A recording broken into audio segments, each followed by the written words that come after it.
Now Hulk mad!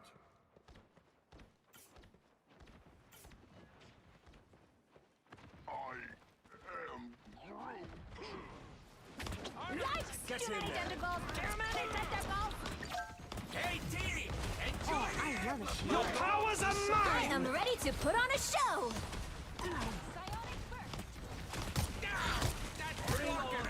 A nice deep freeze. Huh? I killed. Oh my god! Am I on fire? Don't turn back now! Dude, You I got have no 9 guts. or all. 10 kills. I headshot her for you. You're It's the welcome. grand finale! I wonder if we're at a top speed. The rodents. Keep up the momentum. Loki. The rodent. It's not even your Copy at the teammate. worst times. Welcome to Rocket's tree service. Bye bye, Groot. Oh, I got my ace back. Thank the Lord. Damn it! Woo! I'm gonna die. Oh, and didn't die. Thank you all. Oh, they're trying to copy me, huh? I see how it is. Brother! Wow. That's, I have no words actually. Flabbergasted.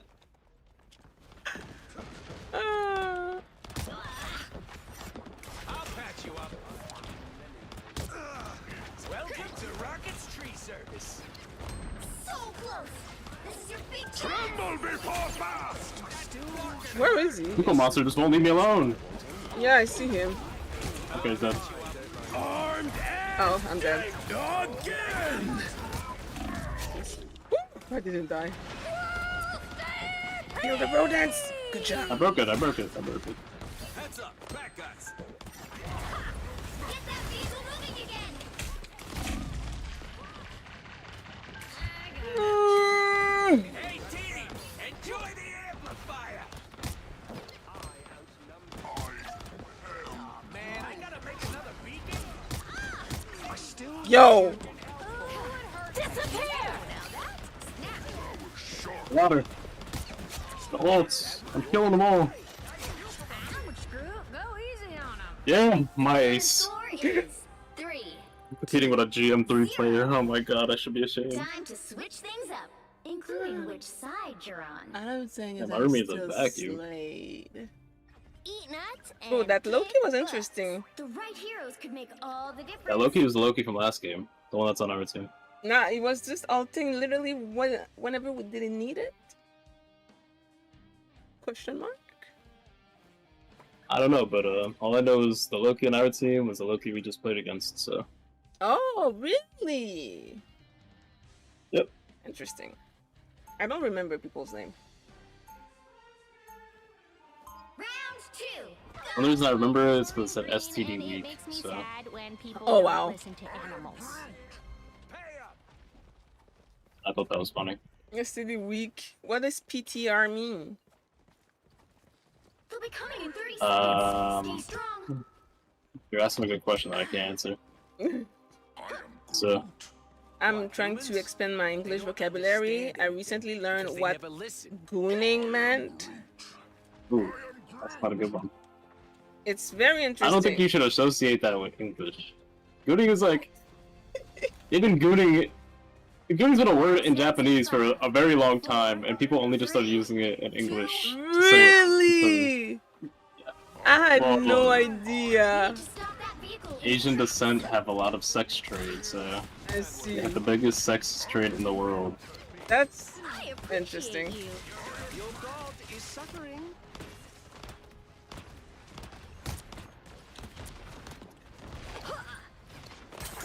Get him, squirrels! You have to kind of 1v1 me. Very easy. Oh, Someone's getting back. They've made it halfway! Stop them! do you have a Hawkeye's down. Hawkeye? Oh, he's dead. Yeah, Never I got fit on. mind. That's ours. Sonic boom. Who got rezzed before? Jeez. Oh shit! Fuck. Armed and dangerous again! Oh, I'm dead. Oh, and the Jeff on the enemy team is our tank from last game. Oh. We're back, right, Tippy Toe? My African boy. Still a chance to stop Is he them. playing Black Panther? Not even. Fraud. Better stop that vehicle. Who? Oh. African boy. How dare you not They play hit Black Panther? checkpoint. Now might be a good time to stop them. You're welcome. You know Storm's also African. Keep playing Storm. Ooh. Someone needs to stop this mad I appreciate you. motherfucker. Better stop that vehicle. Hey, Teeny, enjoy the amplifier. Your powers are mine! I am ready to put on a show. I don't want to die. Oh my god. Fucking helpful. You can return the favor anytime.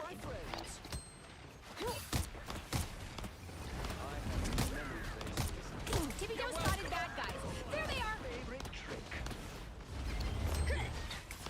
Your attacks are futile.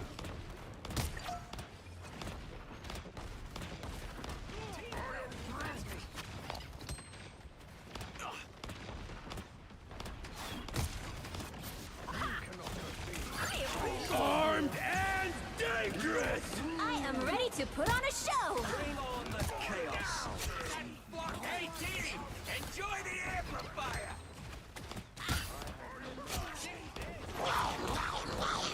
Oh hell. Oh, no. no.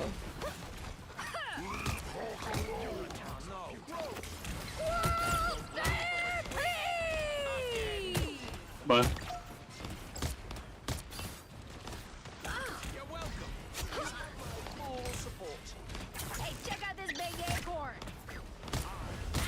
Woo! He stopped them in their tracks. Touch of feeling. oh no. Snap. You're foul for that. That's crazy. I'm getting solo ulted now. That fucking hurt. Come on. I can't kill anything. Oh, they have true support.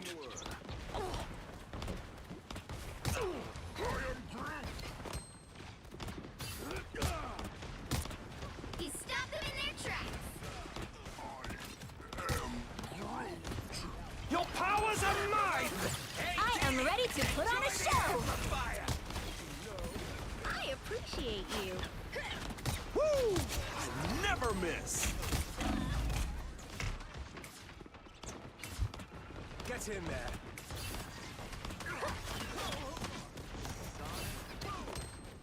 Bring on Armed and dangerous! Again! I'm ready to put on a show. Yay, team. mind me. I'm just dying.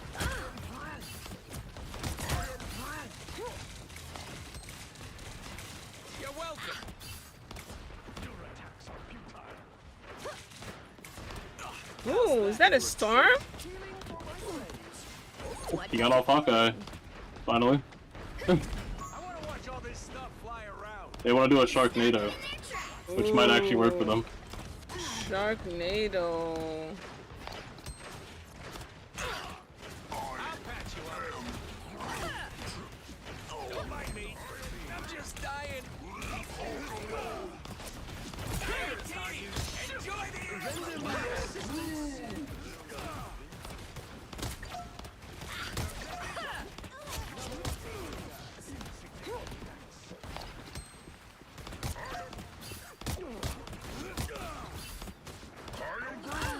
He stopped them in their tracks. A touch of healing.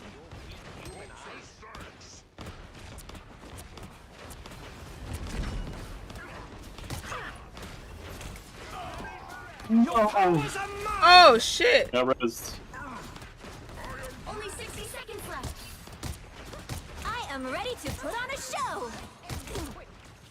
Feel the wrath Uh-oh. of the goddess. Bring on the chaos. Hey, Teeny, enjoy the amplifier.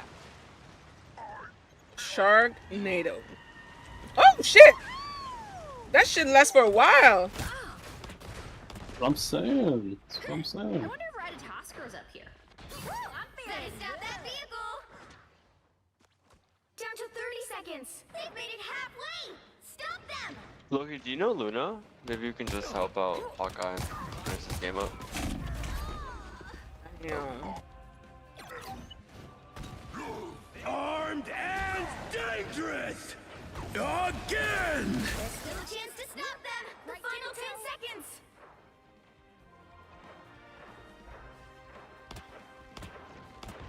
Hey, team! A nice deep Enjoy freeze. the amplifier! You'll have to keep fighting until we have a winner.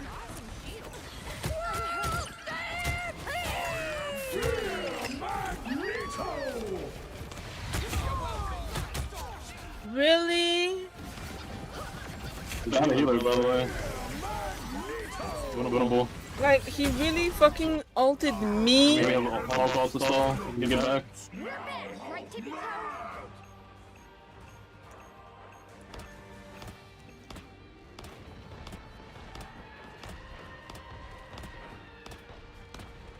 Never mind. Sorry for the Luna suggestion.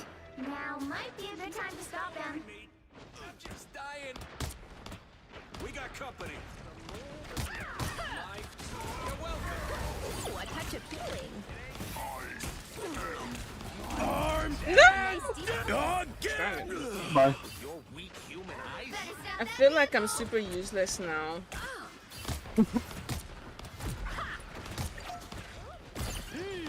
Okay, I always feel that way. 60 seconds left. No, but like, ever since they went triple support, I'm not really able to do anything. Oh shit. Powers are mine! Huh? Yep. I'm out. You guys got I am this. ready to put on a show. Stop them. Up to ults. We good. Just reset together. Can we get off ult? You die. Going back, possibly. I think I'm gonna go triple support. Do it. Might work. I'm doing nothing right now. Someone scratch my back! You and me both. Nah, I like, can ult first, but Don't give them another inch, or else. I am ready to put on a show. woo! Where am I? Invisible? We'll have to keep fighting until we have a winner. Feel like myself again. we try and get Sky. Let's go. Armed and dangerous! Again! Again! Again! Again! Gosh darn it. Yeah, Root is not the move into that team comp. The current score is 3-2. Were you always Groot? I feel like you were something else. Nah, he's been Root. Emma is also not the move into that team comp. I'm not the type who fades quietly into the background. The right heroes could make all With the double shield, we win for free.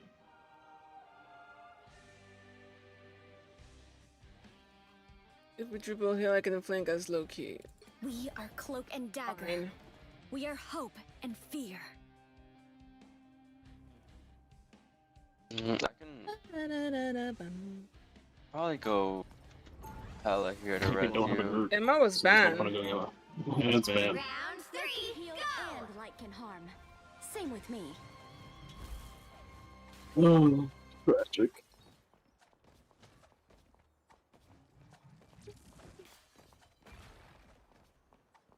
They'll be coming in 30 seconds. Stay strong. Thank you for the follow, Jupiter Exito. It's appreciated. King Loki, you're yet to deliver what was promised. And I shall, your unholiness, right after I have my time to rule. You'll soon find time is meaningless in the afterlife. The battle starts in 5, 4, 3, 2, 1. Only 60 seconds left. You need to stop that vehicle in its tracks. I will choose Asgard's future. Oh shit. Wait, no, why don't you... Get in there. I feel like what? Jesus Christ. My time to shine. Better stop that vehicle. Oh my god. The amount of damage is stupid. I am barely harmed. Lights out. Thor's not the smartest, that's for sure. Needed that boost. They ran halfway! Stop them!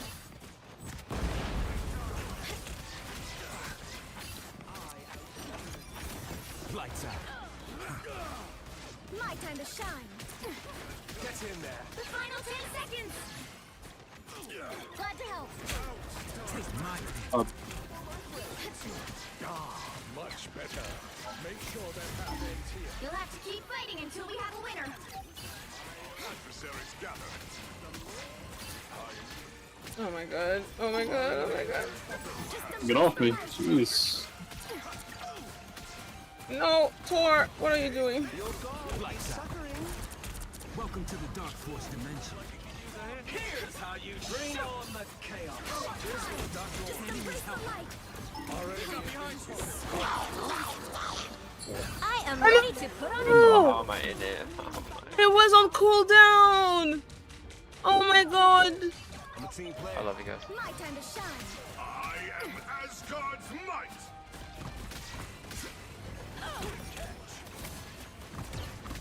Lights out. Easy target. Hold still. I'm trying to help. Okay, Us against I need this fucking. Ah!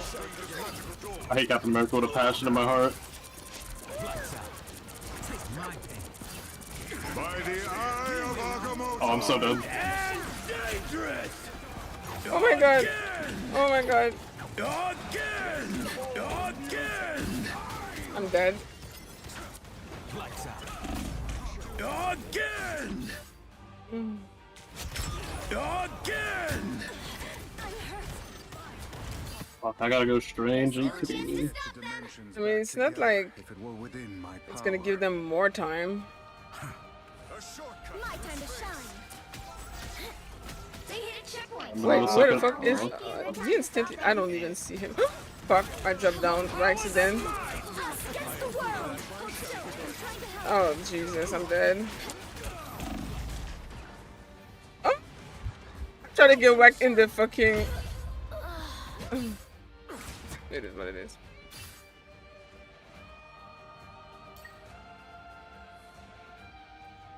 The enemy is Why you swap the DPS to get one kill and then die twice? I don't understand. Just get off Hela. Yeah, Starboy. Starboy, wanna go back to being triple support with us? Stop them! My ult there. Barely harmed. Because they're like, we're not stepping them, and I don't like that. For my crows. I'll get you next time. Brother. Get in there. Bring on the chaos. Needed that boost. Asgard's might. Please, we're hurt. Where is everybody? Nice. Oh my god, thank god. The current score Brother. is 2-4. Time to switch things up, including which side you're on. Maybe Starboy was doing better as a support. We are Cloak and Dagger. We are hope and fear. You'll need a top-notch team to win this one. Oh. Jesus, wait. Thank you for the follow, Rich Crispy. It's appreciated. And Tilate, thank you for the raid. Hello. What is Starboy guys doing? I do not know. Don't ask me. I don't know. I don't. Round 4. Light doesn't dispel darkness. It helps Not me much. see the darkness and face it. Asgard has been invaded yet again. But as always, Loki shall prevail. 30 seconds before you attack. Get ready. Ah, he went back to Rocket. Save Yggdrasil, nor Good. can you save yourself. Look, you got your wish. He's on Black Panther now.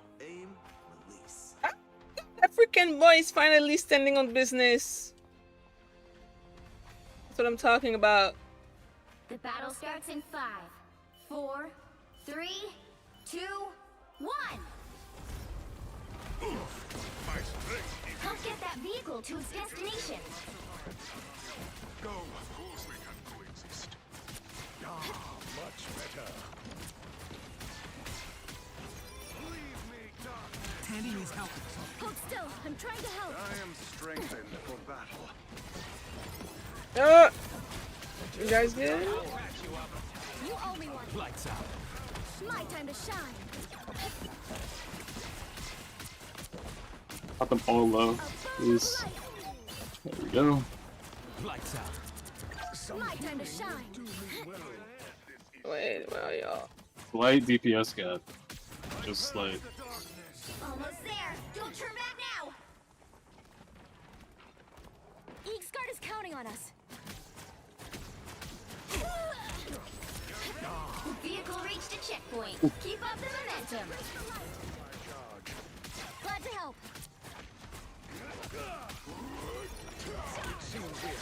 Down to Eurus. Bro, there's a magic. Down 3. Just pushing them. Well, I'm kind of gonna die here. I'm gonna try not to, Oh, though. please. I'm trying to stay alive so that I can keep you alive. Thank you, thank you, thank you, thank you, thank you. Sorry. Thank you. I appreciate you. Jesus. Ah, yes. Much better. Here's how you shoot. Where are you, Mr. Hero? You shoot. Alright. Halfway there. Keep going. I'll patch you up. Nope. I cannot reach you. I unleash the It is what it Yeah, is. all good. We should win, right? What the fuck? Suffer in the dark. Wait, can you block him? Kill him. Kill him! I put the damage boost on him! He can die! Everybody, a foam of light. Much better. No! Oh my god, I thought I fucking crashed. Alright, bet. If we lost that and I was 52 and 11, I would have been a little sad.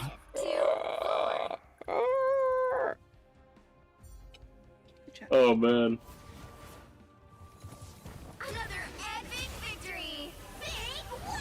43 final hits. If I lost that game, I would have been sad. Oh, come on now. I stopped being useful after they swept the tree support. I couldn't kill shit after that. You had your ace. 43. Oh, 43. Jesus. Oh, dude, if And I lost only that have game, 9. I'm so sad. I thought I was better than this. Damn it. Fine, you earn your ace. Congratulations. I needed my ace. I had 43 final hits. You do have 43 final hits. I don't know what the fuck the other team was doing, but they were clearly not focusing you enough. Or you Did you had want them to amazing focus me? support keeping you alive. Or I'm just that good at the game that I was just shitting on them every This is time. a teamwork. This game is teamwork. You didn't do all I'm that by smelling yourself. copium. All I'm saying is you have to acknowledge the fact that you had good support, you know. I never said I didn't. And because of that, they allowed you to stay alive so much that you managed to get 43 final But I played a hits. solo position. What could you say All about I'm that? saying is I also kind of slayed. And All I'm saying is that I played by myself half That's that period. game. I didn't even have a support with me. I'm not like that. Okay, I'm not that good at this game. You know what? Good job. You did amazing. I know. Let's get Thank another you. win. Oh my god. A little bit of recognition in this bitch. Oh Doing yes, my I got best. the Jeff card. You got the Jeff card. Yeah, look, my new card. Cute. Jeff used to be my main. Yikes. In season 0, I would only play Damn. with Jeff. Because first of all, I only downloaded this game because I was harassed into it. Because I never wanted to play this game. I couldn't care less about this game. I never played a game like this before. But now you do care about playing this game. And then the first character that they put you on is the fucking Punisher. And I was like, this shit sucks. I don't like it. And then I saw Jeff. And then my whole life changed. And I was like, This is my this is the last game. cutest shit for I've now, ever though. seen in my life. So we have to win. Of course we have to win. I think we also have 2 Smurf though, which doesn't feel Which very hero fair. do you think you want to be today? I don't think it matters. I think as long as we win, we win. A win is a win. Although, You think I can't do it a Smurf? Come on. no, I said man. we have 2 Smurf. Okay, I was about to say. Now, who am I I gonna banish from this match? So we have 4 DPS. Alright guys, I'll play heals. It's fine. Oh man. I love that. They have a black. Oh shit, we have a Black Panther. They have a Spider-Man. Oh, but they have 2 private profile. I don't really want to deal with a Spider-Man. But I think I'd rather deal with a Spider-Man than a fucking Storm or Iron Man. I'm playing DPS. Spider-Man's not a problem.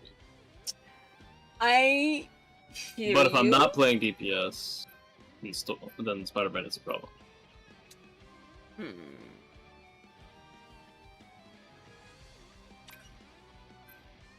Okay. Wait, that means they're going Groot.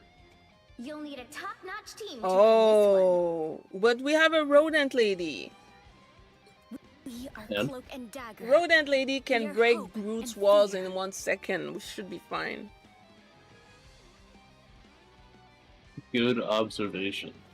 I mean, that's what I do when I play her.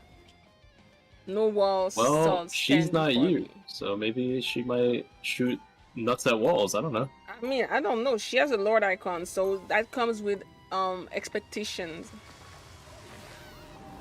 Which is why I hide like 80% of my Lord icon. I don't want people to actually expect anything from me. There's Round always one, a spark of go! light in darkness. 30 seconds before you attack. Get ready. Let me get this straight. You have telepathic control over squirrels, and you're not a mutant? It's weird, huh? I would totally love to. Oh, be an and she has the honorary X-Man, though. costume. I'm not It's sure like my Xavier favorite really does that. costume. What? The new, I think it's the Chinese starts New in Year 5, one. The dragon 4, one. 3, 2, For the 1. rodent lady. All you need to do is capture It the looks mission. cute. Oh. Got it? Call me a raccoon. We're gonna have a problem. Much better. You're welcome. So cold. I'll get you next time. Track this enemy. Glad to touch a feeling. Bitch, she's still there. Can someone stop her? Damn. Hold still. I'm trying to help. Ah, shit.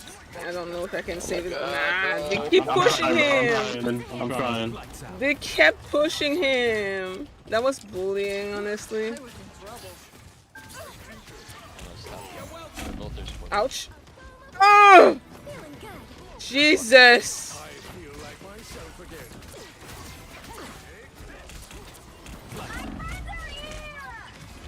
My time to shine. I appreciate you. Owe me one.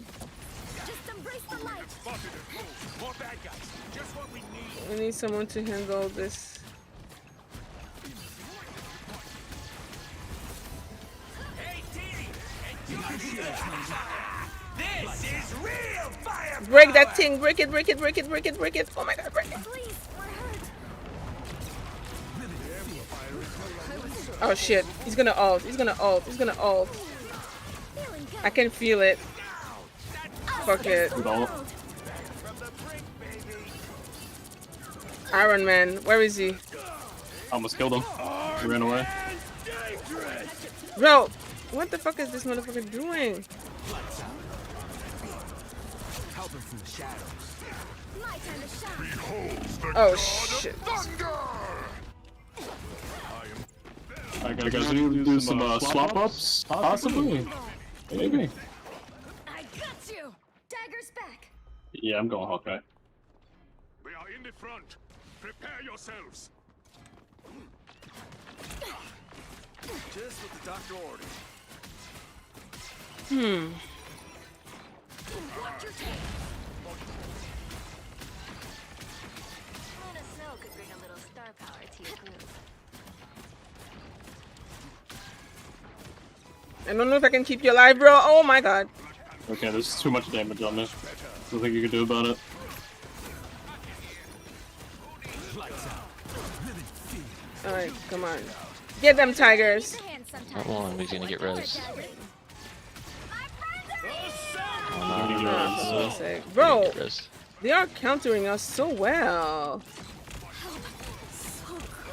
Iron Man in the air. Time to shine. I'll get you next time. Only 60 This seconds is left. real firepower! Oh my lord.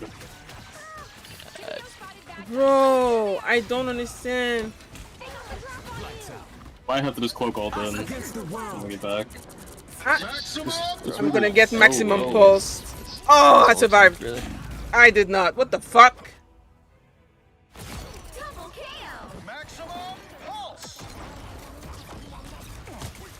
Oh my god. Down to 30 seconds. I'm at 1 HP. Again.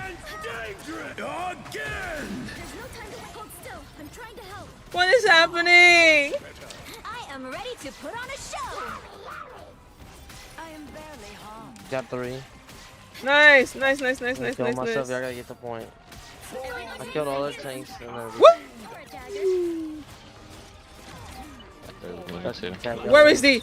He has to die. Kill him, please. He's hiding behind a pillar. Until we have a winner. On the pole. Team. Fuck, did they teleport? rocket on They the pole, fucking bro. teleported. I know everything. Come on, guys. Come on, guys. Come on, guys. Come on, guys. My time to shine. I feel like myself again. Go, girl. A boom of life. Everybody needs a hand sometimes. I appreciate you. No, no, Captain America, fuck off. No, no, no, no, no, no, no, no. Oh my god, I thought I was gonna crash. Okay. Get that vehicle to its destination. No worries.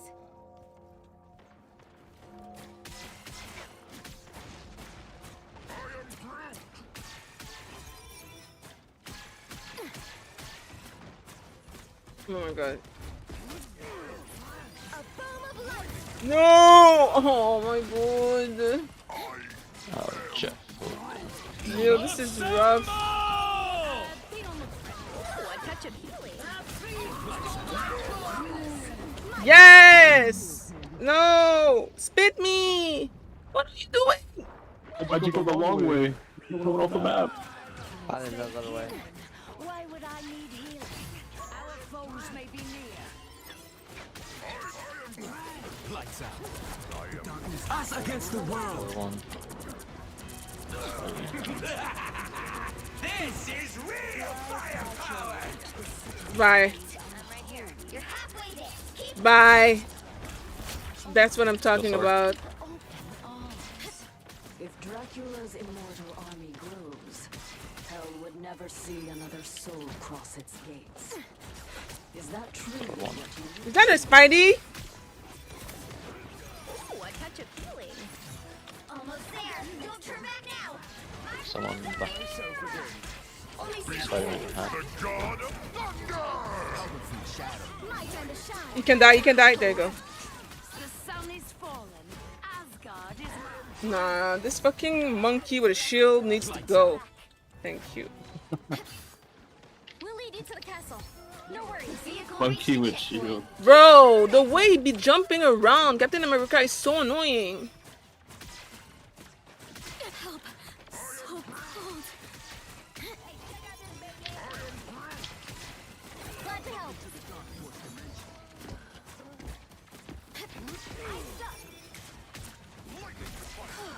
I was worried. Damn. Lights out. Shit. No! Oh, no, no, no, no, no, no, no, no, no, no, no, no, no, no, no, no, no, no. What the fuck's going on back here? Huh? I'm getting flanked and I'm getting I raped. can't for the life of me. Mess with the amazing Can't. Spider-Man. I cannot. Just reset. Should be fine. You get a web and you get a web. Just keep going. See them? Right there. Yeah, just That regroup. one hurts. Get that vehicle moving again. Spider-Man buried. I suck. I was worried. If we survive this journey, Only 60 seconds left.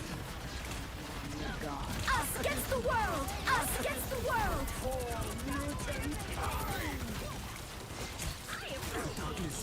Motherfucker! Bolts.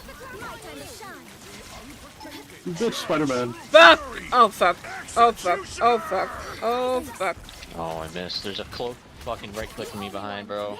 And our spawn. Don't let anything stand in your way. Just 30 seconds. This is real Nice. power. Oh. Oh shit, I'm dead. I'm not dead. Get him, C&D. Get him, C&D. Spidey's gonna pull you off the map there. Watch out. Yep. Oh shit, Spidey. You'll have to keep fighting until we have a winner. Again! You owe me one. Lights out. No, Spidey. Thank you. Shine. So close. This is your big chance. Whatever. Come on, come on, come on, come on, come on, come on, come on, come on, come on, come on. Touching this. Lights out.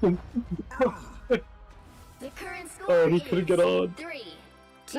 That was really rough, bro. Time to switch Yeah, it things was. up, It really was. including which side you're on. Alright. The right heroes could make all the difference. We are Cloak and Dagger. We are hope and fear.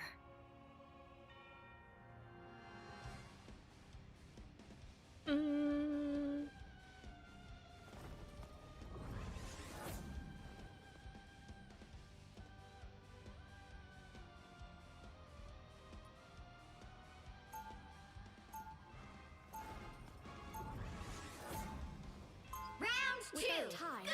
I wouldn't know the real power of the light force. Lol. Okay, okay.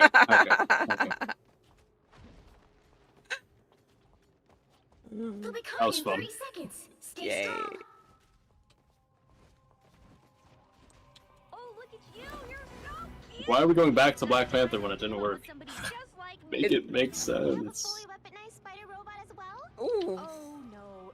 My stats are better than Twitch 02X. Come on, Twitch 02X. I'm gonna need you to step your pussy up. You're up, little ones. The battle starts in 5. Wait, he was the Black Panther? Are you sure? Because his stats Yeah, he gives was. more support. You have to stop them from He securing was the mission Black area. Panther, and he went support.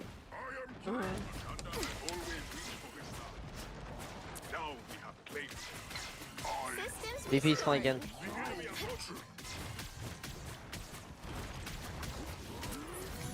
Render me assistance. Bless the Helios. Tandy needs help.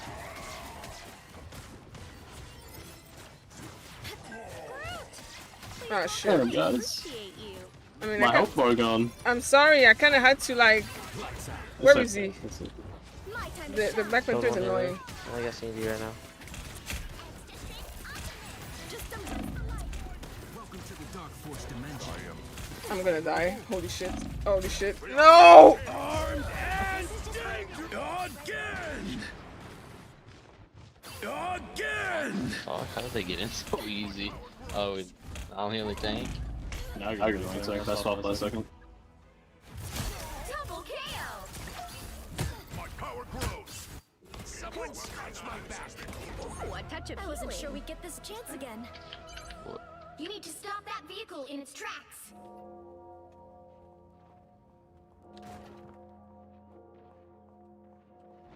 I'm counting on you, friend. Powering up. Hold still. I'm trying to help. Okay.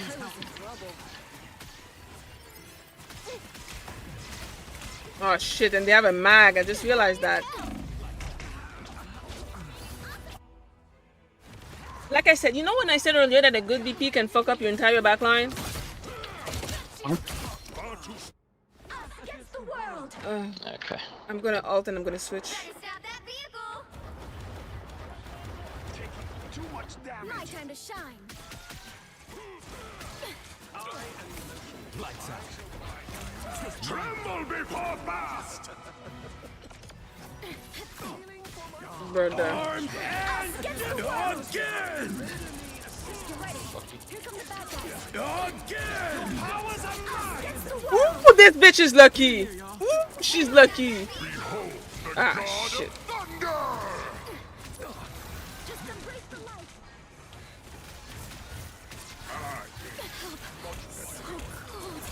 Get in here, y'all. Yeah, fuck you. Oh, now you wanna, huh? Bully. With a fucking giant hammer.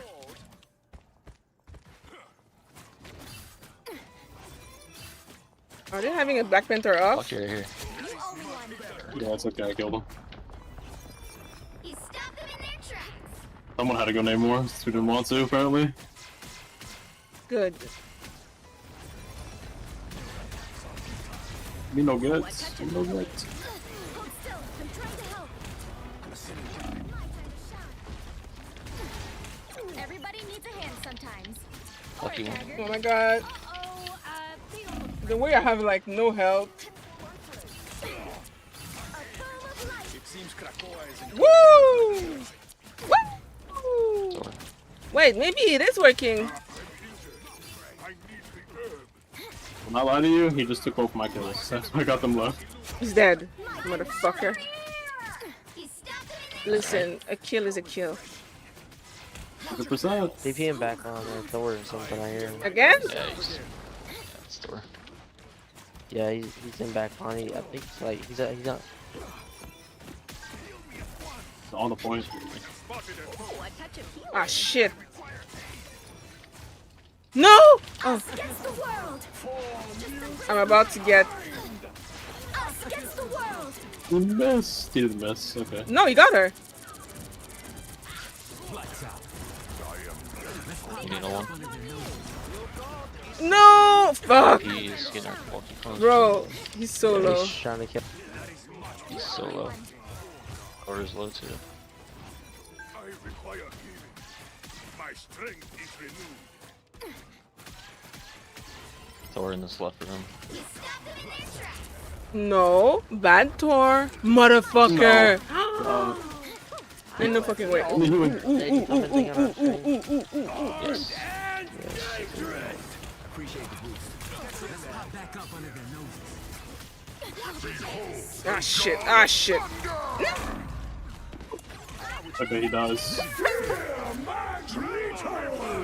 I'm dead. I'm dead. I'm not dead. You and me both. I'm so confused. That's not done. You and me both. Oh my god. What is that? I'm dying here. I'm not dying. I feel I like don't know if we'll have time to touch. I think we do. here they are. The fools. Come on, touch. I won't be able No, we can't. No, Ah, damn it. just back. They hit a checkpoint. La la la. Be a good time to stop them. Your god is suffering. My strength is renewed. Yeah, I gotta get back. A boom of light. Everybody needs a hand sometimes. Or a jag. Us against the world. Us against the world. Help. So cold. Get in here, y'all. Don't die to that. My time to shine. Cloak, no, Glad to help. Whoa. Come on. Come on. Ah. No. What the fuck? Gosh darn it. The building cock blocked me from my kill. he won. For Touch of Thor. healing. Here we go, spot bad guys. There they are. My time to shine. Fuck, he won. To help. That's what I'm talking about. You got a shield, Tandy. Woo! You go, girl. Black Panther. Yes. He's trying. Oh, shit. I got him. Nice. You require aid. Bro. You me. Why is this guy? God damn. He's just looking at me. Glad to help. My kind of king or god.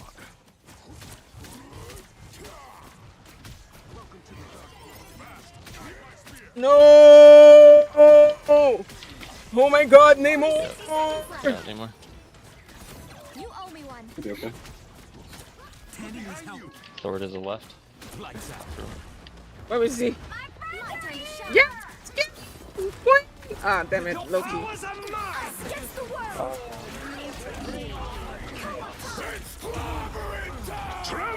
No. No. There's 2 tanks behind on me. Yeah, I think both sports are dead. Also, why? Oh, they don't have a mag anymore. I'm free.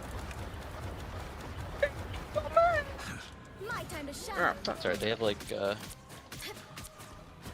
they have 1 fight if we can just regroup. What? It's now or never. That's why BP's OP. More. I don't care what anybody says. Black Panther is broken. Final 10 seconds. Yes. Like, I hate him. I hate that character with a passion. I play only snipers. They're down 1. Let's push down. Push down.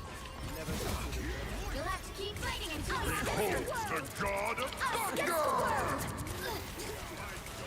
They're down 2. Yes, they're on the blue.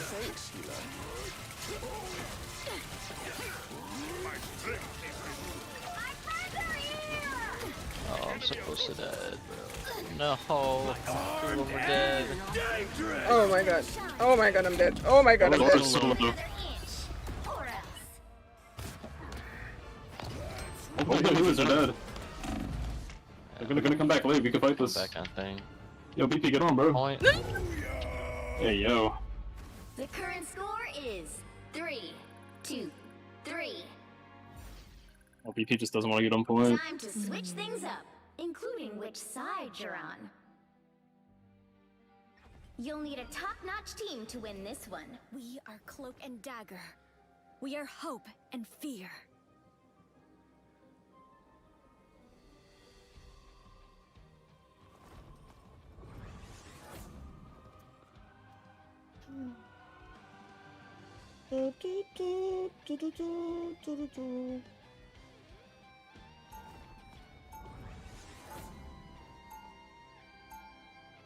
Round There's 3, always a spark go! of light in darkness.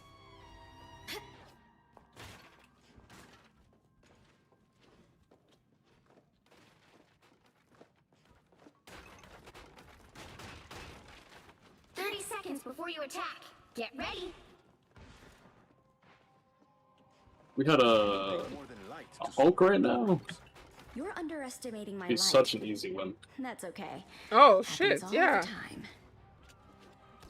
All I'm saying. All I'm saying.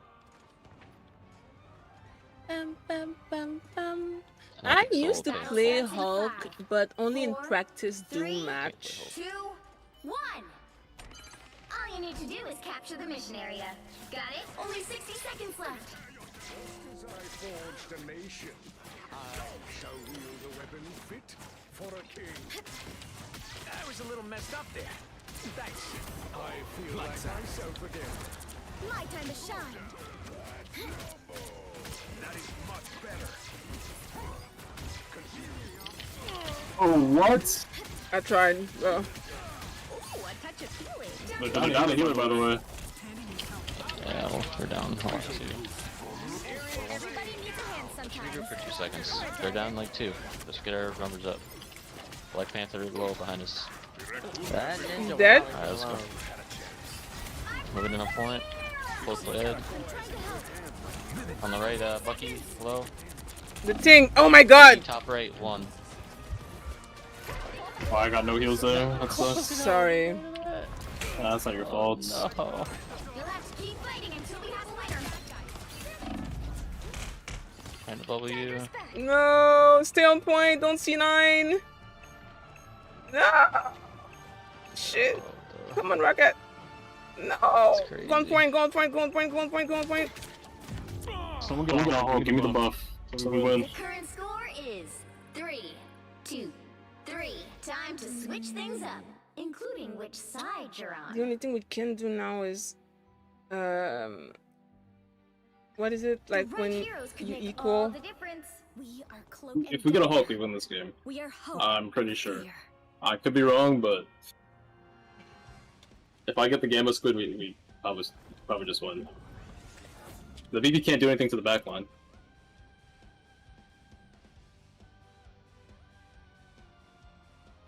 Nope, you got a Hulk. God. Round I love your spelling of gamma. It helps me see the darkness Listen. and I'm face gonna wait it. to transform so they don't know yet. Okay. What's important is that the message went through. You're right. We got 100%. you 30 seconds. I'm proud Stay that you strong. sent that. Good job. You're welcome. Teamwork, I told you. You guys are the coolest. I always thought so. Now let's kick some butt. Oh man. My time to shine. Bum, bum, bum. Da-da-da-da-da-da-da. The battle starts in 5, 4, 3, 2, 1. You have to stop them from securing the mission area. Only 60 seconds left. I beat Dr. Doom once and I'll do it again if he gets in my face. I feel like Just embrace myself the again. light. I appreciate Tell me if you need anything anymore. help. So cold. Oh my god, oh my god, oh my god. You owe me one. You're down here, man. Ah, Any heals upside? I am.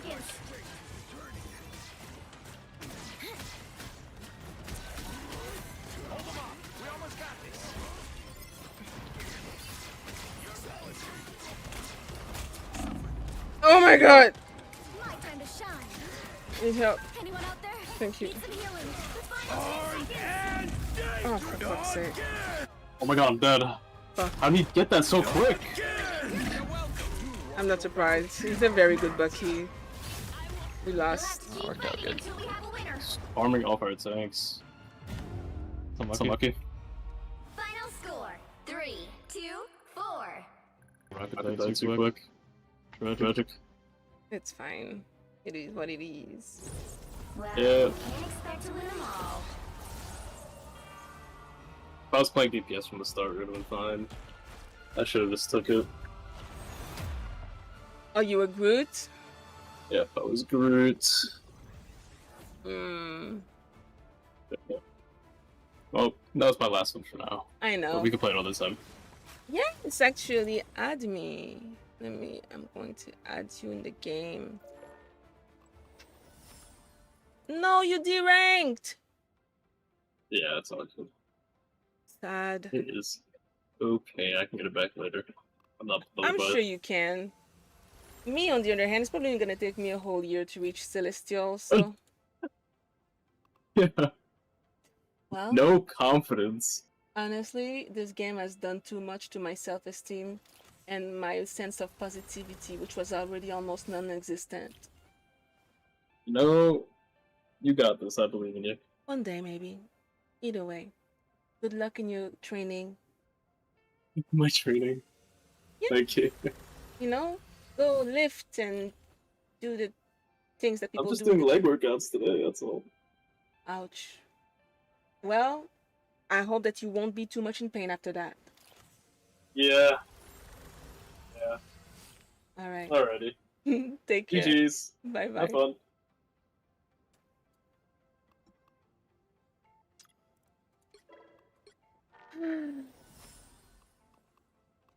I mean, I guess it's not too bad. I had a rough night though. God damn. I'm tired. Oh la la. Oh fuck.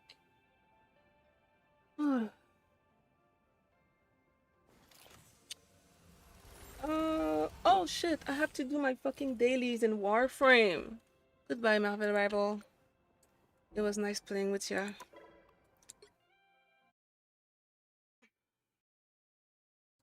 But Warframe is calling me. Is the new frame out? Actually, I want the spider frame. It looks so cool. Okay, I'm gonna change my title. Warframe and chill.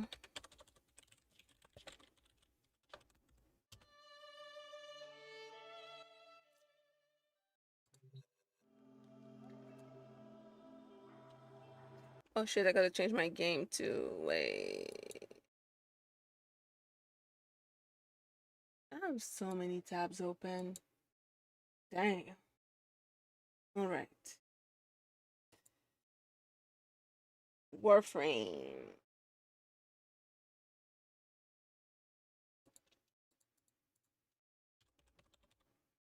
Okay. Jesus.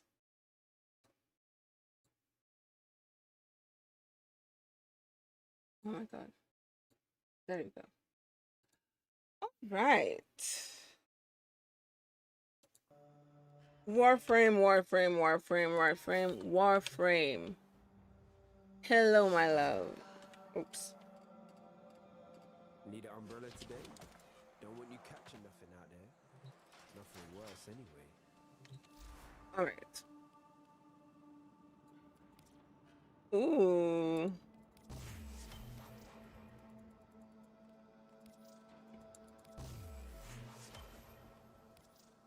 Wait, I don't remember putting this to cook. Okay, doesn't matter. I don't think I can build. Not quite yet.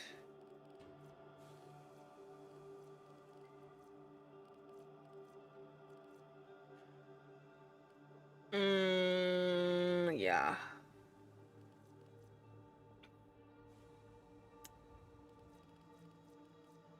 Damn. All right.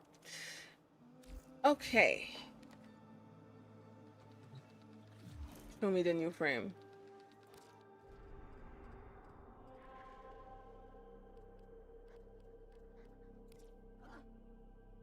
Operation 8 Claw. Recover stolen Dominus Horus to take down Nessirus Halka and return Dominus strikes to his throne.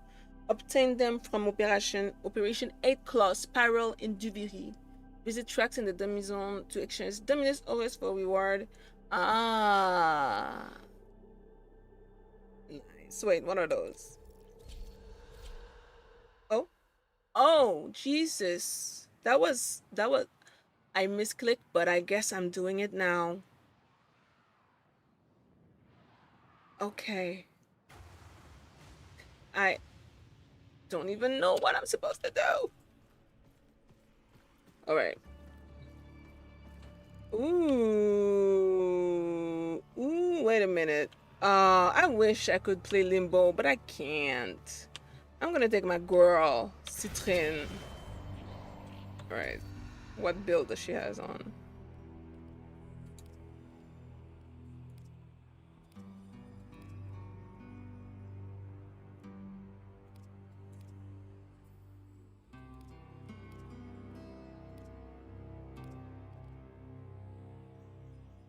Oh, the other one is more on range. I'm gonna take this one. And then, ooh, Seraphim.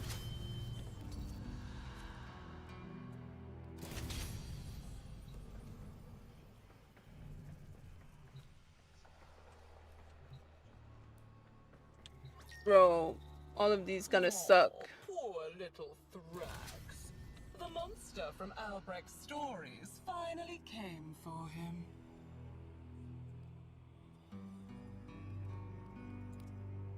Okay. And I need a primary. They all.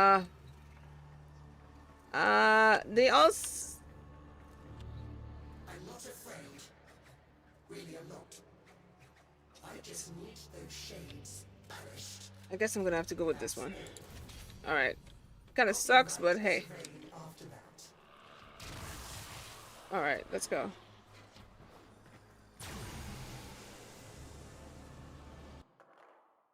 What do you mean host migration?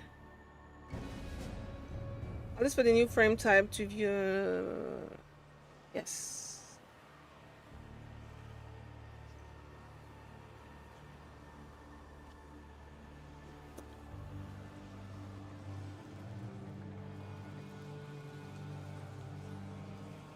Is everybody here? I'm ready.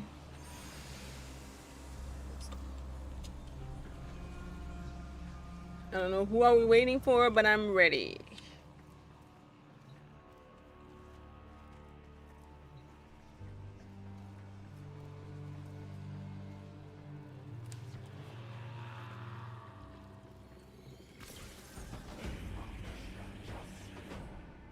Oh.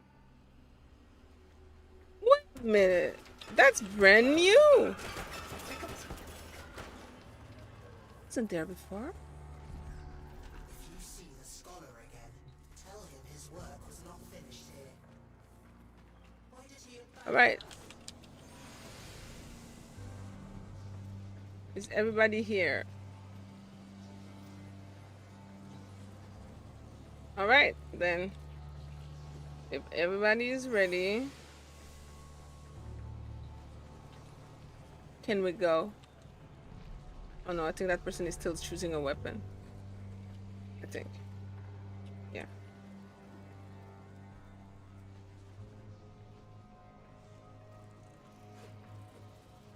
Good? All right. Let's go then. The triumph of dust.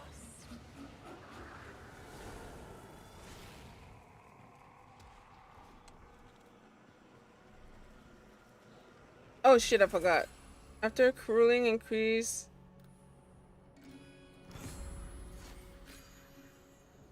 Okay, tip crew to summon your Kate. Yeah. Ah.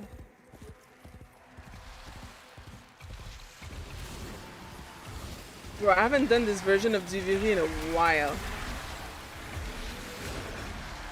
That's loud as fuck.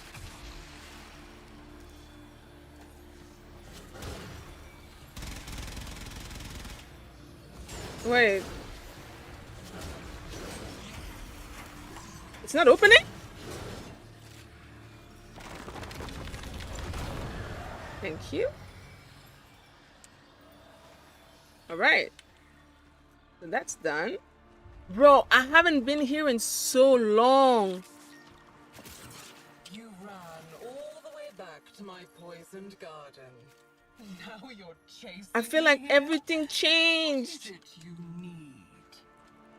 You have to burn her influence out at the very roots. If that means sending you into the undercroft, then so be it.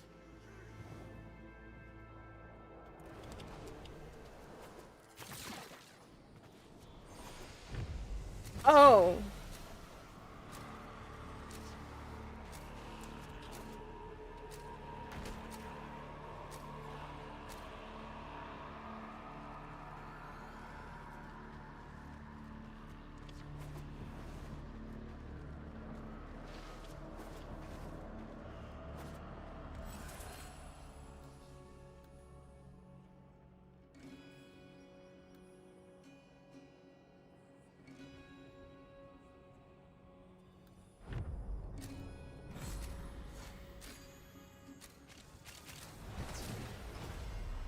All right. I thrive on nothingness.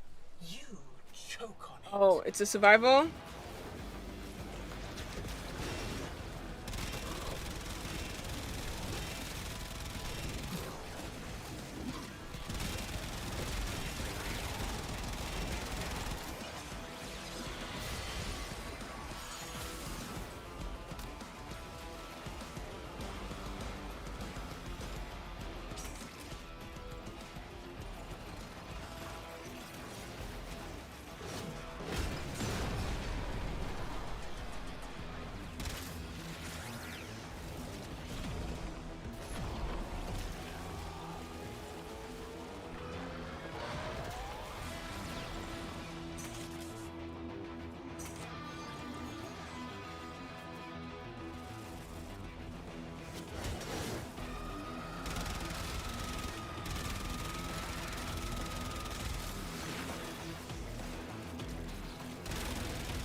Oh my god.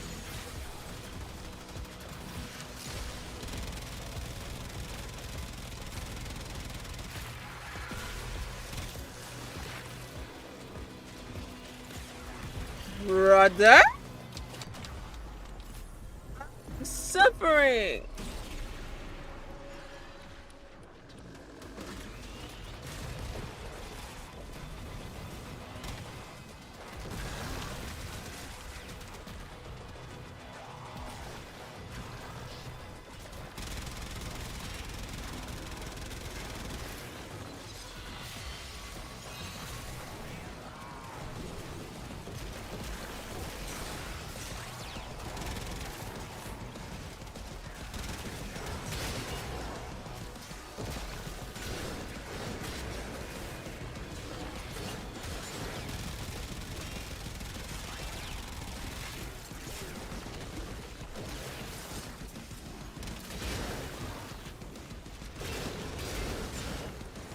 Bro, I fucking love this weapon. Alright.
Wait, where is he? Mr. I'm bleeding? Oh, okay.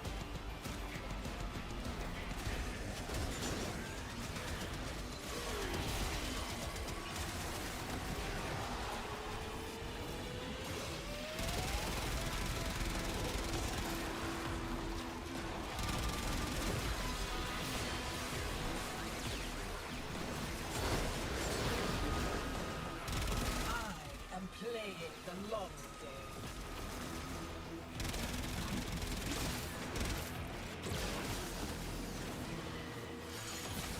Shit.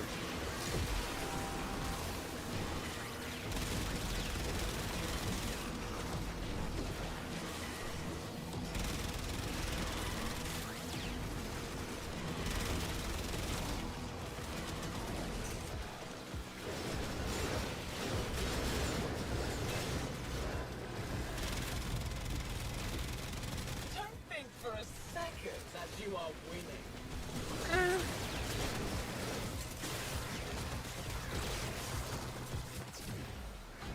Okay. Did you hear the angels singing?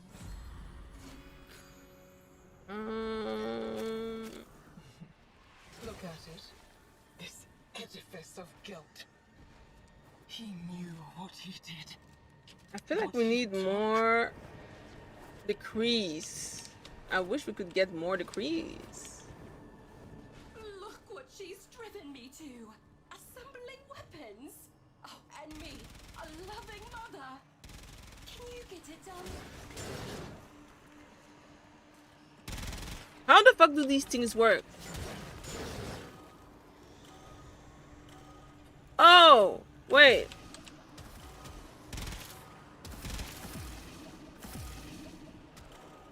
Oh, it's one of those.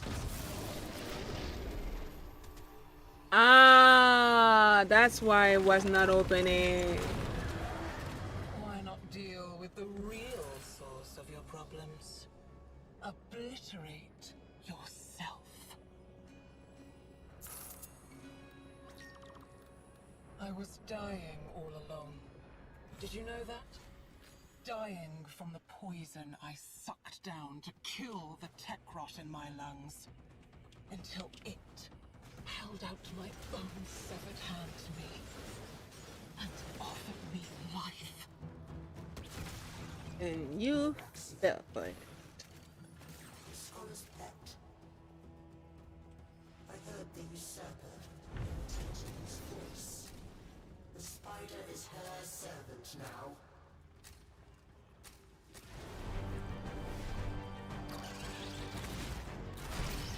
There she is. Hello, Spider Frame. Hello, Lavender.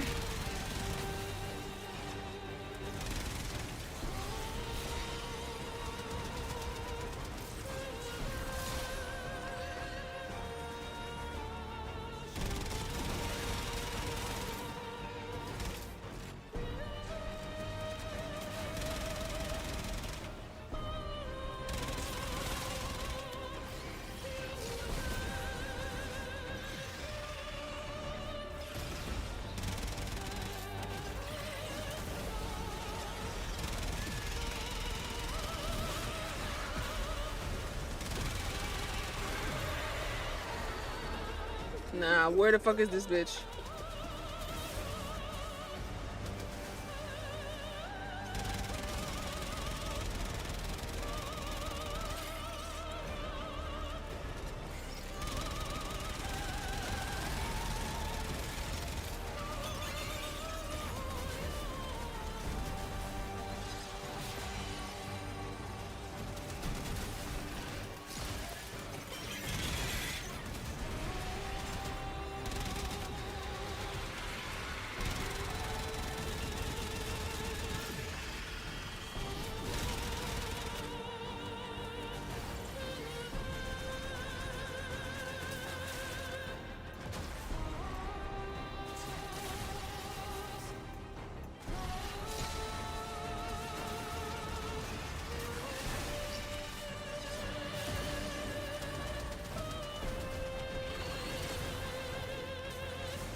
No! What the fuck?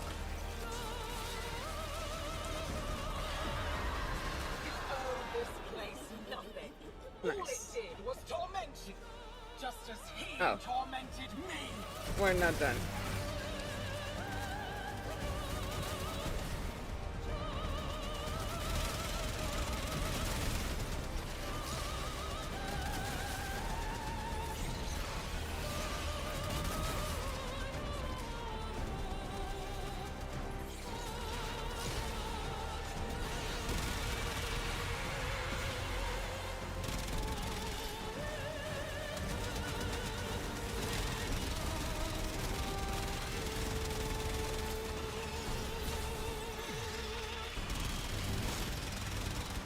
Nope.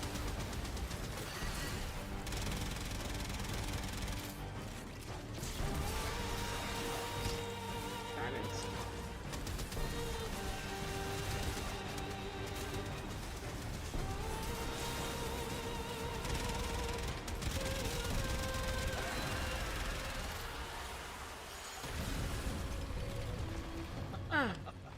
Not very nice, kiddo.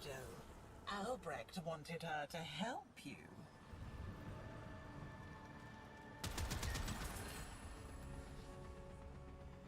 Mm.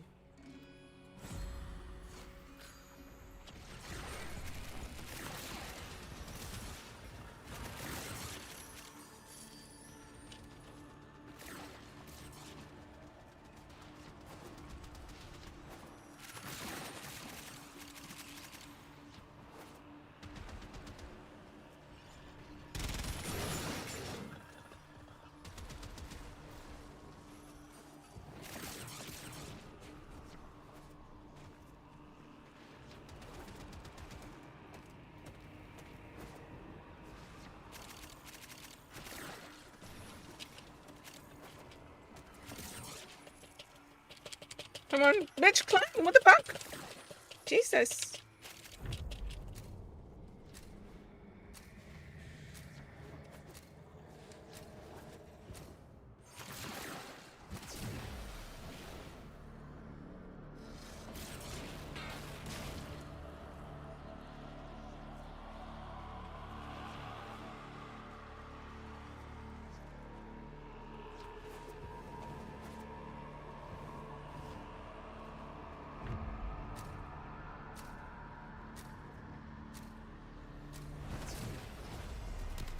The void longs for stillness, emptiness. But first, things must be made.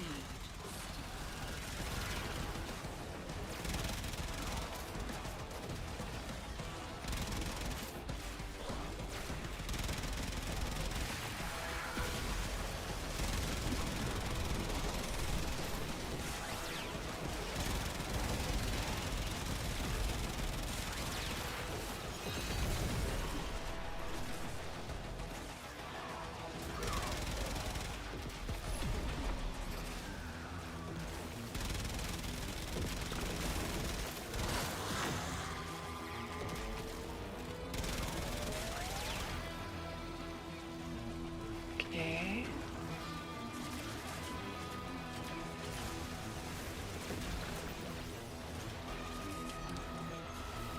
Sure, waste your time down here in the Undercroft. I'll have my fun up in Deviri.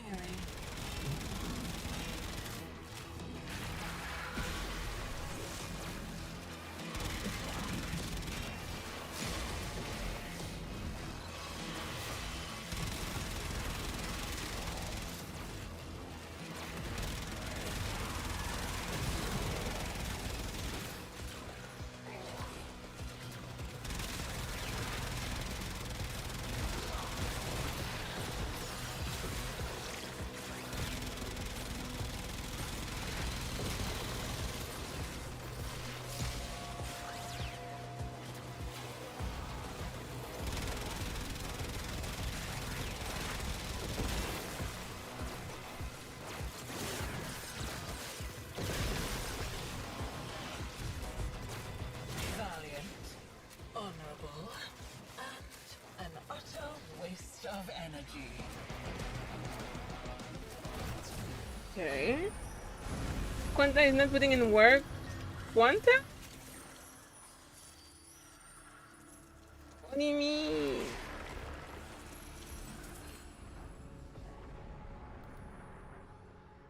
She is vulnerable.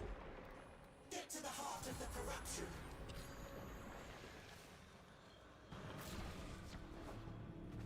Wait, where are we supposed to go?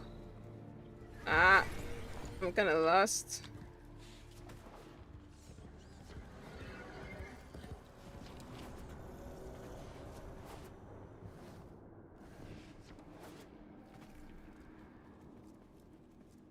Wait.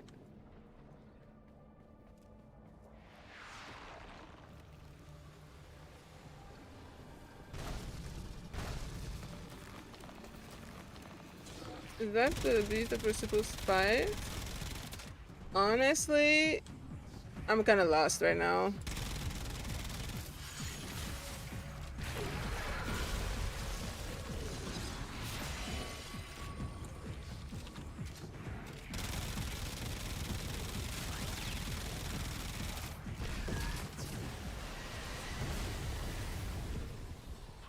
Oh. Too late, kiddo. This is how the story goes now.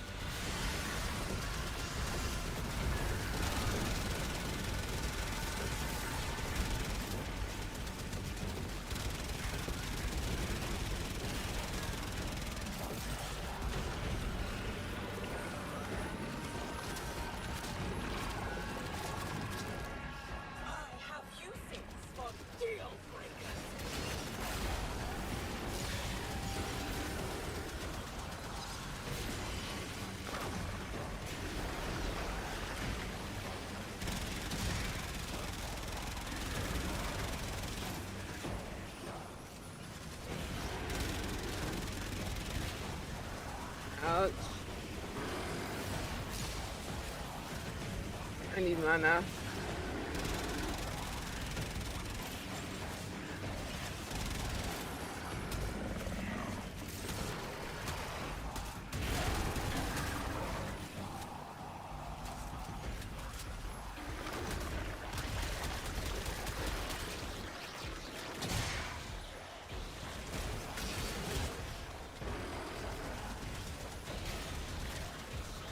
Where can I get mana?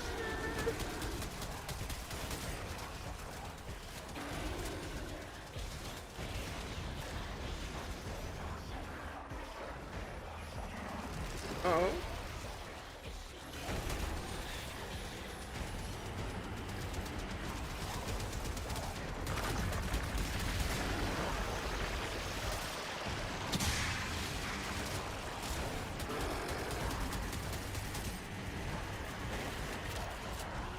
Bro, why can't I have any mana?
Resume your throne, Your Majesty.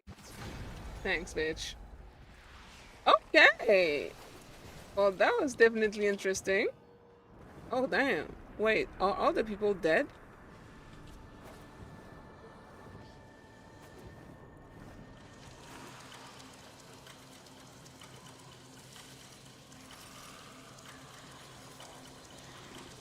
So we got some Stella, which is good.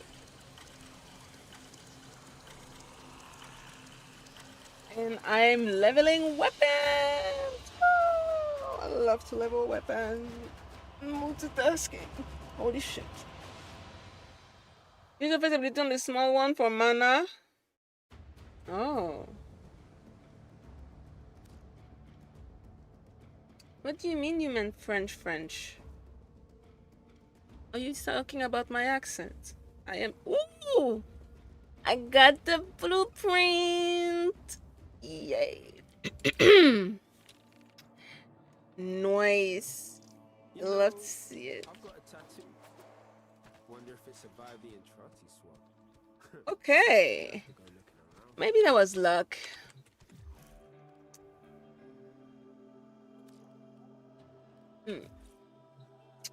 Thank you very much. If I go back now, am I gonna have the same one? Wait. Oh, navigation event. Oh, so that's like a collective thing, I'm guessing. And what's that? Personal best. I don't know what that is. That's probably like a collective thingy. Oh, Jade. Jade. Do I have those? Fago, Emma, and Cinta. Wait, I do. I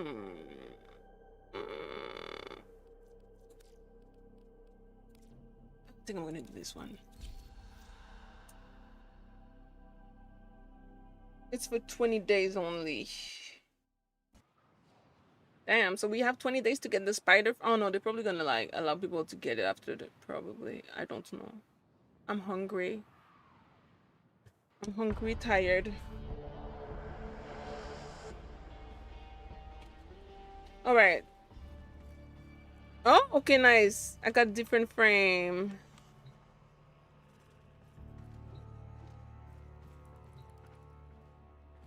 Bro, I don't really use any of these.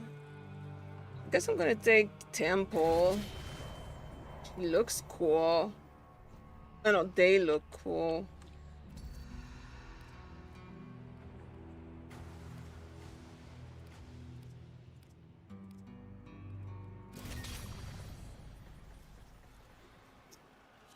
Optical.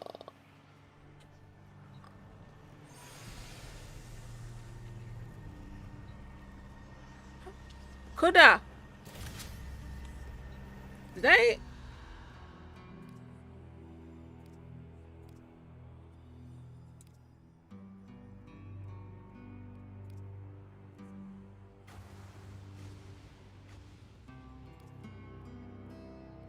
Huh. I think the default one seems to be pretty decent. Alright.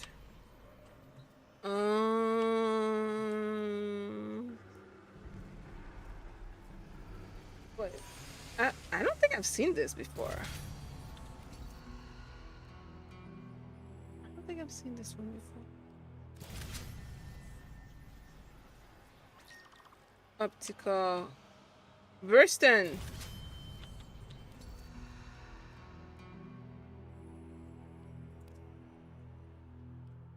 Bro, I actually don't use that, clearly. Alright.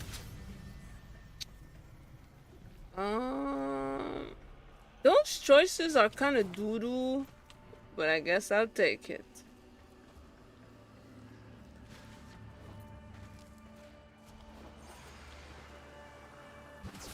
The triumph of dust.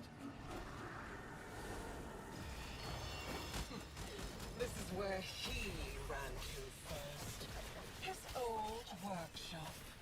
Too bad I have the keys, kiddo. Bro, does this weapon do damage? It doesn't look like it. What is happening? I'm shooting nothing!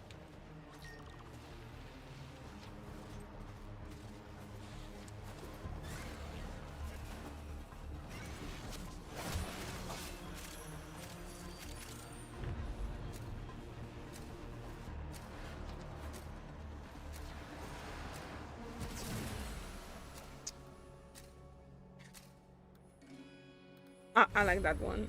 It's always a good one to have. Does that kind in the dummies only talk to tracks? Approach the peregrine. Do not fear the wide eyes or the gaping beak. They will help you see her eyes. The king isn't a real boy. Alright. It's just a doll. Shall I pull his arms and legs off for you? I'm not afraid. We know not. I just need those shades first. Wait, where is it? Oh. I'll be right as ready after that. Two identical souls raised in such different environments. Haven't you figured it out yet? Bitch, did I fucking miss my shot?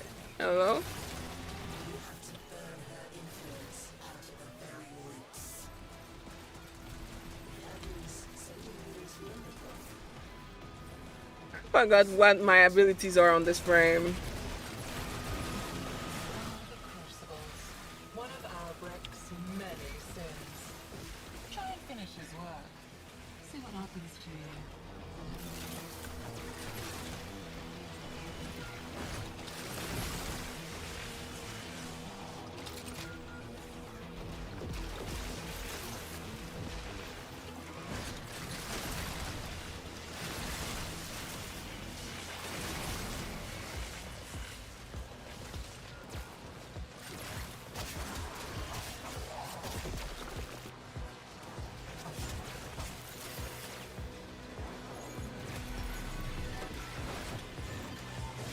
the...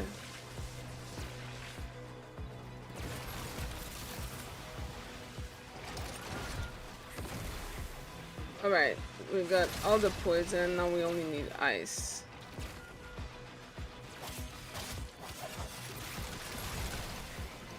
Icy ice. Ah! Jesus! We need to go that far. Oh.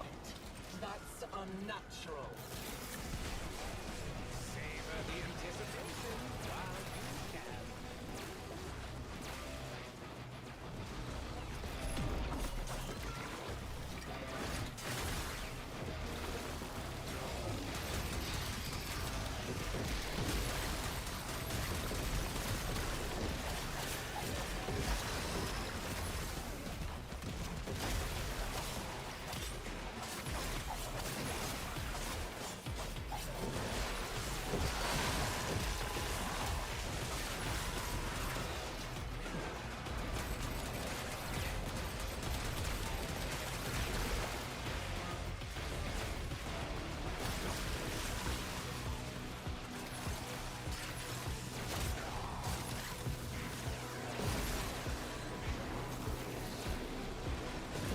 That one.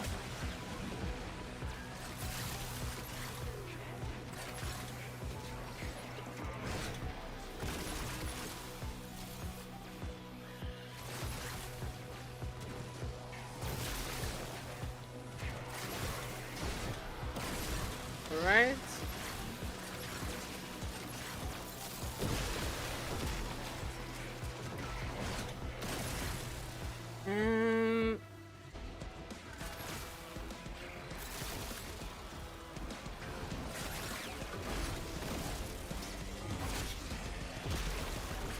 I think we're done.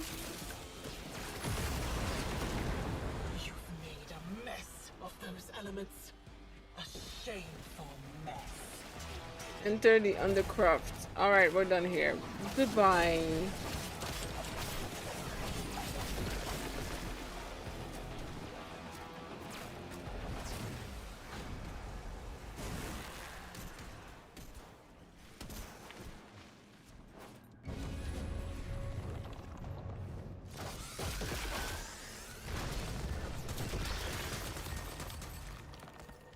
Bro, why is my game lagging? This game does not lag. Of my lost flesh. Not lost. Stolen.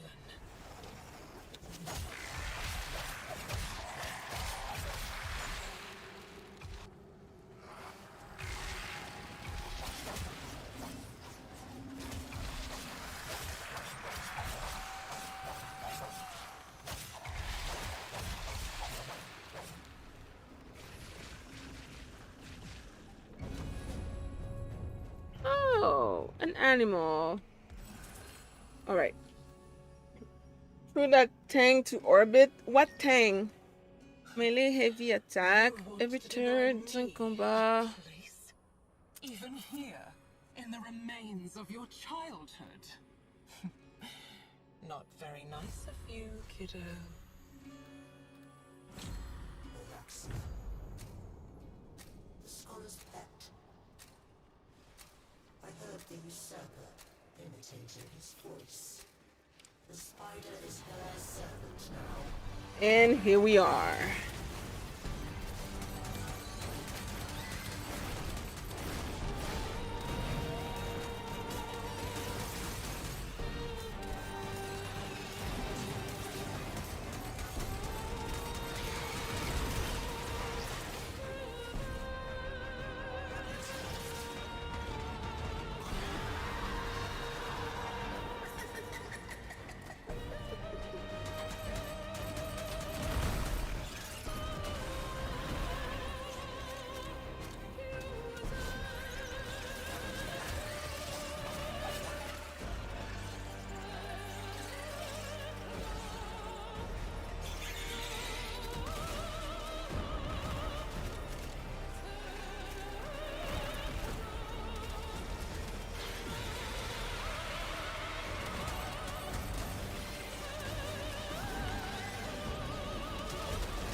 wanted her to help you.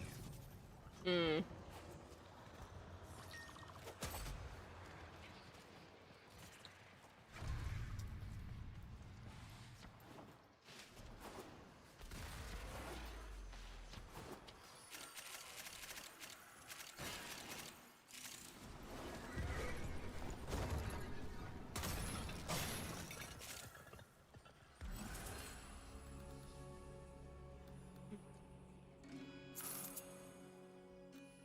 I like that one.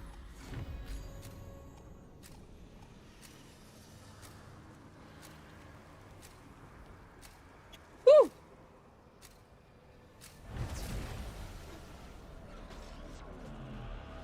Well, the undercroft. Let's go.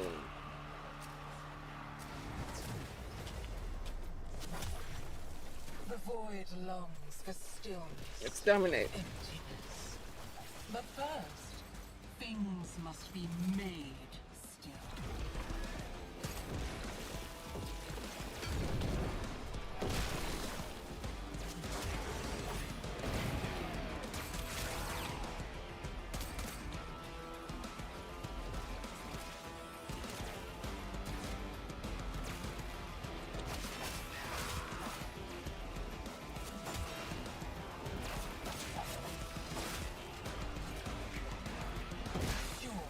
Waste your time down here in the undercroft.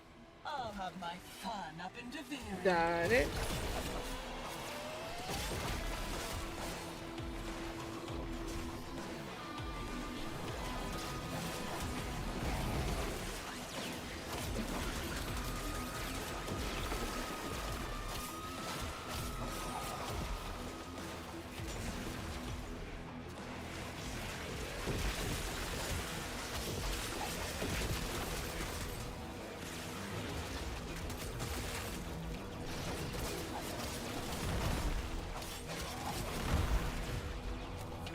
I guess we're done.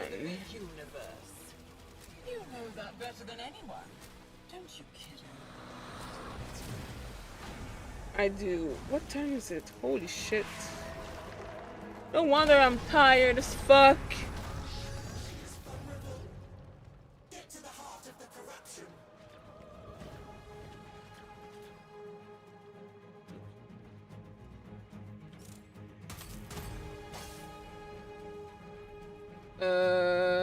Oh wait.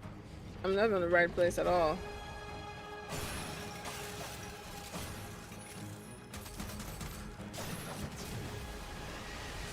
Okay.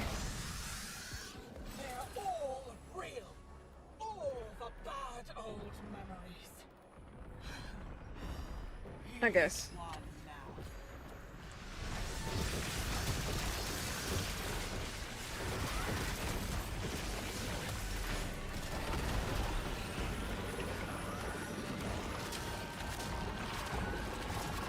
What are your thoughts on the new updates? I want to play the new frame so badly. She looks so cool.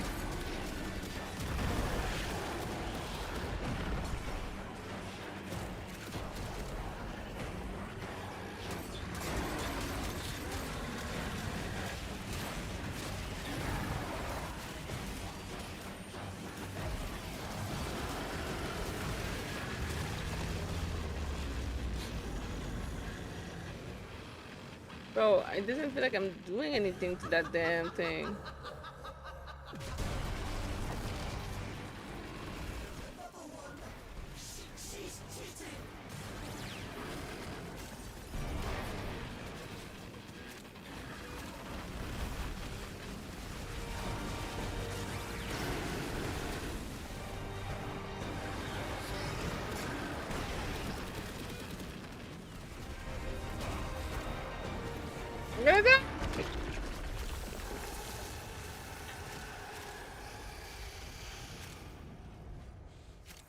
Oh.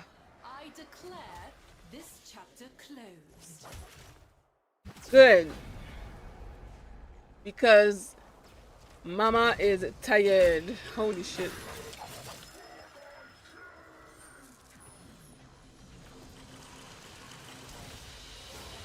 You haven't gotten a chance to play her? Do you have all the parts already? That's so nice. I think I only got the blueprint so far, unfortunately. Sadness and sorrow.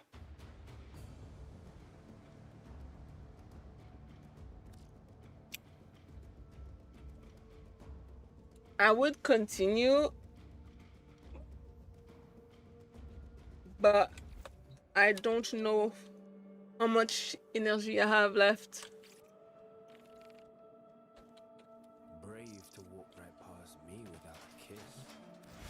Let's see. Ooh. Oh yeah, I forgot. I got so many new shit. I got that new weapon. The Larkspur Prime. I got so many freaking things to level. I don't like this.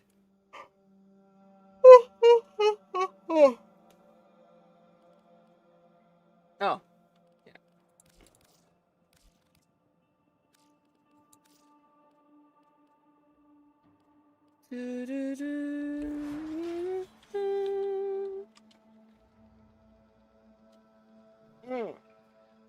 Go to the dummy zone and buy them. Oh yeah, you're right. I think I read something about that. Oh. I make exception. That's all from me. The dormi zone. Why is this in green? Does that mean that, like, I did it? What are those?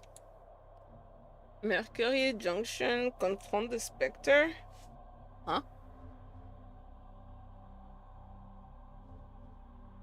Anyway. Dormi zone. Let's go.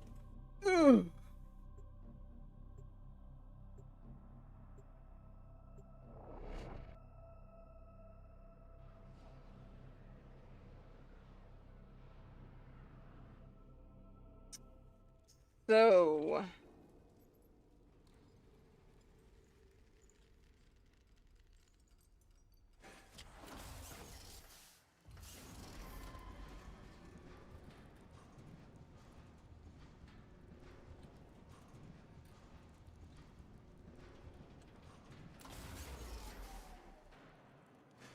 No contamination on any of this gear. At least not the dangerous. all right. Wait, where do I buy it? Is it? You can never have too much stuff. You are looking damn. Raz Domizon. I don't think that's this one. You take care now.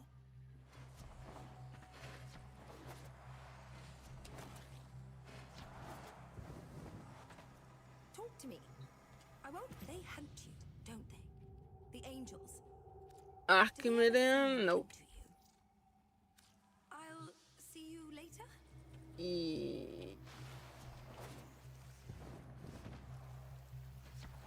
You're not ready to fight. Just keep walking. Let's hear your requirements. Oh, talking about Incarnate. Do I have any that I need to, like, take care of? I don't even know. So those are the ones that I already took care of. I'm guessing. Yep. It is.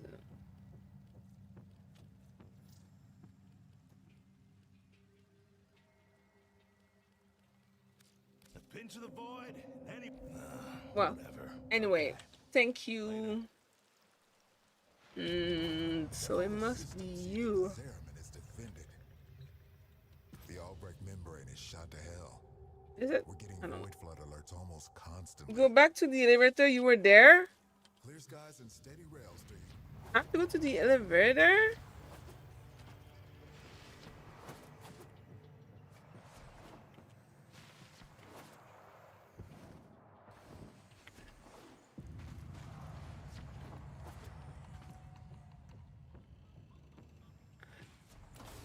Come on by. Push your feet up. Are you talking about this person? as well look your best. Just let me know your budget, and we'll work magic together. I'm very confused. I nearly had ya. Let's set you up with a buy me. In my room.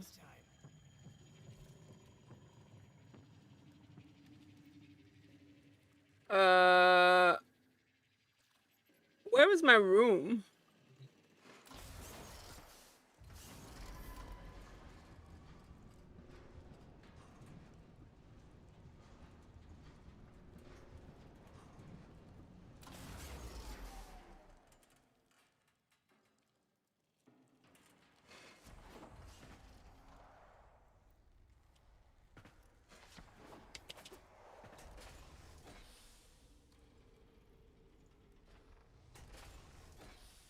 I claim this proud steel bastion in the name of Trax.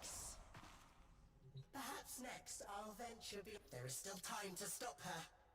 Oh, is that her? Before this ink fades away on the page. Oh. Oh. Aha. Okay, wait. So I got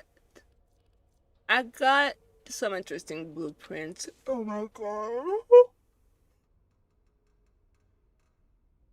Okay, so this is basically just another like grind mission. Just like for the last frame, the rock and roll frame, you had to do the mission over and over and over and over and over again until you get all the shit that you need to buy all the parts that you didn't get in the drop, and then you can build it. I see. I understand. Okay.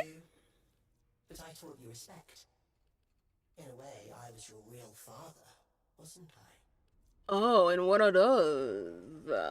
Ooh, wait. Arcan energized?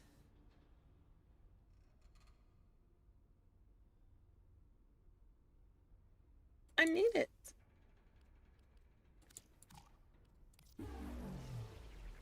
That's amazing. I need it so badly. I need them back. Every last one. Oh. Ominous Wisp Totem. I already have that. Yeah. Why is it locked? Oh, because we haven't unlocked that yet. What's that? Oh, that's a nice skin. I like that. Okay. I see how it is. I am happy with that. Okay, wait. So all I gotta do is grind. Then in that case, I'm gonna do what I always do. I'm gonna do my usual Warframe grind and Reddit. That's the best way to grind in Warframe, is to grind while you listen to people's drama. You listen and you judge. We listen and we judge. Oh, I already maxed that out. We listen and we judge. I love to do that. All right. Give me 1 second. Let's do this. That's definitely going to keep me awake. You can farm for the next 20 days. I shall farm for this arcane for the next 20 days. It is worth it. I've been wanting to have the energized thing for so long. Now I can finally, it's in my grasp. It's in my grasp. I'm happy. I'm gonna go grab a very small snack and I'm gonna start my grind for like maybe an hour or two.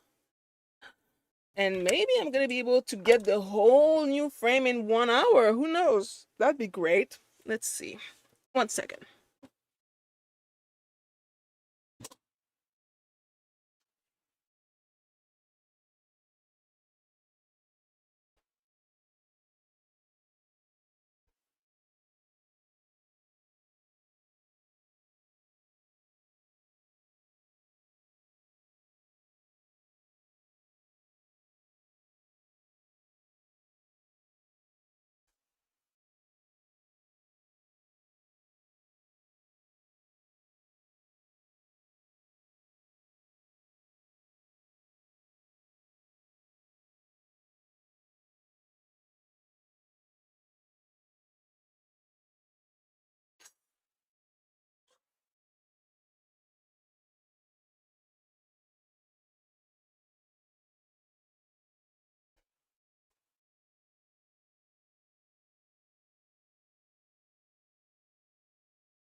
Okay.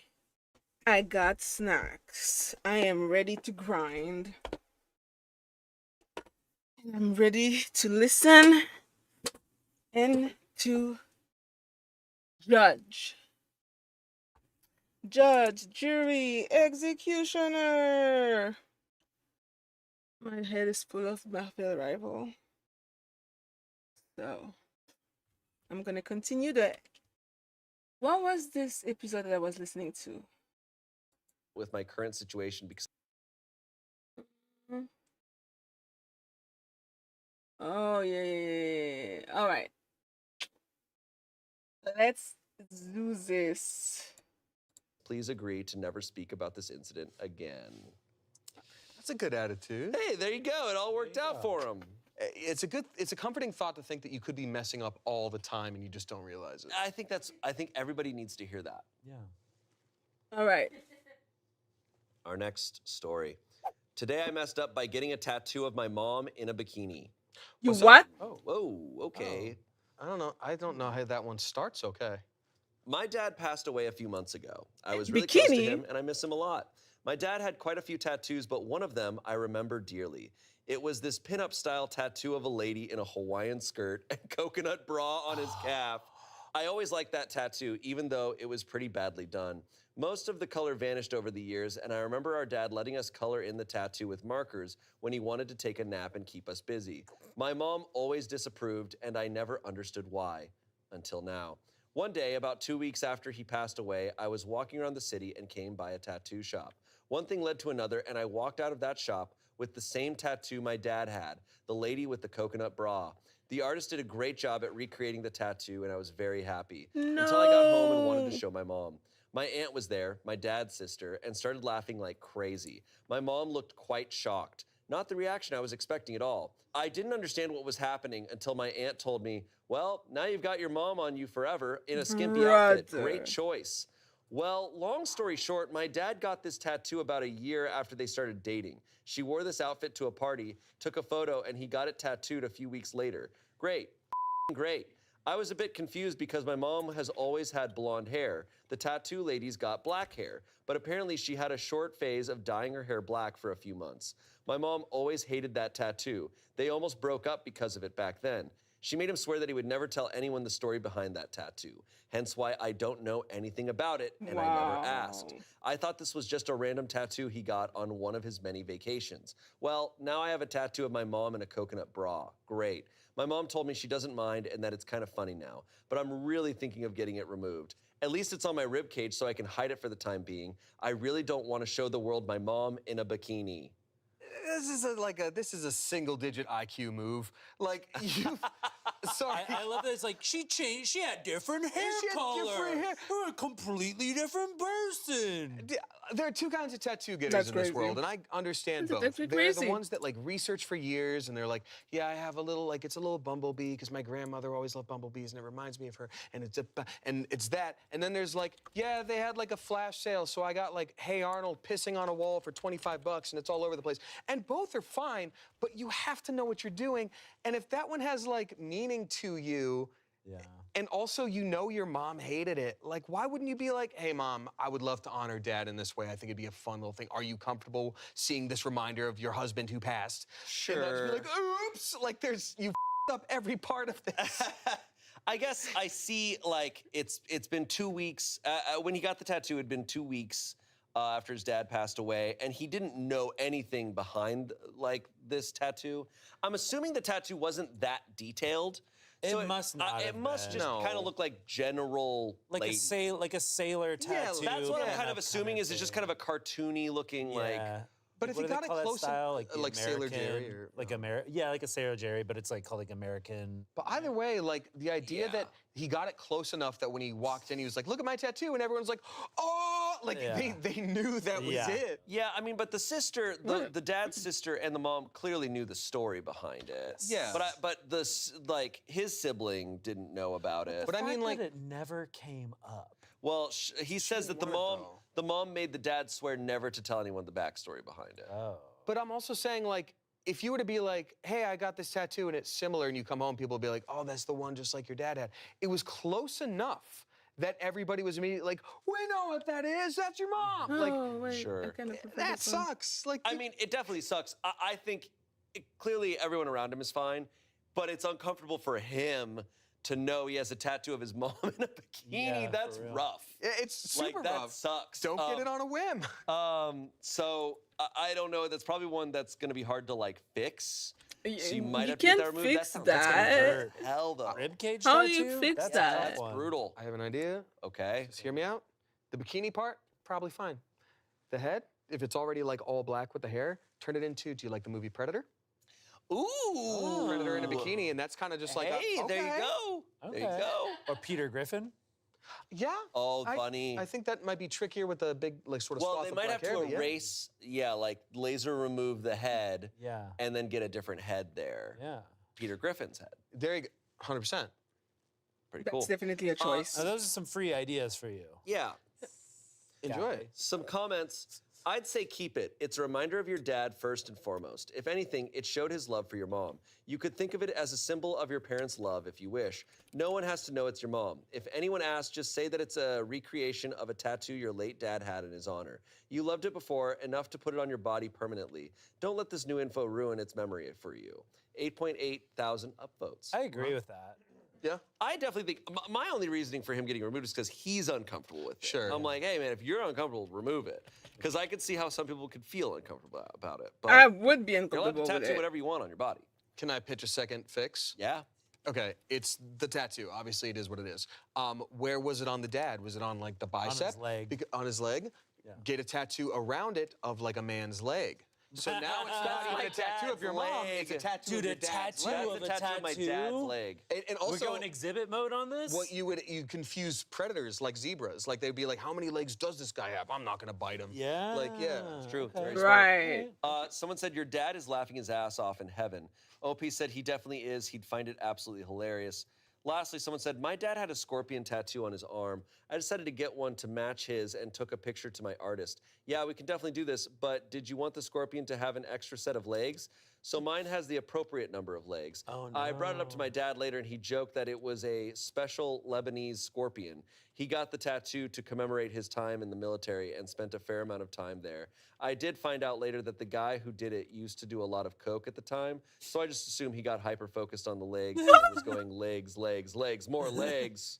He's like, no, scorpions are arachnids. People don't talk about it enough. Yeah, you know, people, they really scorpions is spiders. Yep. Yeah. Well, that's a pretty big mess up. We've got YouTube Tortitulios, we've got Tits McGee, and now we've got Tattoo Bikini Mom. Bikini Tattoo Mom. Yeah. Bikini tattoo. That How is can we rough. how can we go from here? We got to see if someone messes up more than this. Yeah. Okay, you guys. Let's go. Okay, our next story.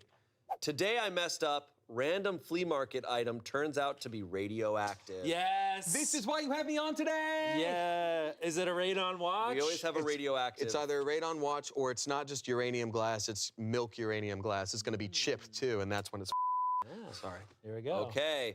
I bought this random item in a flea market in Berlin because it looked cool and it was cheap.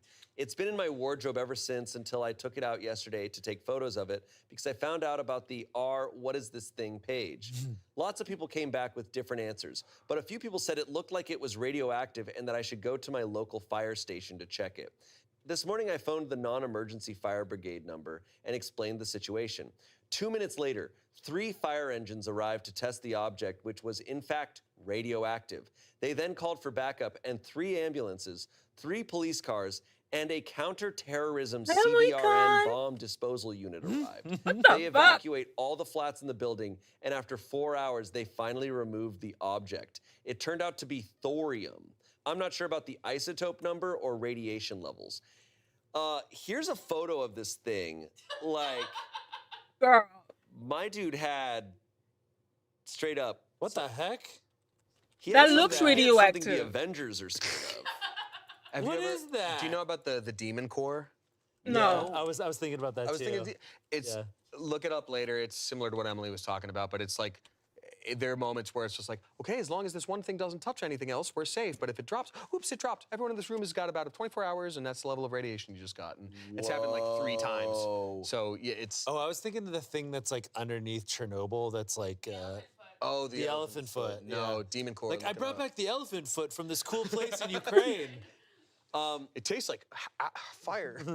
Thorium is a radioactive substance that, if ingested or inhaled via dust, it can increase the risk of developing lung or bone cancer, which, yep, makes sense why the various departments were called.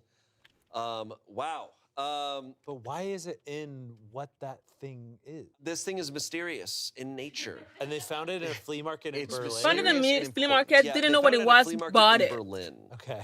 So, dude, I gotta go to Berlin. I don't think flea you markets. do. I don't think you do. You don't have to do that. What I want to do is I do want to go to Berlin, but just to go to that place where there's that the Locate ravers the Eye that of are under the Indifference. bridge. They're all here. Do we have to fucking the strike them? classic, Yeah. like cyber. That's in Berlin. I It's really a want to huge go there. historical moment. Yeah. It scares me that this tiny little thing that this guy had caused this level of response. I'm like, how many radioactive things like that are just around? Yeah, some dude an apartment over is like ruining your life without you even realizing I'm like, it. I don't know. Yeah. Holy crap. Probably. Terrifying. That sucks. Comments. You didn't mess up. You provided valuable low-stakes training for multiple emergency services. Good firefighting crews train/plan for so many scenarios, radioactive threats being one. This just happened to be the perfect thing to test with more real-world variables than any training/planning could account for. You're out some money, but now have an awesome life story. Yeah, you're out 50 ambulances that were called. Yeah, right? Yeah. Someone said, And you might have bone cancer now. It's like, you have an awesome life story.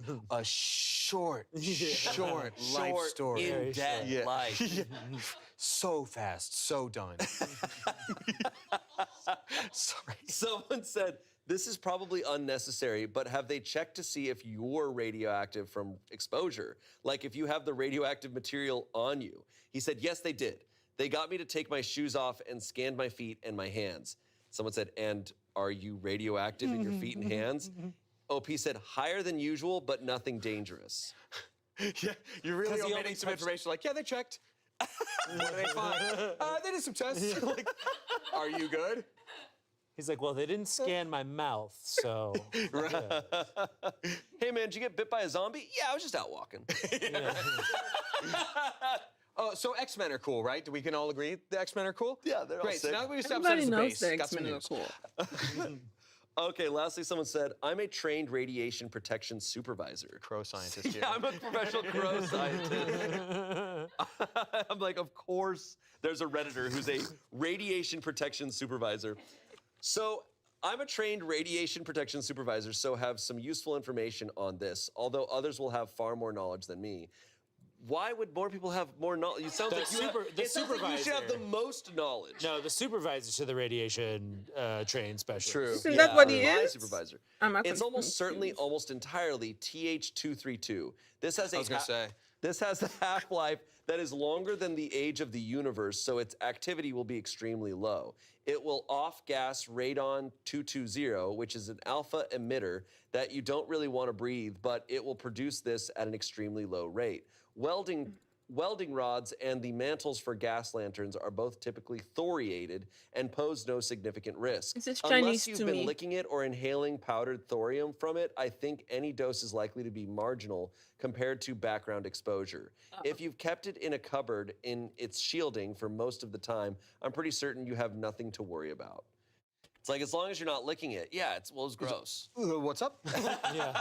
Well, yeah, it tastes really bad, so I don't have much. Yeah, hurt. Wow. Why would you put that in your fucking mouth? You found it in the flea market. I'm glad that it's not, like, we joke, but I'm glad that he's not dying I'm from glad this. he's doing all right. Yeah, I'm glad. I think flea markets are pretty cool. I go pretty often to find cool little things, and I'd Totally. like to Radioactive also not die. stuff. Well, You should have bring a some- Geiger counter next time. Yeah, You have slightly radioactive stuff, right? I have some uranium glass, which is cool, but I keep it behind like glass, so it's not the particles it emits. Like they literally go like, and they just sort of they don't go very far. The problem is if it's chipped or scratched in any way, that's when it's dangerous. So people have gotten me gifts before where they're like, I got you this. I'm like, thank you, and I have to immediately like toss it because it is dangerous. Wait, people get you uranium glass as gifts? I had like a family friend who's like much older be like, I heard you liked this. I had some of this in my house. And I'm like, that's so nice. Thank you. And I was grateful, but it was not in a state to be safe.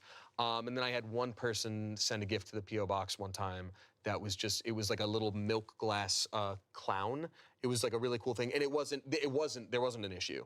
It's just the kind of thing, if it was chipped or scratched, it would have been, but it was well wrapped, and I was like, this is really cool. So I kept it. A radioactive clown? You like stuff if it's radioactive or haunted? I do, yeah. Preferably both. Well, what is radiation if not the haunting of the universe? I like that. Oh. That's Michio Kaku. No, I'm just kidding, I made it up. Particle haunting. Wow. All right. Our next story. Oh, yay. Woohoo. Today I messed up by never flushing toilet paper. You what? Okay. Uh-oh. We got somebody that did not grow up in the U.S. This is a thing. Oh, because of the If I read this title yesterday morning, I would have been like, okay, why is that a up? But after last night, I have realized this is what normal people do. For backstory, I would never flush my used toilet paper for 2 reasons. The first reason being that when I was a little kid, a plumber had to come and mess around with the tank in the back and said that a bunch of baby wipes were flushed and not to do that. My mom specifically told me, do not flush anything that's not shit down the toilet. Oh my So that's what I did from that point forward. The second reason was because there was always a trash can next to the toilet, so naturally my brain went, this is where the toilet paper goes instead of the toilet. I wonder. And I would always put it in there. So that's the premise. Ew, and Slightly it more didn't backstory. smell? I've been seeing my girlfriend for a few years, and in her parents' house, she also has the same toilet trash setup. The key differences being that there's never a bag in it, and there was never anything inside of it. So I would flush the toilet paper down the toilet because I didn't want to get shit on the bin, but I would feel really guilty because I thought it would up their pipes, so I would actively avoid using the bathroom at her parents' house. Fast forward a year, and we moved in together in an apartment, and I made it a point to grab a trash can with a lid for the bathroom so that it doesn't smell in there, and a bunch of trash bags. My girlfriend was confused, but didn't really question me. So this is where the up happens. This is where the up happens. Oh, okay. Get ready, here it is. Okay, yeah, here it comes. Last night, I was visiting my mom with my girlfriend and her family, so in total, there's about 10 of us. Earlier that day, I had gone to Dave's Hot Chicken and got the Reaper sandwich, which was now running through me with a vengeance. I went to the bathroom, did my deed, then decided to be thoughtful and not stink up the bathroom by taking out the trash with the now used toilet paper. I walked through the living room with the bag to throw it in the trash outside when my mom asked me why I was throwing the bathroom trash out. It wasn't full. I said, so that it wouldn't stink up the bathroom, because I'm thoughtful like that.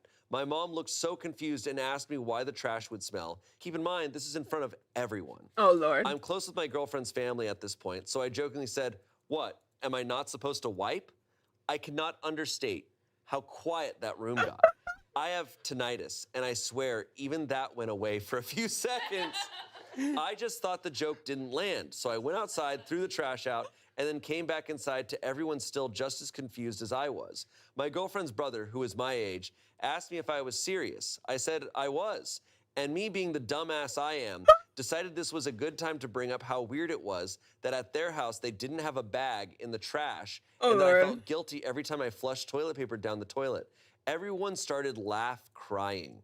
Apparently, it is actually very normal to flush toilet paper down the toilet, and I was the weird one here. A 24-year-old, fully formed adult was not aware of the fact toilet paper can go down the drain and not cause issues. I tried to justify myself, to which there was no justification I could give, and spent the rest of the night embarrassed.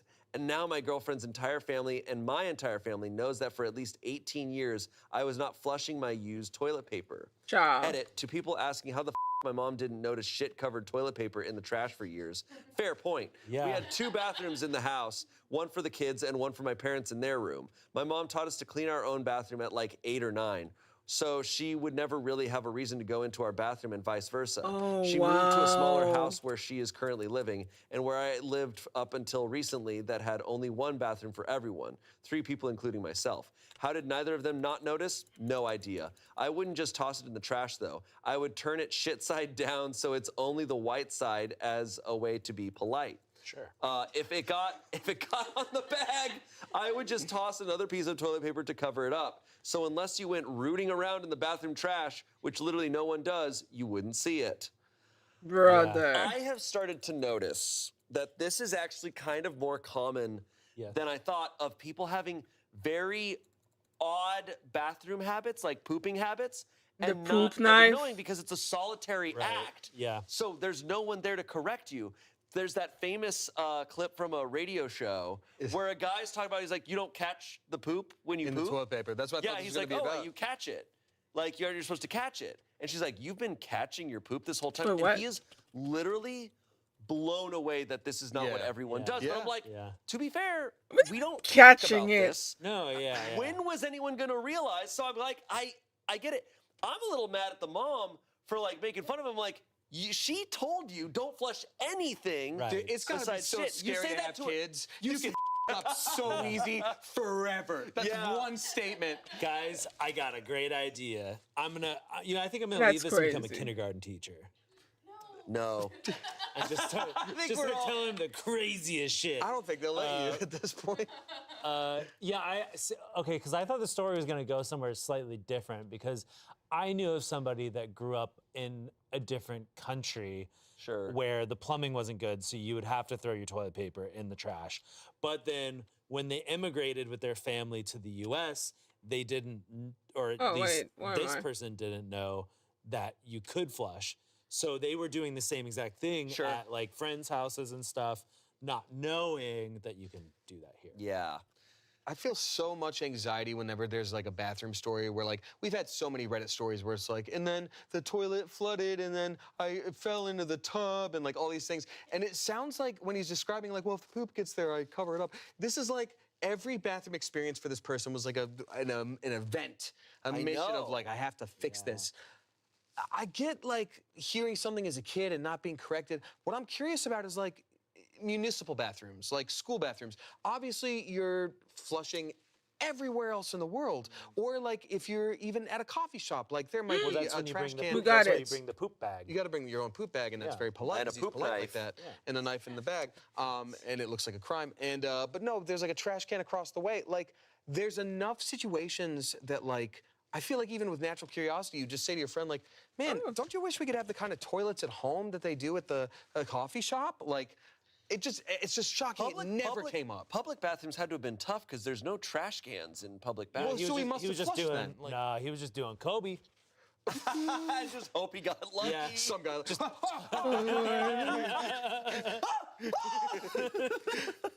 Yeah, Marilyn, the day got worse. I gotta go. No, men's bathroom. Well, some do because I mean, they're like women gender inclusive. have So like some trash even, can like, in the men's bathroom. rooms, they will have like a little like something to the side in case somebody needs to throw away a product, but not often. Most public bathrooms I know of, the toilets, like at an airport or something, they do not have trash cans. Airport I just went to did. Next to the toilet? Yeah, they got a few. Dang. Bro, you go to Woke Airport? That's crazy. Oh, man. Do you guys get Xboxes in your stalls? I feel bad. I feel really bad when I hear about these types of bathroom things where people have a misconception that they just live with. So I'm like, oh yeah, like you're saying, the bathroom was just like a lot of work. Yeah. Like this is an extra step you were doing that you didn't need to do. Yeah. That sucks. Yeah. And I'm so sad. I'm glad he learned now. How old is this person? 24. Okay, that's not that bad. Not yeah, it is. What do you mean? I mean, you know, that's... Well, I guess 24? But like 24 sucks. Yeah. Now a big lifestyle change. Look, he's gonna be so. This person's so free now. They're just like, I just drop it into the toilet. I know. So much less work. I scoffed at it for a long time. And then I got a bidet, and I was like, this is crazy. Dude, I got... It's wild, man. A bidet's amazing. Yes, I have a bidet with a heated seat, and it's lovely. I've got my bidet on fire hose setting, so it helps me stand up. Do you have the like... I hover above my toilet. It's just... It's Mario Sunshine. It's the second thing for Mario Sunshine. We're like, I never realized that thing in Mario Sunshine is just a bidet. It was, and then Mario changed his life. Because for years he was like, scientists were like, we should make a sentient bidet, and it was just the worst existence. Bidet. Yeah. You know that guy that does like the breathing exercises, Wim Hof?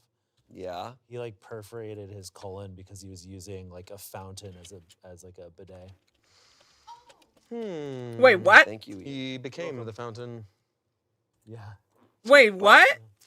Anyways. Don't use public fountains as bidets. Yeah, I would say so. Hear that, everyone? Now you know. We have some comments here. Hey, if it makes you feel any better, I cleaned bathrooms in retail for a few years, and you're not the only one. I found a shocking amount of shit paper in the trash receptacles on a regular basis. Yeah. So he's one of many. Someone said, to be frank, a lot of countries have piping systems that don't support toilet paper, so it's not an unreasonable thing to conclude. Your mom gave you shitty instructions which led to your shitty situation.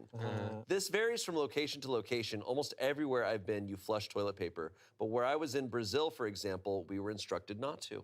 So if he does travel to other countries, he's going to be very prepared. That's true. For the life there. So people will like check in after and just be like, wow. Like, you get it. You're really cool, Thanks man. for doing your research. Anyways, next story. Today, I messed up by telling a stranger his triceps looked yummy. Oh. Oh. Okay. and Shane, I apologize. It's okay. Thank you, Ian. Interesting. I am a 35-year-old man, happily married to a woman with 2 kids. Much to her chagrin, I am a chatterbox. I love chatting with a stranger, getting a piece of their story, and making a new friend. I've been going to my local gym for 5+ years. It's a fairly close community, so I know most people that go there, especially the 5 to 7 a.m. crowd.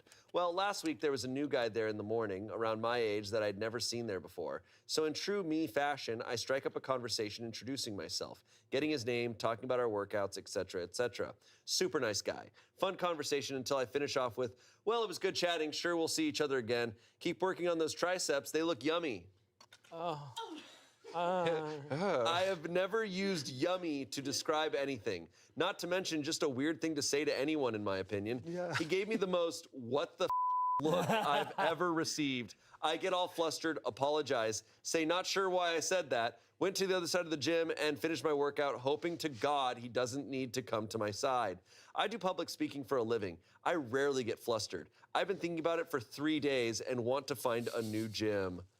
TLDR, tried to bro down with a stranger at the gym, told him his triceps were yummy as we were wrapping up the conversation. I was mortified. He was hella weirded out, and I'm now looking at options to leave the country. Okay, here's where he up. When you say something so out of pocket like that, you just gotta double down on it. Yeah. You gotta be like, yeah, they look yummy. I just want to munch on them. Yeah. You have to establish Don't do that. dominance. You can't let Don't do that. the other person Don't do that. You know, make you feel bad. He's got to put a foot up on a bench and drape a towel over his shoulder and go, you know, Justin Bieber, yummy, triceps. Yeah. Yeah. And just be like, Yeah. You got that yum. Because if you acknowledge that it was weird, lick your lips and apologize. If you apologize for it, you've lost. You've lost. Yeah. Yeah. I will say, like, yeah, I think there's something to that. Honestly, I think you have to, like, double down by, like, doing it to someone else, being like people that you know, and just be like, hey, Chris, good to see you, man. Hey, keep your day yummy. Like, hope your workout's yummy. And then just be like, oh, wait, that's I'm my not thing ready. now. Yeah. Like, that's what I say. Forever. Oh, boy. And those biceps. Yeah. Bitch, I hate when people do that. Or you can, like, I don't know, if you know people in the gym, have them do it too and just be like, hey, dude, the squats you were doing looked yummy. Like, they gotta have your back. Yeah, it's true. I think there's worse Gotta things spot you someone. could say. I feel like you can there's recover. worse things. You can recover from yummy. Yeah. As long as you're like. Name them. I mean, as long as like. It didn't come off as like sexual harassment. It's going good. You know? Totally. It does a little bit. I'm currently farming the new spider frame. But if it's like, what if it's from bro to bro? I'm imagining though that the way his phrasing of it, like his you know, enunciation like, of it. Yeah, those triceps look like yummy. I think he's saying like, oh yeah, your triceps looking great. But like what he said was like, oh yeah, and your triceps looking yummy, man. And just being like, it's worse that you didn't do anything with it. What you were like yummy. It's like, oh, your triceps look yummy. Like it's just, it's worse than it's normal. Like it doesn't. It's like the way you're pronouncing it doesn't sound like sexual harassment, even though the phrasing of it does. It's rough. It's also rough that it's somewhere between 5 and 7 a.m. It is 6 a.m. in the morning when he is saying this to this guy. That makes a lot more sense because my brain. My brain is fried. Not working. I don't typically like talking to people at the gym because I go early in the morning and I'm just like, I'm out of it. Like, I am on autopilot here. Yeah, that's definitely like Tortillio. That's kind of like zone. Yeah. There you go. Someone said, ain't nothing wrong with appreciating a fellow bro's yumminess. Someone else said, I would just move to another continent and start a new life on a farm. Someone said, okay, I feel this. I used the word tasty to compliment a coworker on her recent nails from the salon. They were a creamy pinkish, icing-like color, and legit looked delicious. Oh, they did not let me live that one down. Someone said, you should have clarified that you have select tastes in human flesh. That would have solved the matter for sure. Right. Someone said, it would be kind of funny if this is how you found out you're bisexual. Oh. Interesting.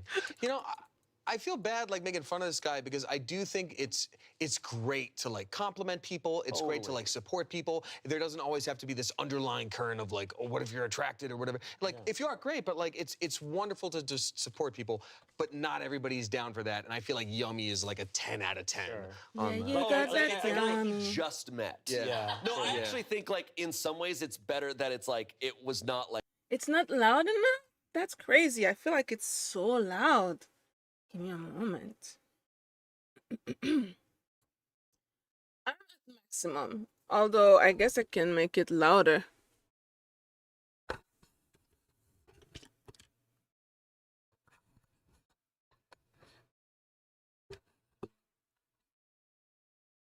Oof. I hope this helps. I don't want to be too loud. And that should help as well. Let me know if it works, Summer.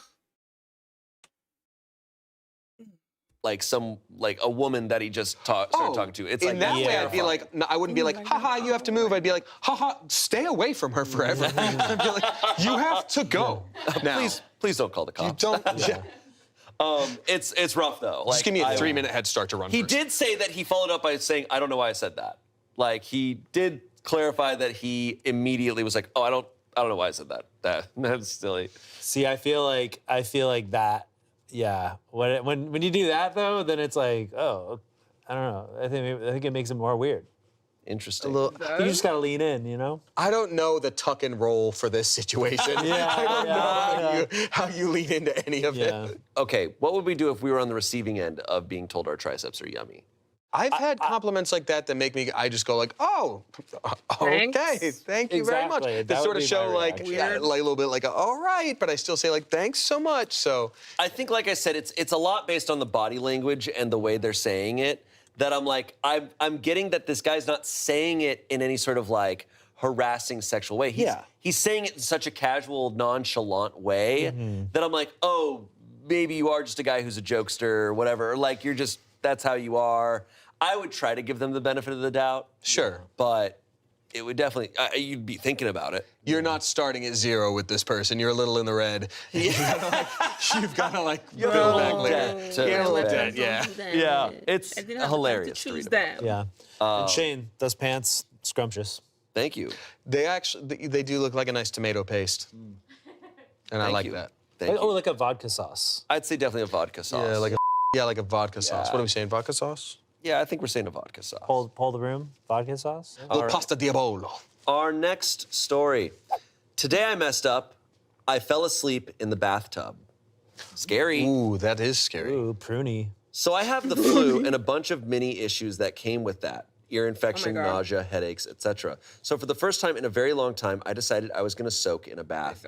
I have like 3 bath bombs in the back of my bathroom cupboard I've had for maybe about 2 years because I usually shower, not bathe, and I decided I wanted to use the glittery peach one. To my horror, and apparently my husband's, that peach glitter bath bomb is neither peach nor glittery, but the closest red I've seen to blood. I'm soaking and I knock out. I must be a shallow breather. From what I was told, I was faced away from the door and the way my hair draped down made me look as though I was face down in the water. I am a very, very, very heavy sleeper. I have like 20 morning alarms to wake up and still tend to get up late, so my husband touching my leg didn't wake me up, nor did his scream. And apparently my skin felt ice cold. My brother-in-law runs in and starts freaking out, running back to find his phone, and my husband tries to grab and hold me. I imagine this was very dramatic, and in that process, my head goes under the water for a second, and I pop up because I got water in my nose. I'm confused as to why my husband is crying. My brother-in-law runs back in thanking God, and husband is trying to find out where the blood was coming from. I'm obviously terrified by the audience while I am butt naked in this bath, and as if it couldn't get worse, I was asleep so long the bubbles were gone, so I was just exposed. I yelled at them to get out and just stood up and showered. Definitely not a fan of this situation. Gonna stick to showers. Gonna avoid my brother-in-law for the rest of my life. Oh my God. We have a photo of the bath water, and it's like a Bitch. It's like a vodka Girl, sauce. it looks like you fucking slit your fucking wrist in the bathtub. Wow. Oh my God. That's so sad. That is awful. It doesn't matter. Well, it does in the end, you know, but it doesn't matter if it's like real or not. Your brain is experiencing that. Like they went through the trauma of finding your wife dead and bleeding in the bathtub. Like that happened to that person. That sucks. And when yes, it's violating when she was like, yeah, it sucks that I was naked too. I'm like, that does, but also, but also, yeah, it's kind of bad, but we're gonna rank them. It's like a little embarrassing, but like, he was going through 5 stages of grief in one moment, wailing. Jeez. Oh my God. Oh my God. That is the king of all the mess ups that we've read about today. That is the worst one. Yep. I fell asleep in the bathtub and caused unrepairable trauma to my husband and brother-in-law. On the plus side, now we know what our next April Fool's joke is going to be for Smosh. No, don't do that, please. Don't do that to someone. I've never been more grateful that we don't have a bathtub at Smosh. Yet. I saw a little movie called Nightmare Before Christmas. They got ones with legs that can walk, and I think that's what we need. I love that little clawfoot tub that crawls around. Okay. Yeah. I like that. I like that. My God. Also, just kind of dangerous to fall asleep in a bathtub. Yeah, that's actually so. Sure. I guess like looking at the water here, it's not too deep. Like it's a little shallow. That must be a damn good bath bomb. I think she just had the flu real bad. That does sound really nice. I want a bath right now. I don't know. I see what you're up to, and we're gonna find you dead, we think. Nah, you got me. You got me. That's terrifying. That's awful. That is horrible. That's really awful. It's funny. Someone said, on the positive side, it's nice to know that your family love you and ran around like the proverbial decapitated chickens to help the best they could. Well, yeah. You don't have to. No, you don't have to love somebody to be horrified by thinking you're coming across a corpse. Hey, Steven, come look at this shit. Oh my God. Yep. That's so embarrassing. Oh, dude. All right. Who do we call for this? Yeah. Oh my God, her blood smells like peaches. I told her she needed to cut down on the sugar. Opie responded, they are super loving. It's funny because they're seriously assholes, kinda, bully me often, but when I'm sick or hurt, they both spring into action and help me in whatever way they can. Someone said, I work in 911 dispatch. If someone called and we were told what you described in this post, it would straight up go out to the firefighters as an obvious death. Lastly, someone said, could be worse. My friend fell asleep in the tub with it running and ruined like 3 apartments all at once. So it could have been expensive and embarrassing. Damn. I don't know. Actually dying. Sorry. Yeah, or actually dying. Whew. Oh. Wow. That might be the worst today I've messed up I've ever read. I mean, I don't know how you mess up worse than that. It ended well. I think like in an innocent way, right? Yeah, like, sure. As opposed to like, there's today I messed up where it's like, oh, I committed a crime. It's like, okay, she didn't technically do anything wrong. Nothing really actually happened. Like as far as like Curb Your Enthusiasm types of things happen. Yeah. This is probably the worst one I've ever read. Huge. Yeah. Yeah. I can't think of doing something worse than that. I mean, without committing a crime. roll my bunting. Okay, I'll save it. Okay. Our final story, and this one is awesome. Okay. Today I messed up by making a 5 big booms joke on a first date. What? What? Is this you? Oh, I'm so sorry you fell asleep in the bathtub. We'll give it a boom. Wow, I never thought I'd post on the subreddit like this, but I came back from a first date a couple of hours ago and am still feeling absolutely mortified. So maybe writing it out will feel cathartic. I, a 20-year-old woman, recently downloaded Hinge for the first time and began swiping. I've never gone out on a date through a dating app before, so safe to say I was absolutely shitting bricks for tonight's first date with Brian, 22-year-old man. Although we started talking off of the app prior to the date, we hadn't actually spoken on the phone, so I didn't really know what to expect in terms of how our conversation would flow in person. Fast forward to tonight, and we ended up meeting at this cute paint bar. Everything was going great until the topic of pets was brought up. He noticed the lock screen of my cat and asked if it was mine. I said yes and asked about his pets. As I remembered, he had a pic with 2 dogs on his profile. He got out his phone to show me pictures of them and sadly told me how one of them, a white, crunchy-looking Yorkie named Roxy, had recently passed after New Year's. Aww. Now, I have no idea what possessed me in that moment. Maybe Satan, maybe Roxy. But I simply responded, aw, she gets 5 big booms. Oh, no. Oh, the brain rot. The brain rot. No. If she died after New Year's, please tell me it doesn't it? have anything to do with fireworks. But did she just sit there and go, boom, boom, boom, boom, boom? He's like Roxy exploded. And then after that, he goes, what? She just goes, What? He weirdly looked at me and just went, what?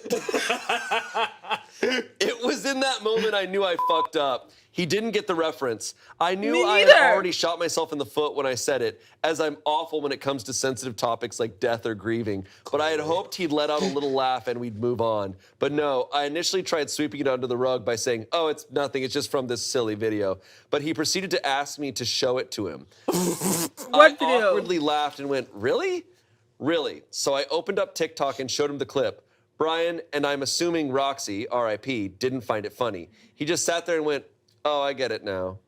From that point, I knew the date was doomed. So I just gave him an apology. The date got a doom. Yeah, it got a doom. Oh, no. From that point, I knew the date was doomed. So I just gave him an apologetic smile and tried to make the most of things by placating the situation. Thankfully, we were wrapping up with our paintings by then. All in all, now I know not to try to lighten the mood of a grieving dog parent by bringing up a brain rot joke, especially on a first date. Sorry, Brian, and sorry, Roxy. You deserve more than 5 big booms. Damn. Especially on a last date, actually. Yeah. Final date. Yikes. Final date. I just love like having to explain Costco guys in the year 2025. It's all about the Rizzler now. Video. Yeah, the Rizzler's taken over. Damn, yeah. Do I listen Cornered to the movie market. reviews? No. I gotta give people a little bit of grace. I'm listening to people telling their embarrassing story on Reddit, and it's read by this smush people. I listen and I judge. It's my favorite activity while I grind on Warframe. I listen and I judge.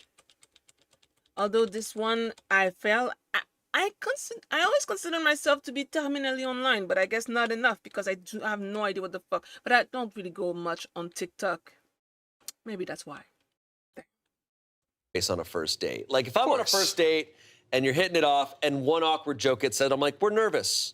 Like I think a great thing, like when I was dating, is like kind of establishing that you're nervous on a first date. Just being like, oh my God, I'm so nervous. Like, this is so weird. Because it is. Dates are weird, especially first dates. So 100%. like if you fuck up and say something like that, I'm like, come on, you didn't say something really insensitive. No, and like, I think there's always this pressure of trying to make yourself work for the other person. First date is like, let's try this out. Let's see how we interact. So, yeah, that, was not the best thing to say about his dog passing. But there is somebody out there, hopefully, that would be like, oh my God, that's so funny. Like, I love that. Like, your humor, like, if you're not great with topics on death, they might not be either. That's how you both deal with it. Right. You're not gonna work for Brian 22. You don't fail a date. It's just like, oh, you guys weren't a connection. Exactly. That's all it is. And some people, I mean, like they don't deal with like grief or loss in the same way as others, and some people use comedy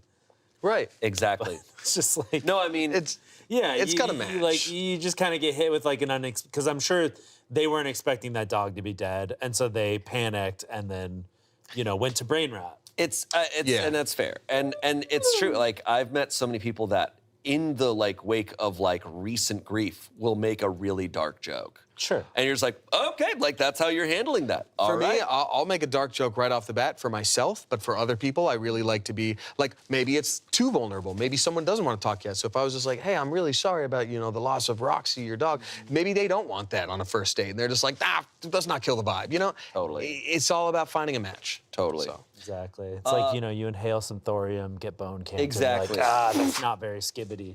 It's not. Pretty Ohio of you. It's pretty Ohio. Some comments. This post gets 5 big booms that had 2,000 upvotes. Someone said, if my date said this about my dead cat, I'd think it was hilarious in its absurdity, to be honest. Yeah. Lastly, someone said, this is almost cringier than f***ing to Seabat. I don't get that reference. You read the story. Oh. Yeah. Seabat, I forgot the name of it. Classic. Anyways. Classic. Update. Roxy's back! She's now dating the father guy. He buried in the cemetery back there. Gotta go up there and bury She's it in on the a date cemetery. with Big Justice. Is it? I think it's AJ Justice is the dad, right? Oh, it's not Big Justice? Big Justice is who's Little Justice? I gotta brush up on my Costco guys lore. Yeah, sorry. Dude. All right, on to the update. Oh my God. I'm a little terrified at how over 800,000 people viewed my story, but it looks like my faux pas made at least a few of you smile, so at least there's that. Brian, which, don't worry, isn't his real name, to all of our surprise, texted me this morning saying how he had a good time last night and would like to see me again. I guess the 5 big booms didn't scare him away after all. In all seriousness, though, thank you for the much-needed laugh, and for those who were disappointed by my TikTok usage, try not to worry about the future generation too much. We can be driven and also enjoy an extremely dumb joke here and there. Yeah, nice. That's sweet. Yeah. Hey. It's great. Hey. Of course, we like a chocolate chunk cookie. I guess I'm gonna have to Wow. research Well, it all what worked the fuck out. this video Yeah. is. Pretty cool. I mean, we haven't checked up on the thorium guy. So No, we don't know if that not. worked out. That one sounds like it'll be okay with the I sort of think he'll be Half-Life all right. situation. Given the Half-Life, 3. Oh. Well, no, the Half-Life is... Oh, And this is where got we it. announced 'Cause we're he looks sponsored like- by he Half-Life looks like 3. Gordon Guys, Freeman. it's coming. It's coming, next year. and it's a Smosh exclusive. And it's also only going to be on VR that you don't own. And I'm Gordon Freeman. He's Gordon Freeman. You are. That is lore. It's what we're announcing today. Thank you both for being here. Thank you for not messing this up. There's still time, but thank you. Okay. Yeah, thanks for dealing with my slightly less than normal voice. I forgot about it. This is now your normal voice. This is what your normal voice sounds like okay. now. Okay, change is weird, but I think I'm okay with it. All right, awesome. Thank you for watching, and let us know what other themes and subreddits you'd like to see on the show. This one wasn't bad. Yeah, fucked up. He got. Although I prefer. I don't know. All right, let's see. 15 of the. Do I listen to movie review as well? On a podcast? No. I don't. I like to watch people react to movies that I've seen. I like to watch. I like to watch reactions, or maybe if like the movie is very complex, maybe I like to watch like a breakdown. But I really don't see myself listening to a podcast of movie review. I'd rather just watch the movie. But I like to listen to people's bullshit. That's my jam. I like to listen to people's bullshit. It makes me feel like my bullshits are not that bad. So yeah, that's kind of therapy for me since I can't afford actual therapy. That's how I roll. Most upvoted am I the a-hole Reddit stories for the month of April. In this series, I collect the best stories for the month and put them all in one video for you so that you can enjoy the best stories chosen by Reddit. Normally, the way this series goes is there's a lot of repeat stories just by the nature of me reading a lot of Reddit stories, but actually 14 of the 15 stories are brand spanking new. So this is pretty much just a brand new video with brand new stories. As usual, everything is timestamped below if you do feel like skipping around for any reason. I apologize, you guys. This video is way later than I usually like to come out with these, but I've been super busy with a move right now. If you've been in my streams, you've probably heard me say it, but I want to say it in a video. For the next 2 weeks, my streams, my uploads are kind of going to be irregular and probably not as frequent as they usually are. All that I ask is that you bear with me. I'm doing my absolute best to get through this move, and once the move is done, I should be back to regularly scheduled uploads for you guys. I appreciate you. Let's lock in here and read some Reddit. Am I the a-hole for demanding to go through my brother-in-law and his girlfriend's bags if they are staying with us? Background: I have a pretty severe dairy allergy. I break out in hives, struggle to breathe, and have to carry 2 EpiPens with me everywhere. If I get any dairy in my system, I end up in the ER. My in-laws know this, and I've been extremely accommodating since my fiance and I started dating 5 years ago. When we moved in together 2 years ago, we set strict rules for our home because of my allergy. The big one is that no one is allowed to bring anything that contains dairy into our house ever, no matter what. On to the current story. My brother-in-law started dating his girlfriend a year and a half ago. They came to visit us together for the first time a year ago. My fiance made sure my brother-in-law explained my allergy to his girlfriend and our no dairy rule. 2 days into their stay, she bought dairy products and cooked lunch for herself when we weren't home. I ended up in the ER because of cross-contamination. She apologized and explained she hadn't understood how serious my allergy was. We managed to put the situation behind us since both my fiance and I currently have and want to keep a good relationship with my brother-in-law. So what you're telling me is that even though he explained, maybe not well, that he was allergic to dairy and that there was a specific no dairy rule, you're telling me she was either so stupid or so negligent or just didn't give a fuck about the rules that you have set up for your house or your allergy, that she just chose to, oh, oopsie, I didn't understand how bad your allergy was. I don't buy it. I don't think OP should have put the situation behind them. I don't trust this woman. And I would be like telling my fiance, like, yo, you gotta tell your brother-in-law to break up. Like, I'm thinking of my brother-in-law. If I started dating a girl and she pulled this shit on my brother-in-law or on my sister, I would be fucking furious. That would be breakup words of like, you were clearly told not to bring dairy into this household and you did anyways. Like, either I massively fucked up or this person is just an asshole who does not care about other people. This person has ADHD. For a second visit 9 months ago. We had a video call with brother-in-law and his girlfriend before the trip to make sure she understood the severity of my allergy and how serious we are about the no dairy rule. During their second trip, I was taking out the trash and found candy bar wrappers and an empty milkshake container in the guest room trash, the room she was staying in.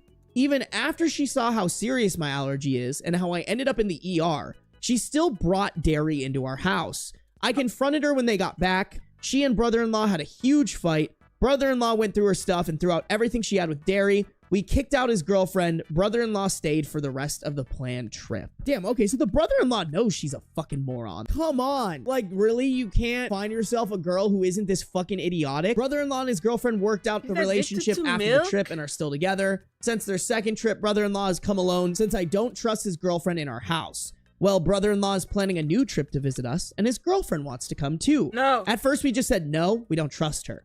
But since we know this is important to brother-in-law, we came up with what we believe is a good compromise. She can come and stay at our place, but we will look through her bags every time she comes back to our place. Oh, okay, I see. She can come and stay at our place, but we will look through her bags every time she comes back to our place.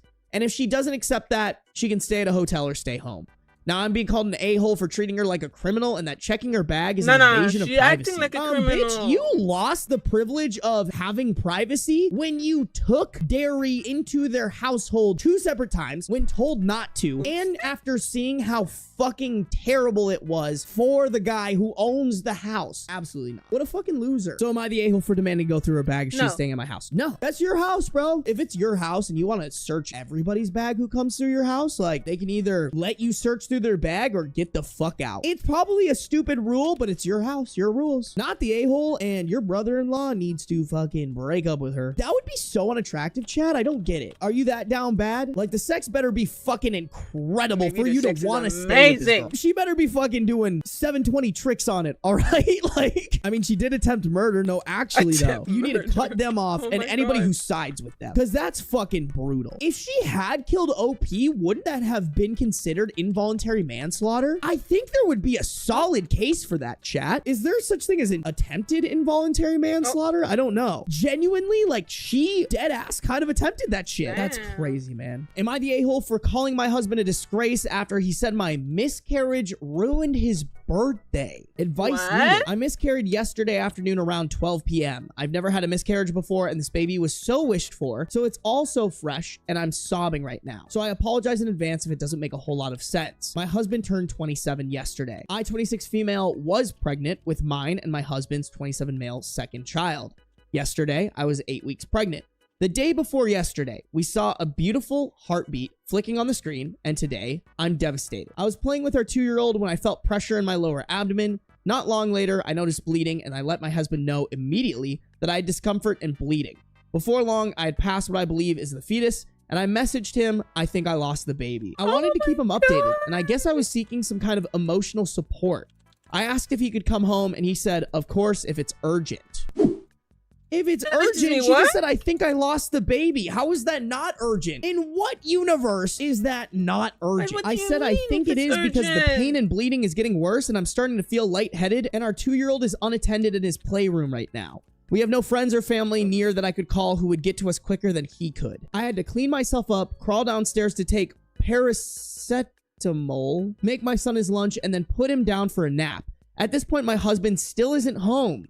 He was working approximately 30 minutes away and took closer to 60 minutes to get back. Hours later, when I asked, it was because he'd stopped at Tesco to pick up some beers. Straight to the garbage. Get rid of the whole man. I ended up very poorly, losing lots of blood, lightheaded, vomiting, etc. And he had to take me to the emergency room. By the time I was discharged, it was almost 8 p.m.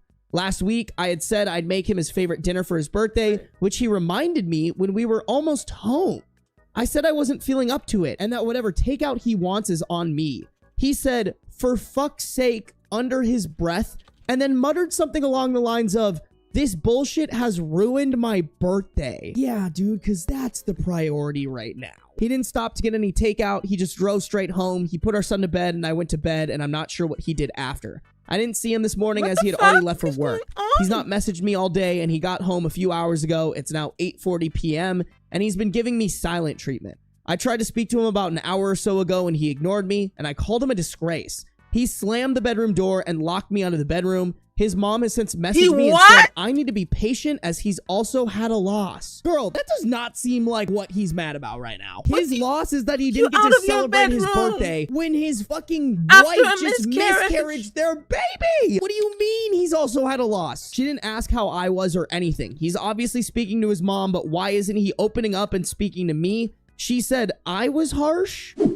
The I'm sorry, y'all. Don't get me wrong. A miscarriage is traumatic to the father, too. If for some reason he actually is mad and he's just vocalizing it through something else, I guess his birthday. But either way, I think, and maybe this is the inner man hater in me, but I think that the priority is the woman who just had a miscarriage, was bleeding, vomiting, had to go to the hospital, and also passed her fetus out of her vagine, bro. Like, I'm sorry. You are not the priority, bro. Don't get me wrong, your feelings are important and you should definitely address them. But at that moment, your wife is the one who you cater to. But honestly, y'all, I severely doubt he actually gives a shit about that. I truly think he probably is like, well, this ruined my birthday. Wee woo. Oh no, woe is me. My poor birthday. I'm feeling utterly emotionally neglected right now. My body has been through emotional and physical hell. I understand that my miscarriage came at a fucking inconvenient time for him as it was his birthday and all. I'm not sure if it's the hormones making me feel crazy, but is it nuts to contemplate divorce? Am I the a-hole for calling him a disgrace? No, girl, listen, I'm sure this man was exhibiting red flags before. If these are the only red flags he's exhibiting, I think divorce is totally merited. It hurts me to know that this man has a child because he in himself is a fucking child. The way that he went about the situation is unacceptable. I know it's hard, and maybe he truly is just deflecting and saying that he's upset about his birthday or whatever, but either way, his actions and the way he's acting is not okay in this situation. I don't think there's any excuse for the absolute assery this man is putting on. Like, how will he be supporting his kid through tough times and losses? Exactly. Sorry, I'll plan my miscarriage better next time. No, for real. Like, what a fucking asshole, bro. She does need a divorce, this man. Like, he really did show his true colors. You do not want a partner who's gonna fucking be this much of a little bitch when, like, something serious happens to you. Absolutely diabolical behavior. Y'all, I'm curious about this update. Please tell me you divorced his fucking bitch ass. Update came 3 days after the original post. I should have clarified in my original post from last week that the way my husband responded was completely out of character for him. He's usually a caring and supportive man and is a good husband and father. The only incident where he's shown any kind of red flags was when I put together an accent chair. I used a screwdriver to attach the legs to the seat, and when he came home from work and saw that I'd done it myself, he jumped on it until it broke to show that I didn't do it properly and that I should have waited for him to come home.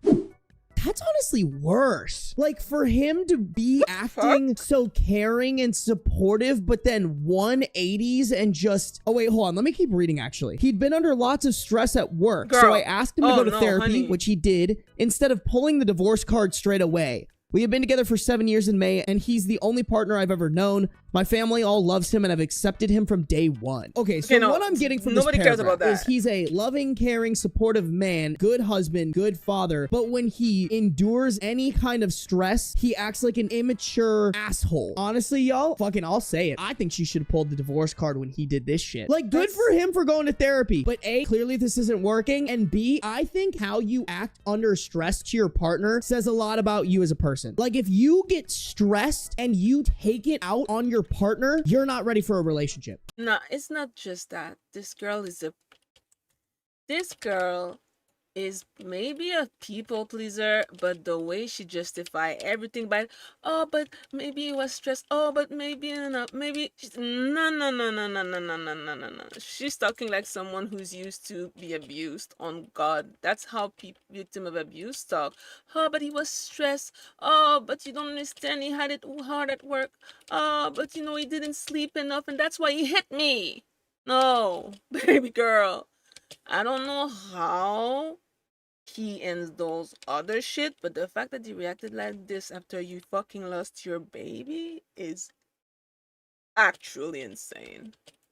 You should definitely divorce, because if you don't, this will tell him that it is totally acceptable to treat you like this. He will never learn from his action, and it's gonna get worse. It always gets worse. It literally always gets worse. It never, like, just, you know, go downhill when it comes to these kind of behavior. So please get a divorce. It's gonna be terrible otherwise. Talk to any therapist and they're all gonna tell you the same thing. Or any crisis hotline and they're also gonna tell you the same thing. This man is not just giving you red flag. He's a whole freaking siren alarm system. Like, it's not good. It's not good at all. Plus, you're so young. 27, you already have your second kid in this economy? Damn. Good for you, I guess. High-key hot take, maybe this is just my perspective on relationships and how they should work, but genuinely, if you get stressed and your response is to treat your partner like shit, there is something wrong with you. When you're stressed, you should go to your partner for relief. You should go to your partner to healthfully be able to relieve that stress. If you get stressed and start treating your partner poorly, that is a problem. There is a clear issue there that you need to work on. That might be a hot take, but I think that is red flag behavior. Personally, the stress isn't the exception. It means he doesn't have the energy to keep his mask up. That's what I'm thinking. Don't get me wrong. I understand stress and like lashing out by like yelling at them a little bit or something like that. But if you're stressed and you're fucking cruel to your partner and you're not able to be like, okay, I'm stressed right now. I just lost my child to a miscarriage, but my wife had to actually go through the process of like pushing a dead fetus out of her body and like bled, vomited, had to be taken to the hospital. If you can't understand that, like, like she's the priority and that you need to handle your stress on your own and be there for your partner. And then on top of that as well, his reaction to her, I lost the baby, is just inexcusable. No matter what kind of stress he's going through. I think that's a bad partner. You do not want someone there who's going to treat you like shit when they're stressed. I also should have clarified, yes, I know he was an a-hole in that scenario. I wasn't questioning that. What I was questioning was whether I took it a step too far in calling him a disgrace. He's going through a lot at work at the moment. It was his birthday. I'd been messaging him and telling him that I'd miscarried his child, and he had to leave work early. And then I called him a disgrace after he'd taken me to the hospital and was responding to the grief in his own way. I think the majority of people said I was not the a-hole in this scenario, and due to his behavior that my insult was justified. Thank you to everyone who reached out and checked in, offered condolences and emotional support. I've read all my messages and tried to read most of the comments. Most of them have been very kind and useful and have helped a lot over the past few days. I had a scan yesterday which confirmed that everything is passed successfully. Some people may remember that I was very worried about retained tissue due to my fever over the weekend. Also, my tonsillitis is fully cleared up, so I'm feeling almost back to normal physically.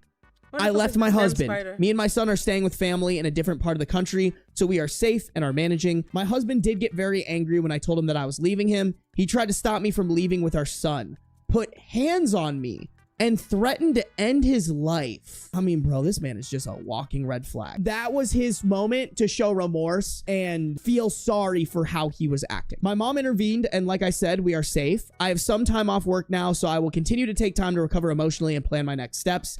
Thank you if you read this far. I doubt there will be any more updates after this. I mean, I'm glad she left. That was so red happy flag she city. left. There were so many red flags there. I think she made the right move. If someone threatens to K-word himself in a way to manipulate you, you just say, do it and walk out. It sucks if they actually were to do it, but like putting that on another human being is the highest, worst form of manipulation. Highest form. You should not let them manipulate you like that. That is never something that I think anybody should hold on their conscience, even if they follow through with it, because that is not your responsibility. It is not your responsibility to stay in an abusive situation with somebody who's willing to manipulate you like that. When he put his hands on me, he actually put his hands around my neck and was choking me, which was what is terrifying. Choking in an abuse situation is the number one indicator they would kill you. Oh, that actually kind of makes sense. I understand like work being stressful, but I don't think any amount of stress There's no justifies amount of his stress actions. at work that Even will just the have jumping you on the chair. choking your That's not only fucking wife mean, after but a that's, like, cruel. miscarriage. I think like healthy reactions What to the stress hell? aren't taught. I think a lot of people are Get a taught by their shotgun. parents that when they're under stress, the reaction to that is to like be an asshole. When like, don't get me wrong, like I understand being an asshole just because you're like overstimulated, you're stressed, whatever, but it shouldn't be to a cruel extent. And this one was definitely. No. Am I the a-hole for bringing a much older guy to Easter dinner after my dad left my mom for someone close to my age? Oh my God. I, 18 female, moved out at 15 when I got into a boarding school abroad. When I was 12, my dad, 45 male, cheated on my mom, 43 female,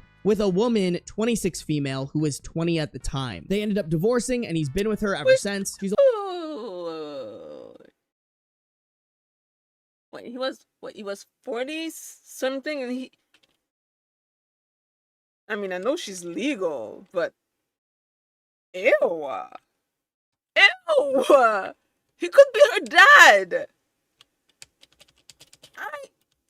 I'm not saying it's illegal, but just because it's legal doesn't mean that you should do it. This is nasty. That's nasty. Oh, come on now. God damn. That's the only thing that it says is that you're not able to pull women your own age because they probably can't handle your bullshit. So you have to go get a young, impressionable woman that will just take every single shit that you throw at her. That's what I see when I see a 46 with a 20 years old. What the fuck? Oh my God. Oh my God. Date your own age. She's still a child. Technically speaking, her brain is not done developing yet. So technically speaking, she's still a child in my eyes. And that's nasty. Your daddy's nasty, girl. Call him out. Jesus. Why are people like that? She's only a few years older than me, and for the past few years, she's been at every family holiday. She's clearly only after his money, but he's too stupid and stubborn to understand. This year for Easter, I flew back home and asked a friend of mine, 38 male, to come with me and pretend to be my boyfriend just for a few days at my home. If it's just solely pretend, I'm actually kind of down for this. If we're just here to fuck with the dad, maybe I can get behind it. As long as no hanky-panky weird shit is happening. That's kind of fucking funny. After dinner, my dad pulled me aside and told me that he felt uncomfortable with the situation. I told him I didn't do anything wrong and that after him, love has no age. He told me that I ruined everyone's Easter by being selfish and bringing someone his age to dinner. I flew back to school, but now I'm getting messages from a few relatives saying I should apologize to my dad and break up with my boyfriend. I haven't responded. I don't think I'm in the wrong because he's made my life uncomfortable since the moment he cheated on my mom. If they were actually dating, I would maybe be like, you know what? We gotta have another conversation, girl. But if it's for shits and gigs, not real, and you just wanted to fuck with your dad, he deserved it. He deserved it 100%. And honestly, like, as much as he's probably fucking stupid, he probably is at least starting to be like, oh, wait a minute. Hold on. Maybe, just maybe, I wasn't cooking. Yeah, I'm gonna go with not the a-hole. I mean, you could maybe argue that it's still like fucked up for her to pretend or whatever, but I think as long as the pretend is real, it's perfectly fine and honestly funny as fuck. Like, give that bitch a taste of his own medicine. It sounds like OP needs to go no contact with his entire family, bro. Especially if he cheated. Like, honestly, girl, I don't even know why you're still seeing your dad if he cheated like that. Like, fuck your dad. Edit. Seems like many think it's a lie, LOL. I would too, but I met my friend in a book club when I moved to the US. I'm from Europe, and he's been a great father figure for me, to be honest. When I had no friends there, he would buy me dinner and actually spend time with me, and he's recently divorced from his sweetheart, so he would have spent Easter alone anyways. Therefore, decided to take him with and show him around. For reference, I didn't say half of the bad things my dad did, or the whole story. It would have been too long, but trust me, cheating isn't the only thing he did. I know this is immature, people. I know it's extremely immature. No, it's extremely immature of him to cheat on his wife with a 20-year-old at the age of 43. I'm sorry, bro. Like, until this dad proves that he deserves mature actions and reactions from his daughter, which he hasn't, I say the daughter can do whatever the fuck she wants. The daughter's 18. Why are we expecting an 18-year-old to be more mature than a 43-year-old man? Just shut the fuck up. If you're in the comments like, oh, that's immature, just leave. You're wrong. I know it's extremely immature of me, but I wanted to show him how it feels. Thanks a lot for the advice, everyone else. Update for Christmas, LOL. Someone remind me, if you see that Christmas post, send it my way. Am I the a-hole for getting my coworker fired for his repeated visible dick print? I-19 female. I heard that one interning too. part-time, and we all dress casually. I was alone in a room at my all of those are like super. Oh, Smush already told me this one, and that poor lady got fucking gaslit at work over visual freaking sexual harassment. I remember that story. I was disgusted for her. Wait, what's the next one? Am I for refusing to do my boyfriend's laundry after he told his mom? Oh, not another asshole boyfriend. Tell me. For real. Am I the a-hole for refusing to do my boyfriend's laundry after he told his mom I don't do anything around the house? So I, 26 female, live with my boyfriend, 28 male. We've been together for 3 years, living together for 1. We both work full time, but I also cook, clean, do laundry, grocery shop, handle bills, take care of our cat. He'll sometimes take out the trash or wash a dish, but that's about it. I brought it up before, and he says he'll try to do more, but never really follows through. I don't know who needs to hear this, but if this is the case with your relationship, this shit is bugged. That's crazy. If y'all work the same hours, you should be dividing up the chores equally. And if somebody doesn't follow through, you need to take that to heart. You can't just expect that to change. Like, if you've been living with this guy for a year and he never follows through, that is an indicator of how your life is going to be if you marry that person. If you decide to stay with that person into the long term. Last weekend, we visited his parents for dinner. Out of nowhere, his mom says to me, so what do you actually do around the house? Boyfriend's name says you're not really the domestic type. I literally just blinked at her. I laughed awkwardly and said, well, if not domestic, you mean I do everything, then sure. She didn't even laugh. He looked embarrassed, but didn't say a word to defend me. On the way home, I asked him what that was about, and he said, I just mean you don't really enjoy housework.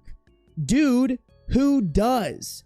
I was mad. He apologized lightly and said it was just a joke. So I decided to take a little break from his laundry. I stopped doing his clothes completely. Didn't say a word, just folded mine and left his in the basket. A week passed. Then 2. I could see his pile growing. Finally, he asked, are you mad again or something? You haven't done my laundry. I just said, I thought you said I don't do anything around the house, so I figured I'd live up to the label. Now he's saying I'm being petty and immature, And even his mom texted me saying, I should His let mom? it go already. Nah, bitch, if what the your fuck? mother-in-law, or I guess your boyfriend's mother technically, is this involved in your relationship, get the fuck out. Or if she's not like, hey, so I heard my son he, isn't like, doing his 14? laundry, I'm coming over to beat the shit out of him. Like, get out of there. Kathy would absolutely demolish me if she knew that I wasn't helping my girlfriend or wife around the house. Unless I was working ungodly hours and it wasn't possible and we had come to some sort of agreement, you should be helping out around the house, period. Also, do you really want a fucking mother-in-law like this? I have said it before and I'll say it again, chat. When you get married, you are marrying that person and you are marrying their family. Make sure their family is a family you want to marry. I told her I'd be happy to let it go right into the washing machine with the rest of his responsibilities. So am I the a-hole? I mean, girl, the only reason you ain't the a-hole is because you haven't broken up with this little bitch yet. It's time for some snip, snip, snip, chop, chop, chop. If you're picking up what I'm putting down, you could just do better. You could find someone who's gonna help you around the house and not go crying to mommy about you not wanting to basically be his mom. Girl, you are his mom. He has an Oedipus complex. Nah, Liz, I think there's no distinction between that. When you marry someone, you marry that person and all the bullshit that comes with them, their family is included in that. I don't think there's a distinction. It's the same shit. You marry someone and all of a sudden their family problems and their family dynamics become your family dynamics. Expecting someone you live with to do everything a partner or parents do is fucking ridiculous. Like, don't get me wrong. Like, if I marry a girl who can cook, I would be like, I will forever and always do the dishes so that I don't have to cook because I fucking suck at it. I'm really bad. I'm not good at cooking. That's not my thing. That's where I'm like, I want my wife to cook for me if she can, not because I want her to be domesticated or anything like that, but genuinely because I suck at it. And like, also we would be cooking together, maybe, like I'd be helping too, but like I'd be down to take the load of like whatever else she thinks is fair for me to not have to cook. Am I the a-hole for basically telling my in-laws this is my house? If you don't like my rules, get out.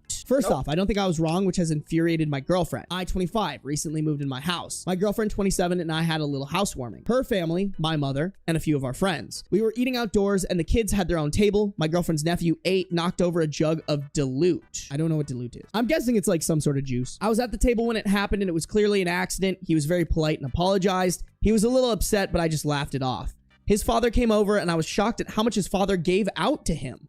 I told him it was only an accident, etc., and he kept going. I felt really guilty for not stopping it. He ran over to the corner of the garden and started crying. His father went back to the table and he said what happened, and his wife said he deserved that. He should stay there a long time or something along those lines. There was almost a... I know that's not, but like, too close. Is that a word? Isn't it spelled like S-N-I-C-K-E-R?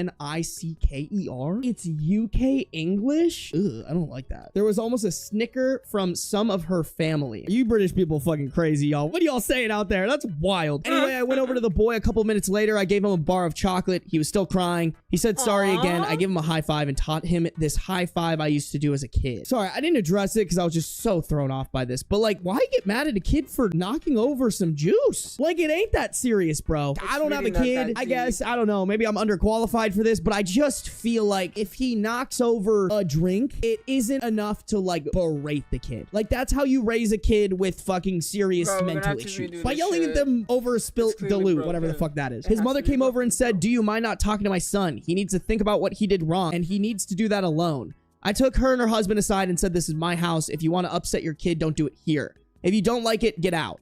I swear the reaction that followed was insane. They went back to the table saying it. My mom said, in parentheses, never holding back, didn't I raise a great son? He's spot on not to let bullies in his house, which erupted it even more. Damn, I mean, fire, but that mom just like threw a grenade into an already out of control bonfire. My girlfriend spoke to me in private and asked me to apologize to them. No. I said no. I stand by what I said, and this part I regret a bit. I told her I think less of her for even asking me to apologize. No. Don't regret that. I actually agree with that. This is your partner that you potentially might spend your future with. If your partner is okay with that treatment of a child, how do you think she's going to treat your guys' children? If that's something that you want to do. And also, just in general, how do you think she treats other people? Like, that is just unacceptable treatment. A mate of mine and his son kicked ball with the boy and I. He actually gave me a hug. I don't do hugs. At the end of the party and said sorry again.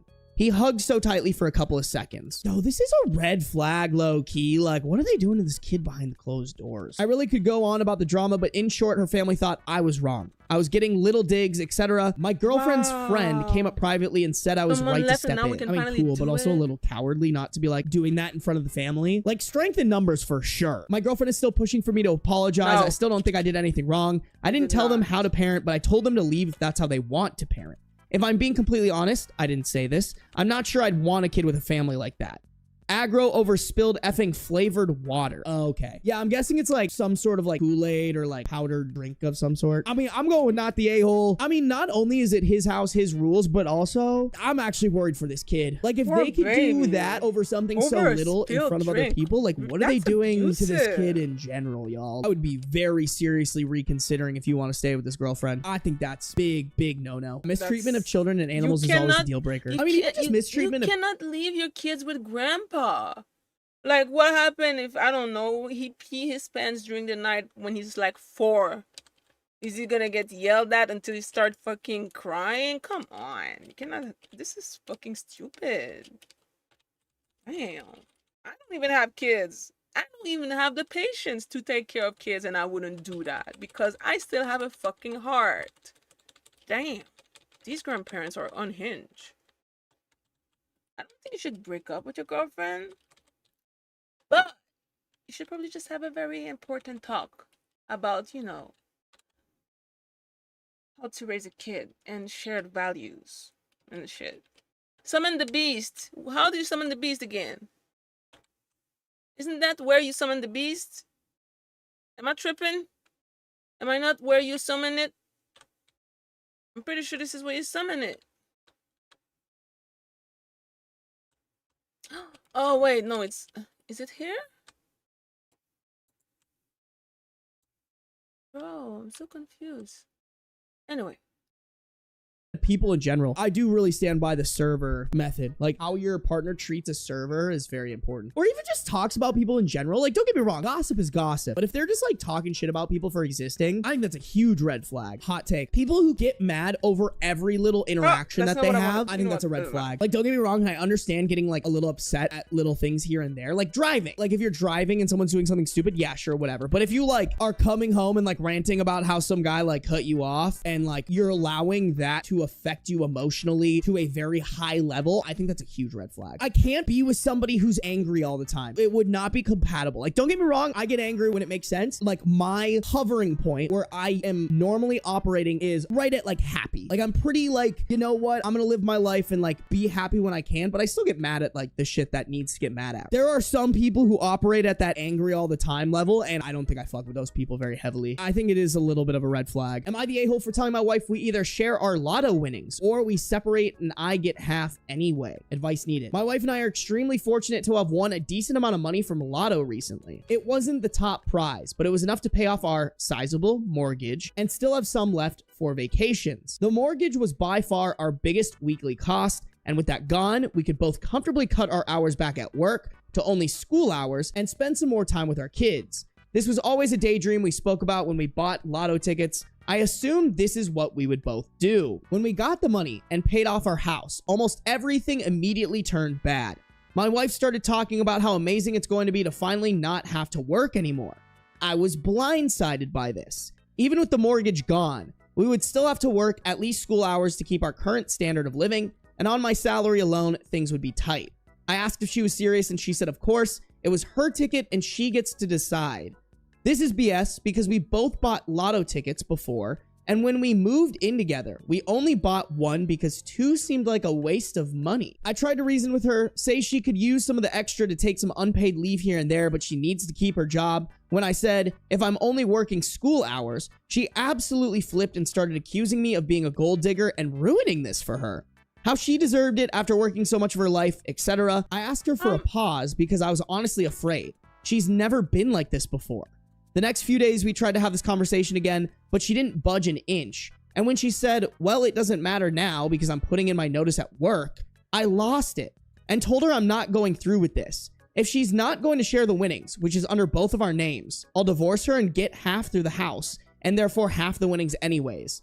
This started another screaming match where she continued to call me a gold digger. Chat, this might be a hot take, but I feel like you can't call someone a gold digger if you won your money. You just got your money, girl. Like, let's not be throwing around gold digger, okay? I'm absolutely exhausted and lost. I feel like my wife has been replaced by an imposter. I would have preferred not winning if I knew this was going to happen. I'm trying to decide if the divorce thing is like an unnecessary threat, but like, I actually think it is a necessary threat. Like, don't get me wrong. I'm not a huge fan of using divorce as leverage in a marriage, but like, he's kind of cooking. This money has clearly brought something out in her that was not previously known to OP. This is probably the closest I've been here in terms of like thinking that somebody might be the a-hole, but I do think it's not the a-hole here. If you are married to someone and you win the lottery, it's not I won the lottery, it's we won the lottery. Bitch, I'm not even married to my girlfriend, and we both promised each other that if she wins or I win, because we're besties,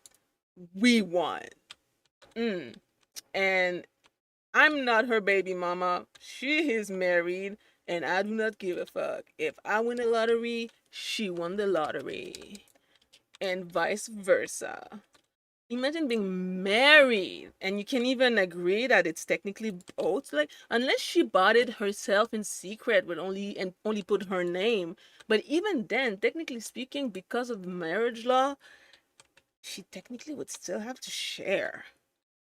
Like, it is what it is. I mean, yeah.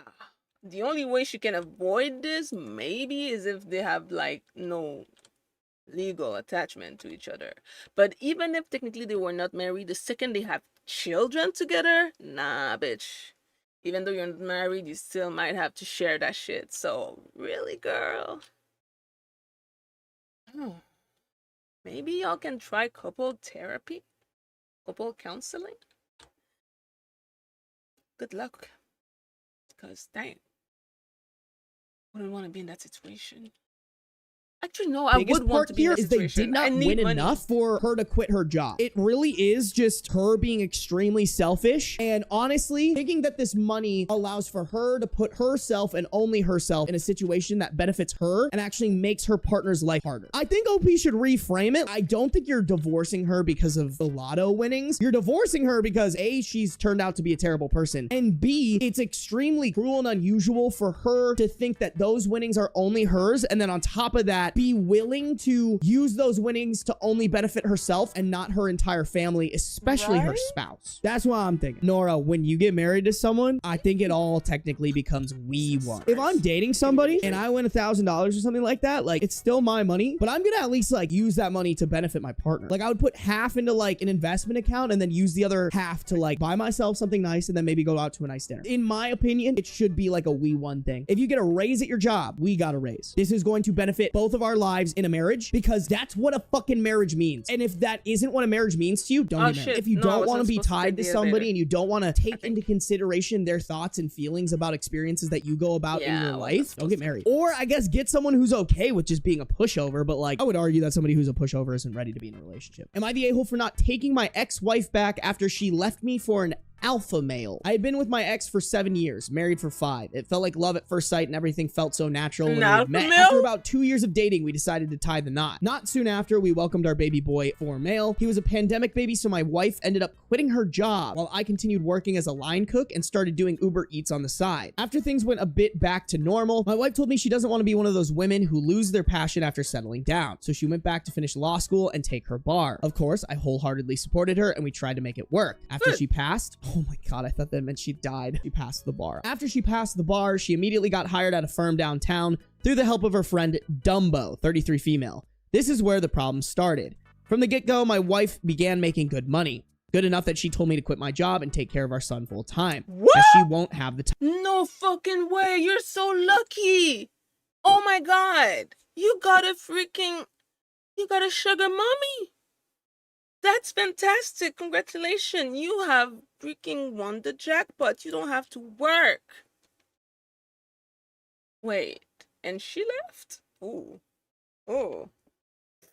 Time. Ouch. I said no. I loved my job. Cooking was my passion, and I even worked my way up to full-fledged chef. My biggest regret in our marriage had to have been her talking me into leaving. but I did and became a stay-at-home dad. Slowly, our marriage life began deteriorating as she started to pull away. She'd work long hours and barely spend any time with us. She'd go out drinking to network with her work colleagues on weekends, sometimes even going out of town. At home, she'd always just be pissy with me. It's like her personality did a complete 180. This wasn't the sweet, nurturing girl I fell in love with all those years ago. Our intimacy became almost non-existent. After going through therapy, I can now see that I am to blame as well. I should have communicated better and shared how I felt. Luckily, the highlight through this was my son. Seeing him grow and being there for a lot of his firsts made everything feel like it'll be okay. One day, she finally came up to me and asked for a divorce. I wasn't surprised. I felt everything was eventually going to lead up to this, but I still didn't want to give up. I asked if she's sure about this or if she wants to make it work. I recommended couples counseling or temporary separation. She declined both those offers and told me she found someone else. Hearing this shattered me. Her changing and us growing apart, I can understand, but never once would I have thought that she would be the type to even entertain other men. She told me it's some partner at her firm. Haha, when did my life become a Korean rom-com? She told me that he invited her out a couple of times and showed her the life of luxury she deserved. We argued for a bit and she told me that he is twice the man as me. She called me feminine for being a stay-at-home dad while his wife was working hard and bringing home the money. What do you mean? She told him to be a stay-at-home and now she's blaming him for being a... Bitch, what the fuck? Pick a struggle. You want to stay at home or you don't want to stay at home? I would want to stay at home. Can you imagine? All you got to do is you work, and if you like your job, it's fantastic. And then you come home to a house husband that is cooking and cleaning and taking care of the kids, and you're not happy? Oh, she's going to leave and she's going to regret it. Oh my God. Stay-at-home parents are fucking warriors. And they are not being compensated for their work much. And they are not being respected and understood in the amount of actual labor, free labor, that they contribute to a family. This woman is gonna cry when she's gonna realize that without a house husband, she's gonna have to do all the shit that he was doing for her for free. Ma'am, good luck with your house life of luxury, but unless you can afford a nanny, yeah. That life of luxury is going to cost you a lot of money. Stay-at-home parents around, usually I think they're worth like $100,000, between like $80,000 to $100,000 a year of free labor, that if you would have to find people for all the things that they do, you would have to spend so much money. She's gonna cry. I might enjoy it. I'm usually pro-woman, but bitch, if you make a mistake, I'm sorry. I cannot be rooting for you. I can't be a girl's if you make a dumb mistake. A stay-at-home husband because you can afford it is my dream. And she fumbled the bag. Well, she fumbled the marriage. For an alpha male? The fuck? Wait, what's the difference between these two builds? Oh. Okay, there's not actually a difference. Do I want Yarely? Wait, Wisp. I think Wisp is like more useful. Yeah, Wisp is way more useful in a situation like this. Alright. Anyway. What? It was your idea. I mean, you're the one who literally told him he should quit his job. And what about me working 2 jobs during the pandemic? To her, those weren't real jobs. It was a delivery driver and a cook. Wow. I mean, it probably doesn't help that she's a lawyer, but like, hey, yo, bro, you get half of her lawyer earnings. Like, I mean, this girl didn't even sound like a great partner in general. If anything, I think it might be a good thing that she pushed for the divorce with OP. Because to be honest, OP should have pushed for the divorce. If someone's treating you as dog shit as this wife is treating OP, bro, just cut your losses. Like, there are people out there who will fucking actually be a good person to you. She told me this new guy is an alpha male who knows a woman's needs and how to take care of her. She bragged about how tall and muscular he is, how he has a real job, and took her on weekend getaways that she told me were work-related. And here's the kicker. He's such a man, he doesn't want to make things official until me and her are separated. Wow, what a stand-up guy. Even though he cheated with a woman who had a husband and a son, none of that matters because he waited to make it official. Oh, chivalry is real, chat. I almost laughed at how delusional my ex had become. I asked her what about her son, and she said, I can have him. He likes me better anyways. I think this hurt the most. I couldn't believe she said that about her own son, throwing him away like he's some object. For the first time, I couldn't recognize the person in front of me. I won't lie, I did let the anger get the best of me and said some hurtful things back. I could tell she was taken aback by this, probably because I almost never get that angry. She turned around and left. After she left, I cried my eyes out for 2 weeks hoping she'd call and come back. I don't know. I didn't love her anymore, but life without her felt so scary. The only thing that kept me going was my son. I knew I couldn't turn to the bottle or go down this dark path because of him. I managed to beg for my job back and they rehired me for some weeknights only, which was better than nothing. I spent the next couple of months just putting my head down and working in silence. The divorce proceedings were moving quickly, and before I knew it, it was official. The worst part about this was I felt like I had no support system. On social media, everyone was praising her for being this strong, independent woman who broke free of some metaphoric shackles. Like I was some villain holding her back. And not a single person messaged me on how I'm doing. And thank God they didn't, because this is what made me want to try therapy, and I haven't looked back since.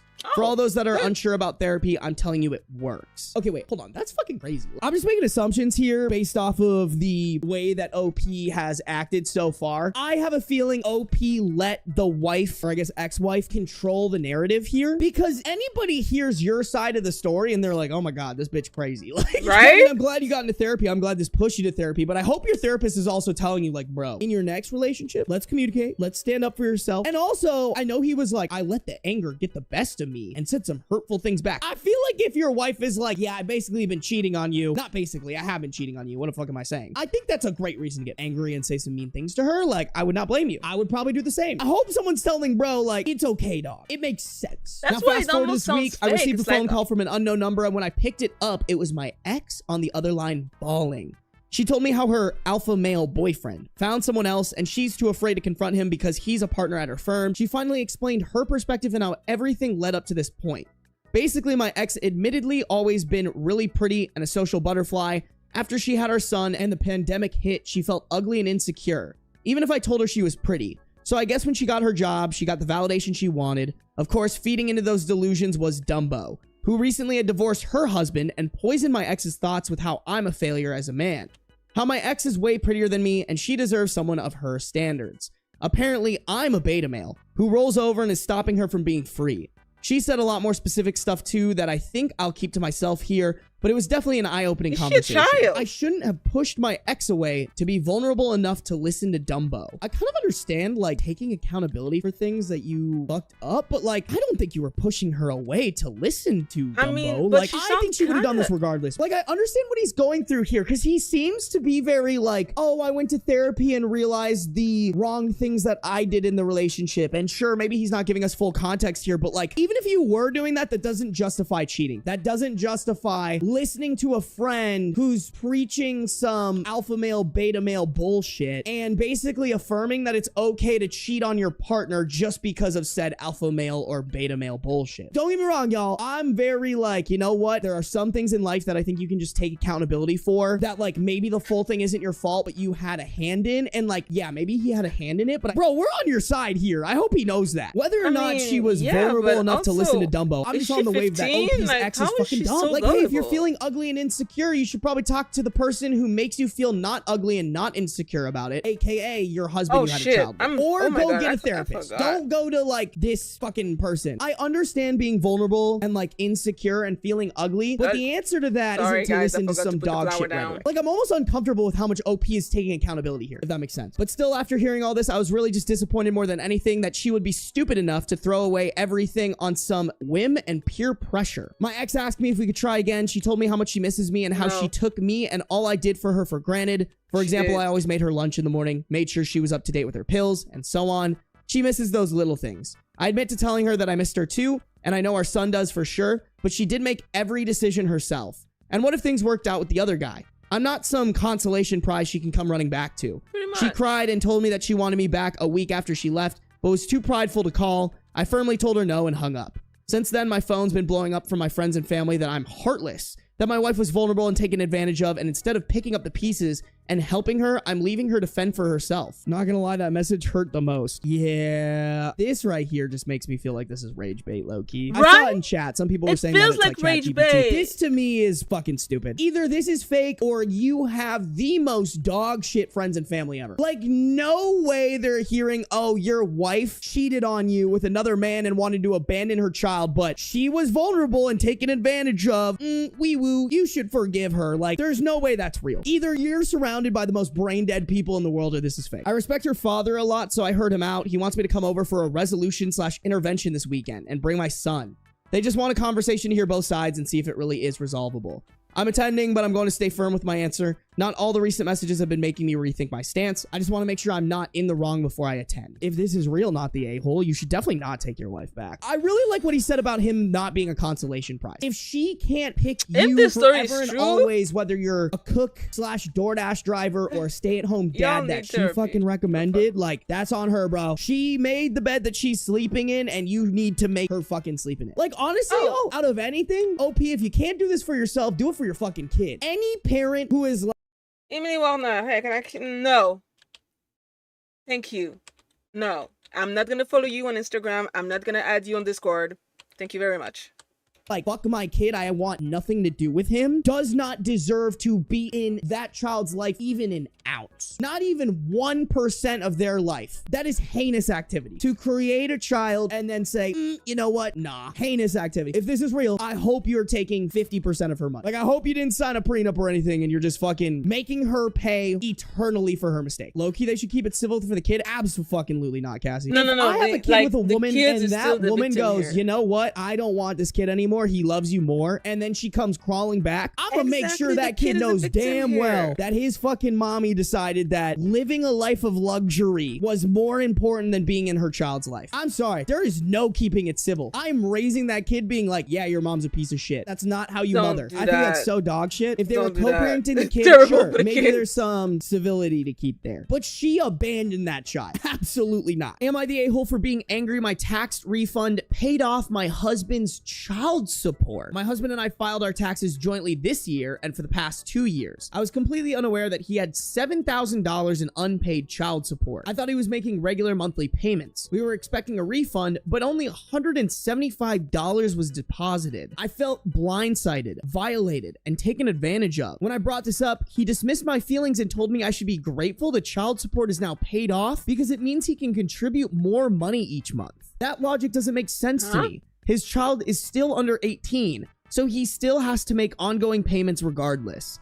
I feel physically ill. He is not supportive of how I'm feeling whatsoever and is actually angry at me for how I'm responding. What is this logic? I don't really understand it. Like, girl, I mean, not only is your husband a fucking dog shit father and a dog shit partner, but he also just Emilia said no. If you keep talking, I'm gonna block you. Girl, why is we still with him? Why did you even get married to him? This guy sounds like a fucking moron. Girl, you really scraped the bottom of the barrel with this one. I genuinely think you found the absolute crustiest smegma that had been rotting at the bottom of this barrel for years. And that is the man that you chose to become your husband. What is we doing the fuck? There's also an update here, guys, that you're gonna have to help me understand. They put update, injured spouse form is in the mail. I had to physically mail it. It couldn't be electronically filed. I'm gonna have to Google this. I actually have no clue what this is. The injured spouse on a jointly filed tax return files Form 8379 to get back their share of joint refund when the joint overpayment is applied to a past due obligation of the other spouse. Oh, okay. So they're gonna get the money back that the government took to pay the child support. I see. I mean, still, dude, I don't think you want to be with someone this fucking dumb. That would be such an ick for me. I'm making an assumption here, but I'm guessing OP is the one who makes most of the money here, and therefore it's like mostly OP's money that's getting taken and put towards this $7,000 worth of unpaid child support. Girl, just get out. What are we doing? Why are we still there? I don't know who needs to hear this, but there are better men out there. They're probably hard to find, but I promise you they're there. Feels like he's just using her. Stark, I almost wonder if that's the case. Like, I want more background information here because I want to know, like, did he push for this marriage so that he would have a second income to help fund his child support? I genuinely would not be shocked if that was the case. If I had to put money on it, Chad, he has to be a fucking bum. Am I the a-hole for telling my husband he can't use a pro-Trump/MAGA pharmacy? My husband has been out of work since 2019 and is on my healthcare insurance plan. He's a Republican, but not a MAGA diehard. Okay. Recently, he expressed a desire to move all of our prescriptions to a small local pharmacy in the town we live in. I said I would not be moving my prescription there because they were pro-Trump and hardcore MAGA. Signs in their parking lot. The owner, who is also the pharmacist, expresses vocal support on social media. My husband got mad and said, "Fine, we'll move just mine then." I told him as long as he was covered by my insurance, which I pay for out of my paycheck, to the tune of $382 a month, he would not transfer his prescriptions there either. My feeling is that he's on my insurance, which I pay for, so I get to choose which businesses I support.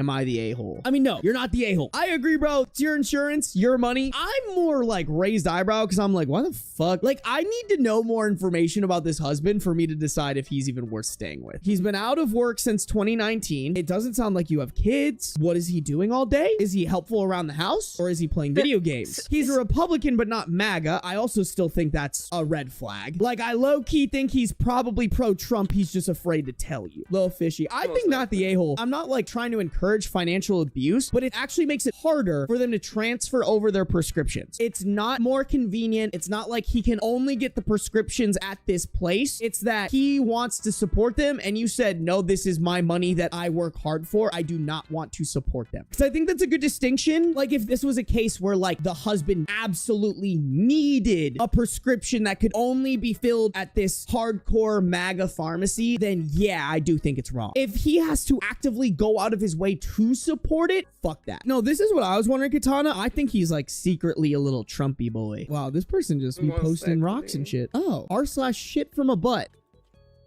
Why is this person so obsessed with r/shit from a butt? What the fuck? My ex dumped me in January after 9 years together because he didn't think I was wife material. Now he reached out wanting to talk because he needs to get something off of his chest. We have a 27 female OP, 26 male ex. Originally posted to r/am I the a-hole and r/advice. Original post April 8th, 2025. I was with my ex, who I will call Nate, because if I'm being honest, minus betraying a friend, I was a Cassie. Editor's note, I believe this is a Euphoria TV reference. I don't watch it, but that's what Google says. This has no bearing on the story. I'm guessing it has something to do with how Cassie and Nate got together. I have never watched Euphoria. Oh my don't really fuck with Euphoria like that because it kind of glorifies drugs a little bit more than I'm. It does not glorify I don't drugs. go too much into We gotta talk about the fact Euphoria does not glorify drugs. If there's one show that taught me how damaging, traumatizing, disgusting, and crazy drug addiction is, it's Euphoria. I don't really do drugs outside of the fucking prescription pill that I take. I had no idea how bad it was to just even have like a freaking drug addict, hard drug addict in your family. Euphoria taught me that I never want to have a drug addict in my family. Holy shit. I don't think this show glorifies drug. If anybody watched Euphoria and like, yeah, that makes me want to do drugs. You have a problem. Like, lack of media literacy. This show gives you the absolute opposite of glorification of drugs. This show is traumatizing, depressing, sad, infuriating, and very, I mean, it's a good show, personally speaking. I think it's a pretty good show. The actors are very good. But it does not glorify drugs. It makes people terrified of drugs, really. Holy shit. Like, there's only, technically speaking, the main character who's a drug addict. Mostly. To see the shit that she does just to get drugs. Nah. I'm good. That could never be me, bitch. So no. But everybody should watch Euphoria. It's very good. And sometimes funny. When it's not fucking depressing. The details, but for the last 9 years, I lost myself to Nate. He was my world. Everything I did was for him. I helped him through depression, helped get/keep his grades up, even worked 2 jobs so he could focus on college when his parents disowned him for nearly 3 years because they didn't agree with the major or college he chose. Bear in mind, I was also a college student. When his parents started talking to him again and started to financially support him, we moved into a new apartment. Nate said he wanted me to quit my job. I didn't, because it was his turn to take care of me. For 16 months, everything was great. He spoiled me. Then, I noticed he was more interested in his new friends. At times, he ignored me completely. Back in December, he did a 180 and he love bombed me the whole month. He really went out of his way to make Christmas magical for me. I honestly believed he was going to propose. On January the 2nd, he made me my favorite dinner and made this speech about me being his first love, how I've been there since high school. I kept thinking any minute now, he's gonna ask me to marry him. But no, he dumped me as his speech went on. My world... Wait, hold on. That is fucking insane to do. Wow. What an absolutely diabolical thing to do to somebody. Also, chat, I'm calling it now. Bro definitely cheated. But no, he dumped me. As his speech went on, my world fell apart. And as much as he tried to sugarcoat it, he basically said, you were a good girlfriend, but that's what you will always be to me. A girlfriend. I don't see you as my wife or the mother of my children. Blah, blah. You served your purpose now. I don't need you anymore. Blah, blah. I need someone on my level. Blah, blah. You're a gold digger. Blah. I'll give you 30 days to move out. Holy shit, bro. Excuse me? I don't love you anymore. We should end our relationship would have sufficed. You didn't need to fucking dig a grave for her 10 feet under, push her in, topple the dirt on top of her, and then piss on the grave, bro. That is what he did. Oh my God. That's fucking evil. That is That's crazy. so mean. I couldn't speak and he stared at me looking for a response. I think this lasted 20 minutes before he said he'd sleep in the guest room, then left. Strangely, I didn't cry or get angry. I just ordered cardboard boxes online, then went to bed. The next day, I waited for him to leave the apartment before I left my room. Then I called my boss and asked, begged really, if I could transfer anywhere. She told me there wasn't anything, but if something came up in my department, she'd consider me. I then reached out to everyone I knew that wasn't also Nate's friend for a place to stay. My cousin invited me to stay in her spare room for as long as I needed, and I could move in straight away, so that was amazing. In the 4 days it took me to pack my stuff and move out, I didn't see or speak to Nate. I doubt he even noticed. I didn't trust myself at the time to ignore a "you up" text, so I blocked him and everyone close to him. I even changed my number/email to make sure he couldn't reach me. The first night at my cousin's was the first night everything hit me, I think. I cried every night the first month. I honestly felt like shit. I thought about what Nate said over and over again. It made me feel so low, like I was nothing. He only stayed with me because I was just there, but thankfully my cousin sent for my mom, other cousins, and real friends to give me an intervention, which I badly needed. I believe that first month, I wouldn't have made it without my cousin. Oh my God. I'm still healing and waiting on that job transfer because I feel like I'm not in the same city as Nate, and I have a place of my own. The fresh start would do me a world of good. I thought by now I'd be a distant memory for Nate, but shockingly, he sent flowers to my job today for my birthday, which was on Sunday. Apparently, he went to my parents' house looking for me too, and my mom admitted he's been dropping off stuff before and tried to ask questions about me, but they told him to fuck off. The flowers came with a card saying, "Dear Cassie, happy belated birthday. I've been thinking about you nonstop for the last few months, especially with how everything ended. I need to get something off my chest that I feel will haunt me for the rest of my life if I don't tell you this to your face, but I have no way of contacting you. If it's possible, can we meet up in the near future? Nate." What could he want? What's haunting him he needs to say to my face? Everyone in my life is telling me to ignore him, but they hate him.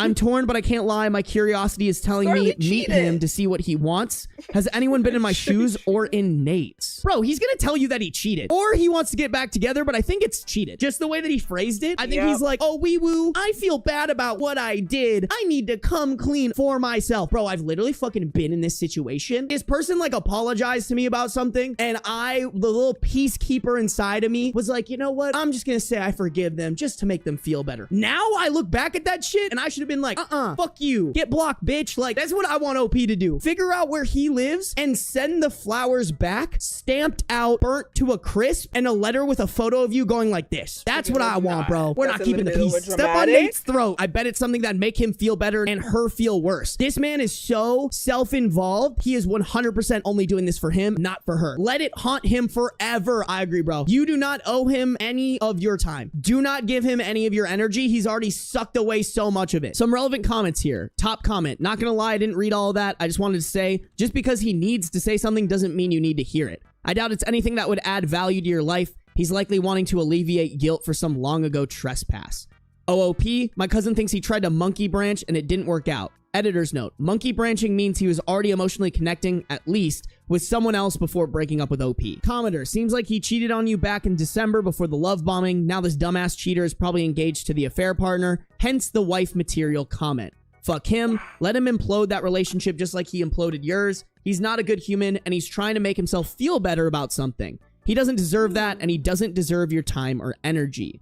OOP, you know what's pathetic? If he cheated and told me that was the reason he was breaking up with me, I don't think it would have hurt me as much. Low key, yeah. If he would have just said that he cheated on her, that's way better than the shit that he fucking said. This is some shit that you say to destroy someone's soul. Don't get me wrong. I'm sure it doesn't feel good to be told that you got cheated on, but by God, is this arguably worse. So someone said to get checked for STDs. OOP said, I didn't think of that. Now I'm panicking.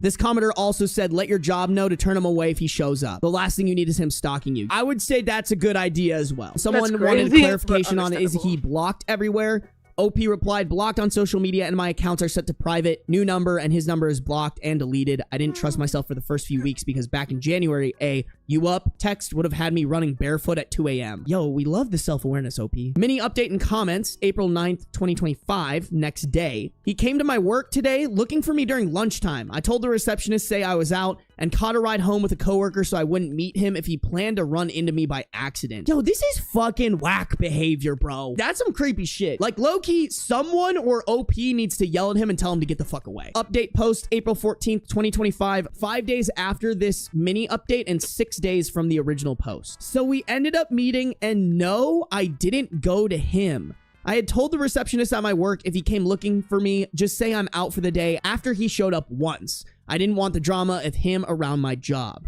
So Nate just kept going to my usual places, like the grocery store I go to every Saturday evening, so cute. Or the park I ran at Sunday mornings. His words, till he would eventually run into me. Yo, I don't know who needs to hear this, but don't do that. That's fucking creepy. Stalker behavior. And he did. Yesterday, he was waiting at the coffee shop I go to after my morning run. When I saw him, I tried to do a turnaround and leave, but he kept calling me. So I thought to myself, if everything went wrong, a coffee shop would be safer than my walk home. So I just sat down and asked him what he wanted. He gave an apology that wasn't an apology. You know, the type with, I'm sorry, but, and pity me. He blamed his mental health, his job, his parents, his friends, everyone but himself. I took someone's advice on here and said, cut the crap, I already know everything. He genuinely looked shocked and stared at me for a second. I guess he thought his coworker already told me everything, so he couldn't lie. Here's what really happened. He fell for a girl in his office. When he told me her name, I knew her immediately. I've met her a few times. He told me for the last 2 years, he idolized her. To be fair, she's beautiful with an amazing personality, and he hated me because I was the one stopping them from being together because his coworker was too classy to be a side piece. When he broke up with me, he confessed to her that he was madly in love with her, and he ended a 9-year relationship to be with her. Well, here's where it gets funny. She doesn't even like him, LOL. She called him a piece of trash and told him if he ever spoke to her outside of work, she'd report him to HR. So I asked him, what has any of this got to do with me? Like, we are over. I clearly cut ties. There's no reason for us to speak. He wants to try again. Promised we'd get married before the year ends. That we belong together. I told him, no, I'm nobody's second choice. He threw me away after 9 years and said some pretty cruel things to me, and now he thinks if he snaps his fingers, I'll come running back. He tried to beg and had fake tears. He tried bringing up the good times in our relationship. Fucking hilarious that this girl wasn't even fucking into him. It wouldn't have been good even if she was into him. That being said, it feels so much better that this girl was like, you're a fucking piece of trash, stay away from me. What a dumbass for thinking, oh yeah, bro, you know what I'm gonna do now? I'm gonna go to the girl that I ended things for the other girl. And no, but like, what is it with some of these people overestimating their market value? Oh my god. That's crazy. Holy shit, bitch. Wait a minute. That thing is way too... But seriously. Oh my god. That's so stupid. What are those? I need to learn how to use this new frame. I'm so excited. Anyway, dumbass man. I'm glad that she's not taking him back. Come on now.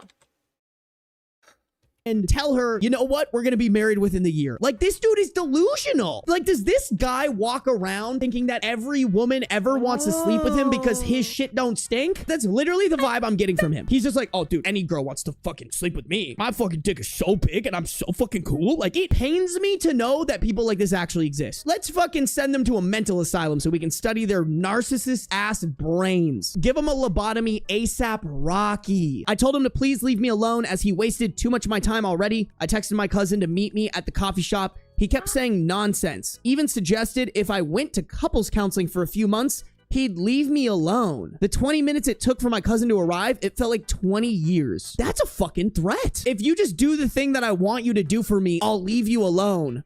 Girl, I hope you're recording this conversation. If a fucking crazy ex ever rolls up to you and wants to have a conversation with you after literally stalking you, record the conversation. I don't know legally what you have to do so. I think you probably have to let them know. Although I actually think there is a way where you don't have to let them know. I don't know. Either Still, way, bro, record that shit. In the end, I just stopped listening and stood at the counter making small talk with baristas till my cousin arrived. She told him to fuck off, and if he tried to follow us, she'd call her brothers. He stayed in the coffee shop as far as I know, and we just went home. That's it. It's only been a day, but I feel like it's over and I'm free of him. I hope bro fucking picked up what OP was putting down, but I just feel like someone like this is not going to. That's fucking scary. Okay, let me look at some of these comments. Okay, someone basically saying you're being stalked, change your routine. You dodged a bullet. People basically saying, I hope your job has an opening in another city. Me too. Wow, that's fucking terrifying, bro. That man is not mentally stable. Get as far away as you can. Listen, I would not bet money on this guy leaving you alone. I really wouldn't. I think this guy's fucked up in the head. That's wild. If a crime is being committed, it is legal to record. That is so good to know. Yeah, for real. He left a 9-year relationship for like something that he didn't even get confirmation. That's insane. But what do we expect from a dumb man, you know? Am I the a-hole for refusing to apologize for slapping my boyfriend when he smashed our birthday cake to my face? Our birthday cake? My female 34, boyfriend Charles, male 38, and I celebrate our birthdays together. This year, I contributed a small private room at a restaurant, and we invited 11 people. 4 of them are my local friends. The rest are his family members. I wanted to celebrate a new achievement in my career and thought it would be great to just splurge a little and get some delicious food. So we had access to the menu, drinks, and our cake. I had agreed to pay for half of the food aside from having rented the small space myself. The space was paid for in advance. The food at the end, as in any restaurant. Okay, that makes sense. We had issues last year because I felt that he was doing low effort things while I always did my best to give him a nice birthday celebration. We have an income gap, but it wasn't even about the money. I was making less money last year and I still made things work for him. Wait, so he made more money, but he gave you a worse birthday. Is that what you're saying? The income gap doesn't even matter in that point. So this year he took care of inviting people, paid for the cake, and got me a spice rack as a present, which I loved. I made myself pretty, got my brows and eyelashes done, and had my hair done. We were told to pose and pretend to blow the candles because I didn't want to blow our germs on the cake. Then we each had a picture alone with the cake. When it was my turn, I was holding the cake when he pushed my face towards the cake. So I tried to fight it. His family started cheering and he arched over my body and forced me to bend over until my face smashed the cake. My friends tried to get him off of me, and he resorted to plastering cake and frosting on my hair. I don't need to describe the mess because I'll never be able to end this post, but I ended up slapping him when he attempted to do it again. His mother got up and she got into an argument with one of my guests. I had to cross the main floor with cake all over my face to use the restroom. When I looked in the mirror, I had cake on my neck and my blouse had red and blue coloring that didn't come off.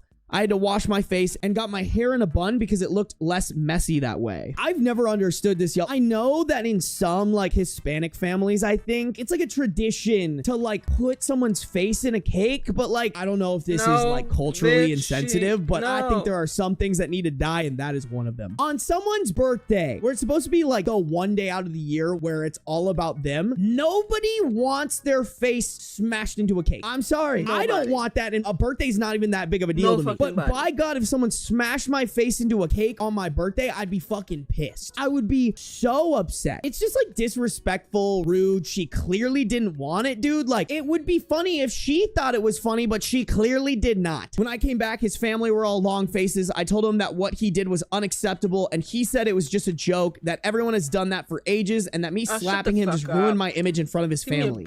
I started crying and gathering all my stuff to leave. I notified him that he should pay for himself and his guests. My friends insisted on paying for their own food, but I refused, and we ended the night right there. My friends wanted to treat me to having dinner elsewhere, but I wasn't comfortable with my appearance. They ended up sending me the money that I spent, and that broke my heart. Charles had to pay for half of the remaining bill and got charged a cleaning fee. Good, fuck him. I'm sure that was super messy. I still love him, but I'm clear that I'll never be able to forgive him. We talked about it and I ended things. He's convinced that I never loved him. Typical man behavior. Oh, wee woo. I fucked up and did something to you that caused you to break up with me. Therefore, you never loved me. Hey man, maybe she didn't want to put up with a piece of shit. He acknowledged what he did was wrong, but is adamant that his family hates me for slapping him and that it's my fault. Okay. I mean, your family's Then they fucking kinda stupid. hate I don't her. know what to tell you, bro. If my family saw me do that and then get slapped afterwards, my family's an L family if they didn't give my girlfriend a high five for slapping me because I decided to do that. That is just a I would dog slap shit my son family. if You he did that probably to his dodged a bullet girlfriend. there. I told him that he ruined not only our birthday, but also my way to celebrate my career milestone.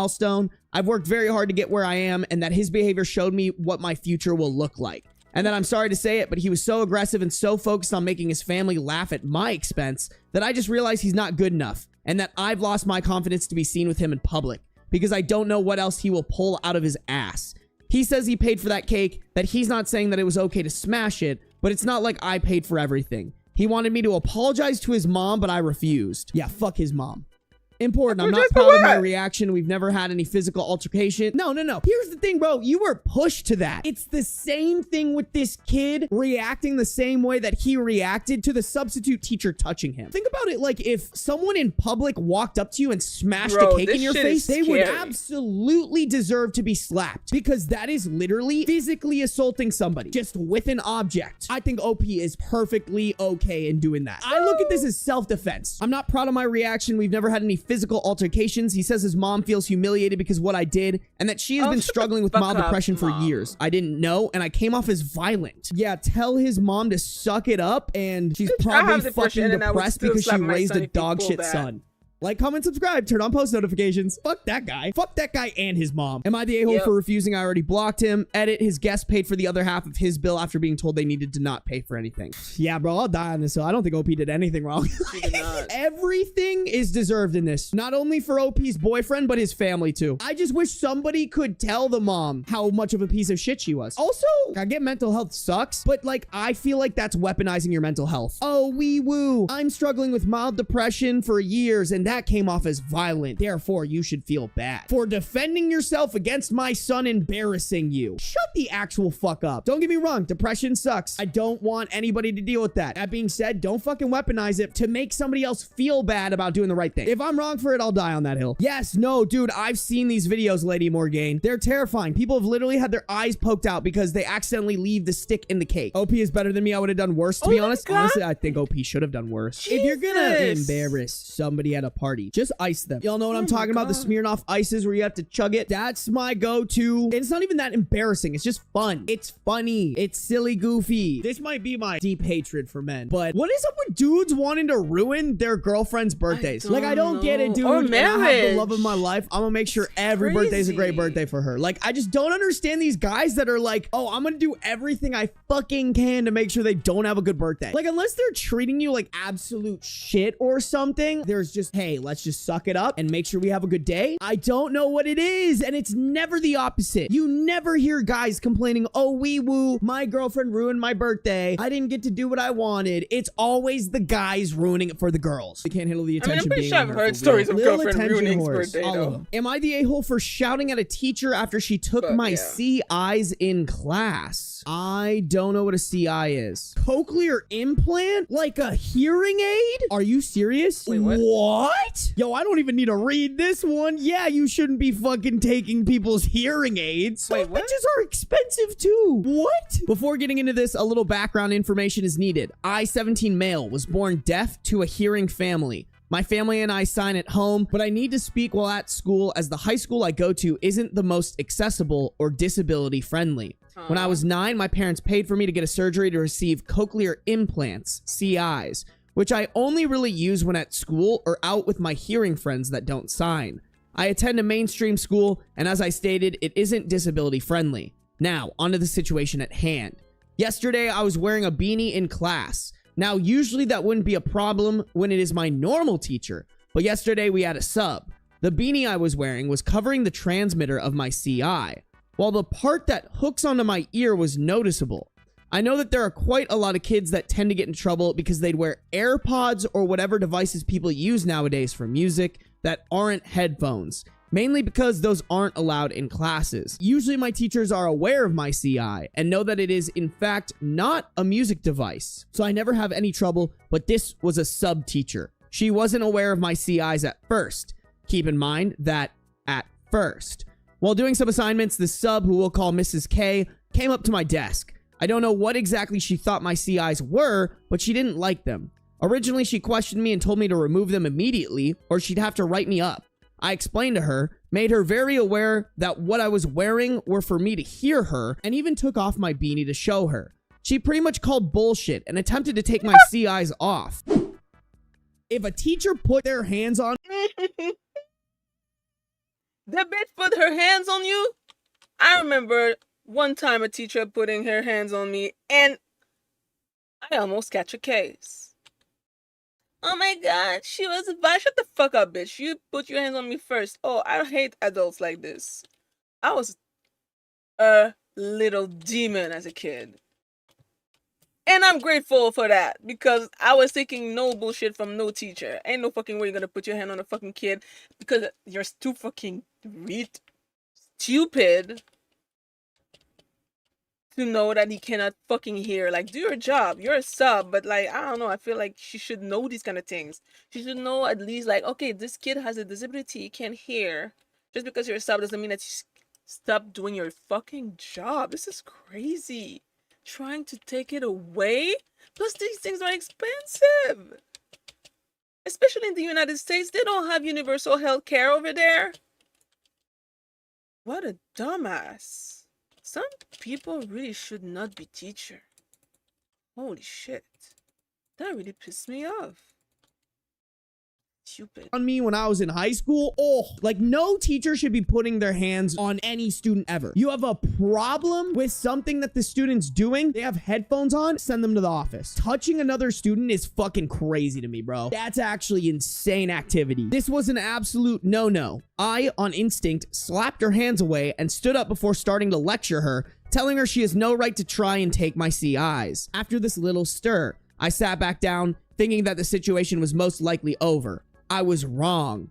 A little bit afterwards, she came up from behind me and literally snatched my CIs from off my head. After this, I got up again and started full on yelling at this lady, telling her that she is not allowed to take assistive devices and threatened to report her. I know in this situation, me getting physical wasn't the right response, but I was scared as hell that she'd break them. So I grabbed her hands and tried to get my CIs back, which I didn't. Even if she was right and these were headphones, this is not an appropriate reaction. If I was the parent of OP, I would be fucking furious. I would go scorched earth until this sub was fired. OP could have thrown hands and I would have been okay with it. Of course, after that, she called the principal in, and me having no clue what the hell was being said, I just straight up told the principal that she took my CIs and isn't giving them back. In the end, I got my CIs back, but obviously due to me putting my hands on a staff member, I got suspended, and my principal said I was in the wrong for the situation. My dad is threatening to report this sub teacher to the administration. I'd be over there throwing hands. I would become the biggest Karen in the universe. If my kid got suspended, I would make sure to fucking flame the principal on the news. Media, I would be going to every outlet letting them know, hey, this school just let my kid be fucking touched and harassed by a substitute teacher. And the principal suspended my kid for it. Oh my God. That shit would go viral. No way. Yes, report all of them. OP is not the a-hole. I am glad there is a small little oh my God, there's 2 updates here. Oh shit, chat, we're in for it. Easiest not the a-hole I've ever read, by the way, guys. I didn't even need to click into it and read it. That's crazy. As soon as I knew what CI meant, I was like, oh, there is 0% ever a reason to take someone's devices that they need to hear what is being said. Sue the school. I genuinely think they have a great case. To be honest, yo, I would be suing and being like, I could either take you to court and probably win this one, or you could fire this substitute teacher and the principal. That's crazy. To be on the teacher's side in that situation, especially a substitute teacher, I would be horrified if I was a principal because I'd be like, you can't tell the difference between Coke. What are these? Okay, I need to see these. But these are very different from headphones, right? If you are so stupid that you can't look at this and think, huh, this doesn't look like a normal headphone, you're actually so brain dead. You deserve to be fired and then some. It's not There's like they no look way like you look at that earbuds. and you're like, oh yeah, that's a fucking headphone. Especially when he made as big of a deal as he did about it. Holy shit.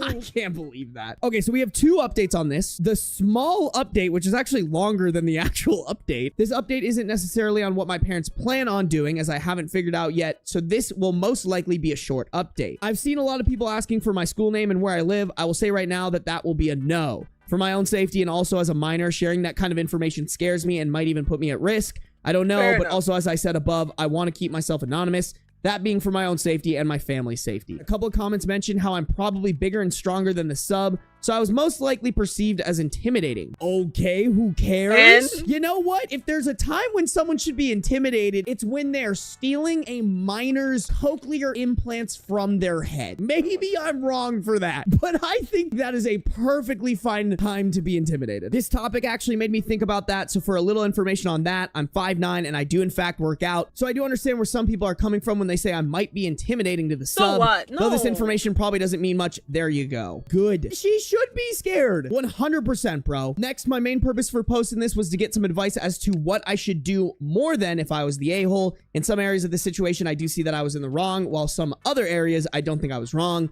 But sometimes your mind can play tricks on you and make you think you did too much. Y'all, is it bad? I don't actually think OP did anything wrong. Like, did if not. I'm OP's parents, I'm taking him out for ice cream and I'm like, hey, yo, this is how we're paying for your college. We're suing the fuck out of this school. Good job, Sonny. Like, that's what I'm doing. One thing I do know about this whole thing is that my parents are going to be confronting the administration and report the teacher, and for my parents reading your comments, the principal as well. Also, they're going to try and get my suspension removed from my record. I also know that my parents are done with me going to a mainstream school because, believe it or not, I've dealt with plenty of similar situations like this with students rather than teachers, and my parents are pretty sick of it. Me as well. So they want me to go to a deaf high school where all of this hopefully won't be a problem. But the issue with that is that there isn't a deaf school in the area I live in, so they're wanting to move. Though with the economy we live in, I don't know how well that would work out. If you have any questions, please let me know. This update was longer than I anticipated, even though it isn't necessarily an update, but rather a quick informative thing about some things I've been seeing in the comments. I'll make sure to give an actual update once I find out what my parents plan on doing regarding lawsuits and all of that. Okay, so less of an update, more of like an edit / here's some more information. I'm just gonna bop to the straight update here because I want to know what happened. So my parents talked to me yesterday about what they plan on doing, but I didn't want to update immediately because I kind of just wanted to process the information first and hang out with my friends. How many do I have? So for starters, a lot of your guys' comments were helpful, so I thank you all for your advice and other helpful suggestions. It helped my parents come up with some ideas of what to do and how to proceed for the future. To start off, my parents do in fact plan on taking legal action against the sub and the school, legal actions against the substitute because of what she did, and then legal actions against the school for not reprimanding her, as well as continuing to let me be bullied throughout the 3 years I've attended the school, regardless of how many times we reported it. I have a couple of friends that will give input about what happened as they were there and saw what happened, so hopefully there isn't any chances of the substitute working at that school again. Bro, I'm curious what the friends did in this situation, because like, I see my deaf friend getting his cochlear implant stolen. I don't care who it is. I am beefing up against With those the people. Maybe not teacher, throwing yeah. hands, but definitely being like, no, bro is deaf. You need to give those back right fucking now. I can't bring up specifics, y'all, but I'm pretty sure I've stood up for my friends when I was in high school for a lot less. I put my ass on the line for a lot less, and I still think I was right. I'm Don't get right mad or at my die friends for friend. not sticking up for me. My friends are very quiet and don't like to confront things. Okay. Oh, fine. shit. I still think it is a good thing to be able to stand up for your friends, but okay. With further education, my parents don't want me going to a mainstream school anymore, so they're putting me out of the school I've been going to, and then I'm going to do some online work until we move to an area with a deaf school. I've gotten some information, and then I'm going to do some online work until we move to an area with a deaf school. I've gotten some information from people about some deaf schools in the US, so my parents have been looking into those schools. Please, if you have any other information / suggestions about deaf schools within the US, let me know because that'd be great. Due to us taking legal action, this post will most likely be taken down shortly, so I do apologize if this gets deleted. Even though this is an alternate account, I don't want to take any chances with anything getting led back to me or being used against me. This will most likely be my last update. Again, thank you all for the advice you've given and the support. I really appreciate it. I'm glad they're taking some legal action. I'm also glad OP's getting out of that school. That sounds fucking awful. Like, what are schools doing where it's like people are bullying someone for 3 years straight and y'all can't fucking get your shit together and protect the kid? Like, why would that school even, like, oh God, so fucking incompetent, bro. Like, I get it. The school system is flawed because the government sucks and wants to fund our military over our education, but it's just really sad. That's of course, the United quiet. States. She stole your ears. Relate Come to on, this you kind can't of do that. That's stupidity. crazy. Here's the thing, y'all. Like, maybe OP could have reacted better, but honestly, the second the sub put their hands on OP, everything goes out the window, bro. If I have kids, I don't want my kids starting shit, but by God, they should finish shit. And that is starting shit. A teacher should never put their hands on another student if it's not absolutely necessary. If that kid is dying or about to be hurt, harmed in any way, shape, or form, sure, fine, that's a good reason. But even if these were just headphones, even that is not a good reason. Send them to the principal's office or have the principal come to the classroom before you put your hands on them. Like, honestly, chat, this wouldn't have even been a problem if this teacher had just asked the principal to come through. The principal would have verified, yes, those are cochlear implants. He gets to wear them. And everything would have been fine. This went downhill because the teacher put their hands on the student. And therefore, OP could have swung and I would still be on OP's side. Because in almost no circumstances, 99% of circumstances, teachers should not put their hands on kids. Am I the a-hole for refusing to babysit my sister's miracle baby after what she did to my dog? Advice needed. Pretty sure I heard that one. Wait, maybe I need a refresher. So my sister, 32 female, had a baby last year after years of struggling with infertility. We were all happy for her. She called him her miracle baby. And honestly, I didn't mind the attention he got until things got weird. I, 28 female, have a golden retriever named Benny. He's 5. Sweetest boy alive. 10 out of 10 name. Everyone in the family loves him. Even my sister used to until the baby came along. One time I brought Benny over when I visited. He stayed on his mat, didn't bark or even move. The baby started crying and my sister went, I think he's making the baby nervous, and asked me to put him outside in the middle of the winter. I said no and left early. Bitch. That was It's strike cold 1. outside. Next time I saw her, she told me straight up she didn't want Benny around her son because he's a dog. I said, okay, whatever, and stopped bringing him. But I could tell something shifted. Then one day, I was out of town for a weekend, and she begged me to let her stay at my place because hers was getting fumigated. I agreed, thinking it was chill. I come home Sunday night. Benny is hiding under the bed, trembling, looking all scared. I find out she locked him in the laundry room for 2 days straight because he was staring too much, and that made the baby fussy. No food or water bowl, just locked we would him. be I was gonna say, like, she's nervous about a dog around her newborn baby. Fine. Don't put the dog out. No, this bitch is fucking stupid. Can I stay at your place where I know that you have a dog that makes my baby fussy? And I'm just gonna abuse the dog while you're... Are you fucking stupid? Nah, what is wrong with her? She's a psychopath. That's fucking stupid. Like, she has other family members or friends. Why go specifically to the sister that has a dog that makes you nervous around your baby?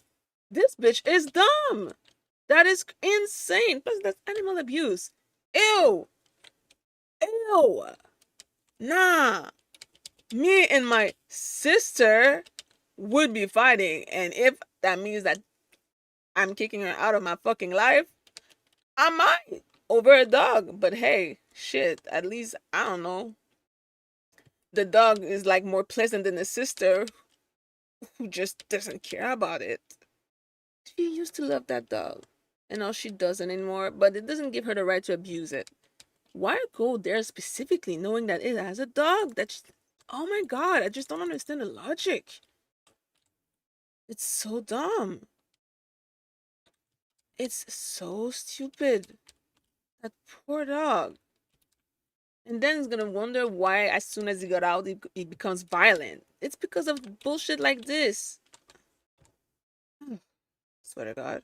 side, but fine. This is unacceptable. For you to go to somebody else's house and not only not take care of the dog, but also treat the dog very poorly and inhumane, that's fucked. It's not even about the baby anymore. It's about how your sister treats this dog. I lost it, told her she was never setting foot in my house again and that she was lucky I didn't call animal services. Fast forward a month, she's going back to work and suddenly I'm her first choice for free childcare.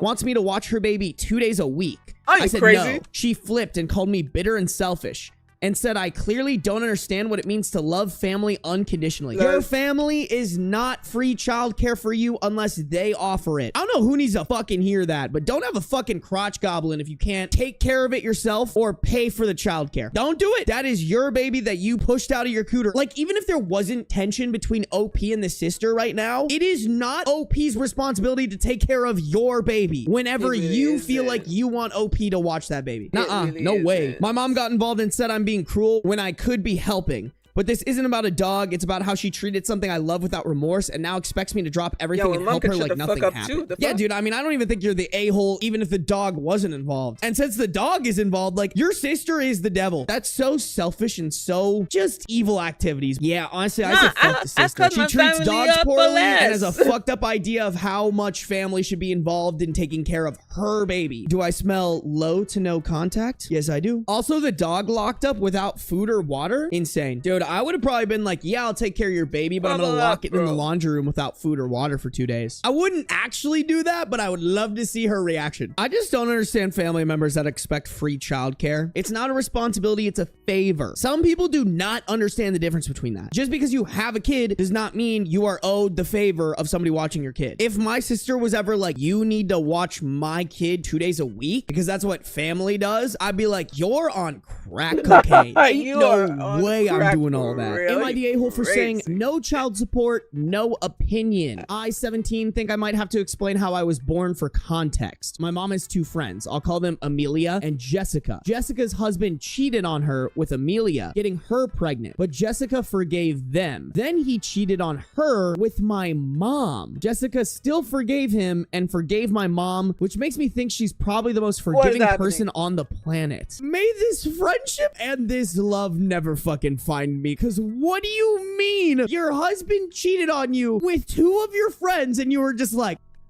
yeah, sure, whatever. What? What? That's crazy. Fool me once, shame on you. Fool me twice, shame on me. Like, that's crazy. Anyways, my mom insisted that Jessica's husband is my father, but he always denies it. Up until several months ago when he realized how much we look alike.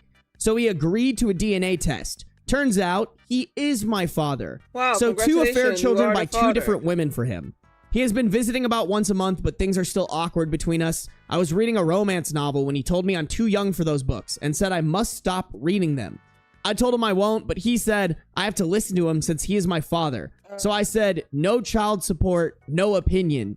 He seemed pretty stung by it. Was it too much? Girl, I don't even think the child support's the problem. This dude was out of your life for 17 years. To me, it's the parental figures you have in your life. Because what the actual fuck did I just read? Like, there's no way OP's mom is a good person. There's no way any of these people in this friend group are good people. 2 of them slept with their close friend's husband. And then, honestly, y'all, I know that technically this friend who's the wife of OP's dad, oh my God, this is so fucking confusing. I know the friend is like the victim, but also, girl, I gotta say, if you let your husband cheat on you twice like that and just let it roll off your back, there's something wrong up here. I don't want to be mean, but I gotta say it, bro. Listen, if someone's cheating on you once, drop the ass. Twice, definitely drop the ass. With your close friends, what the fuck is we doing? Absolutely diabolical work. That is insane activity, bro. My life may be messy, but it will never be this Am I the A-hole story messy. So I am okay with my current situation. Also, why is this man raw dogging everyone? Yes. What is bro doing? Dude, condoms literally cost like $20 for a box. Hot take, if you can't afford condoms, you shouldn't be having sex. What's a 100 pack of condoms on Amazon? 100 count out for $16. $16 to wrap your willy 100 times? Yeah, you have no excuse for getting that many people pregnant. You know what costs more than $16? Child support. Well, not for this guy. Apparently, broke dudes love to hit it raw. No, for real. Like, dude, if you're gonna have sex like that, like, fine, but at least fucking wrap it up. You can literally walk into Planned Parenthood every week and just take free condoms from them. It's that easy. You don't even have to pay for it. Insane. Insane. Okay, wait. So I am missing 1, 2, 3, 4, 5, 6 pieces. This is around 20.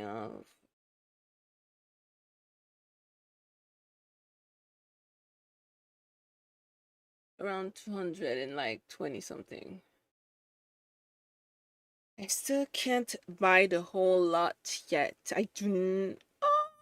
I'm 147, so I mean a few more rounds and I should be able to get everything that I need.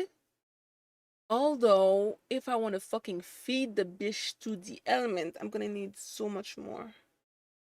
Oh, I'm starting to be quite tired. I'm gonna push through. I'm gonna find another Am I the Asshole video and like maybe do another hour. Hey everybody, welcome back to the Very repetitive. Wait a minute. Am I the asshole? Am I the asshole? Am I the asshole?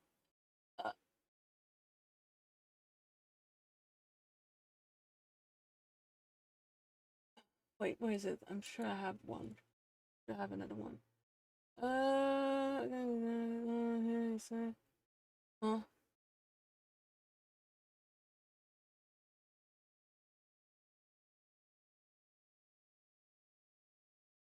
Oh. Is it this one?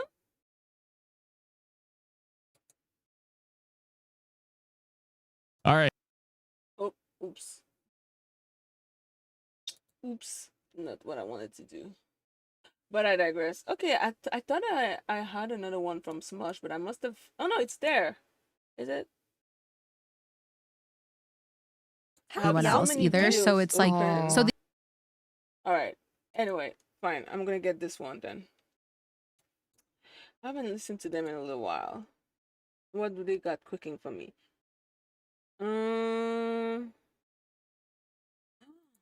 What's up, Wikimaniacs? Welcome to another Monday Reddit reading episode. Yes, let's go straight to the story. My 14-year-old son got arrested yesterday, and I'm happy. Girl? Absolutely. Let's go. All right, this first one is coming from r/true off my chest. Cross-posted by Do Midscore Bandicoot Midscore 7512. Go. And it's titled, oh yeah, hit that button, brother. Yes, sir. All right.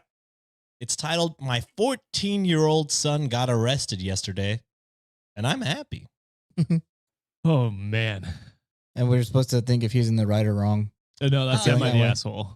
Yeah, Okay. so this may be your first non-Am I the Asshole? Yeah. Also, yeah. So this, we just read and react. You can speculate if you want. Because I'm speculating it's maybe he did something that was like noble. Maybe he stood up for someone potentially, and then got arrested. But could also be good that he's learning his lesson. Maybe that's what they're hoping. That's what I was kind of leaning towards. Be arrested? What did he do? Like scared straight. Yeah, like 14-year-olds are usually like shitheads. I mean, yeah, but arrested. All right, let's get into it, and this may answer the question right away. We'll do trigger warnings for SA and domestic violence. So starting off sad. What the fuck? The episode will pick up. Welcome, Chris, to the show. Yeah, here we go. Wikimaniacs that are day ones. Chris, after his very first episode, was like, y'all do that? For that long? For that long? Are y'all not wildly depressed? I know. I feel like therapy sessions are needed. All right, here we go.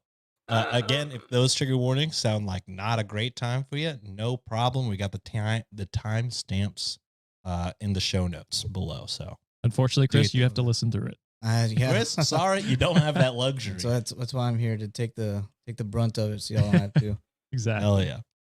All right.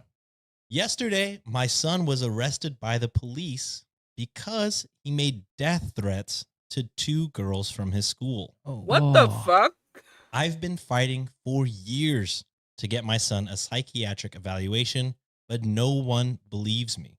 Who have you been fighting?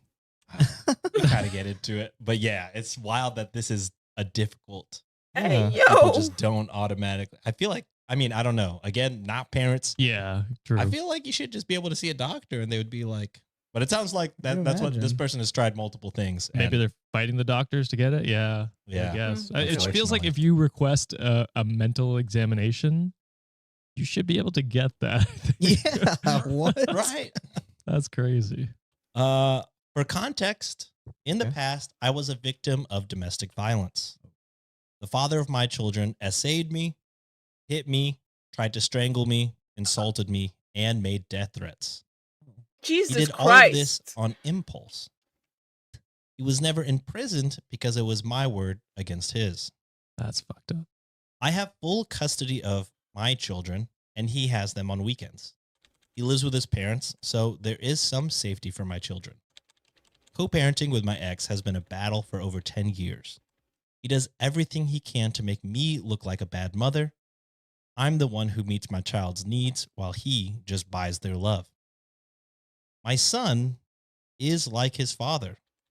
He has extreme impulses. He has punched holes in our walls, been violent at school, and done many other things. Oh no. And he's 14? He's 14, yeah. Wow. I have sought help multiple times, but I keep hitting a wall. Our healthcare system takes too long and doesn't take enough action. Canadian? Yeah, I don't know. Probably. No one says where they. Sometimes they just don't say where they're from. I don't know. Most doctors didn't believe me when I told them about the situation. They pretended to send the necessary documents, but nothing ever happened. We are being followed by a social worker from a program that helps young people, but even she didn't see the severity of the situation. If he's punching holes in the wall, how is that not enough proof? Yeah, at least for a psych eval. You know what I mean? Pretty strong evidence too. I mean, unless you respackle a wall every time. True. Like, I have photographic evidence. It's my wall right here. Yeah, here's my wall. Yeah. Every week, I am forced to attend family meetings with my ex, who boasts that he has 0 problems with our son and that the issue is only happening at my house. Probably because he's abusive. Yeah, or I don't know. Or just he's straight up lying about it not being a problem. Yeah, true. When I spoke to the investigator, I told them I knew I would meet them one day because no one ever believed me.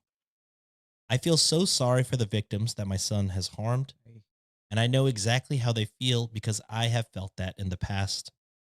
Now, everyone is scrambling to cover themselves. The father remains in denial, refusing to take any responsibility, but the truth always comes out. My son is with me, and we are waiting for his court date. He has restrictions, and he will change schools. Tomorrow, we have a doctor appointment to have medication and a reference in psychiatry. That's what All it took. I can't fucking Psychiatry. You got it. Psychiatry. And then that's it. It says, little update. I saw another doctor today that didn't want to help. He said, just go to the ER. What? I'm sure we will have to wait for at least 16 hours. Jesus Christ. I just, for the life of me, cannot understand how he's making death threats and there's still not being action towards his mental Is it why evaluation. They probably think that he has a that'd bright be step future in front of him, and one. he's just Because you're trying to better this. Like, hopefully, you're as a government, you'd be trying to better this kid's future. And so, Right. if you can get him diagnosed, and say he needs some sort of drug to even him out, or something like that, or at least working towards something like that, letting him just, nope, we're just going to throw you in jail. Like, what does that accomplish? Exactly. And then just, we'll make At you this change age, schools and act like nothing. nothing. Yeah. He needs There's rehabilitation. always going to be girls. There's always going to be people he's going to threaten, punch, hit. Why wait for that to happen? Why not be preventative? Thank Also, you. so what was it saying? She has custody of them most of the time. So the dad only gets them on the weekends. Dad only gets them on the weekends, and like, he's influencing this behavior so much? Probably just by being him, you know? It doesn't really say when they, you know, got a divorce or whatever. So who knows how many years that kid saw his father treat his mother like trash, essentially. And maybe he just thinks that's the right way to go. Also, it talks about impulses. They both have impulses. I don't know what that means particularly. Yeah, the dad also gets them on weekends when they're in fun mode. You know, Right. Yeah. Like she gets them when they have to go to school and like chores and stuff like that. Yeah, he probably just isn't experiencing that because he's not. He's either lying or he's just or abusing them, or he just lets them get away with whatever because it's the weekend. Who gives a fuck? Yeah. Right. But none of those are good. No. It just sounds like he's like breeding more women hatred. Yeah. For sure. And sure. yeah, it's tough because he's That's not insane. that kid is not going to It's listen to his sad, mom. really. No. Like she can, I think, like provide as much like, you know, love and care as she needs, but he won't see that because he thinks women are less than. Yeah. Is what I'm kind of getting. So incel dad vibe. Yes. Yeah.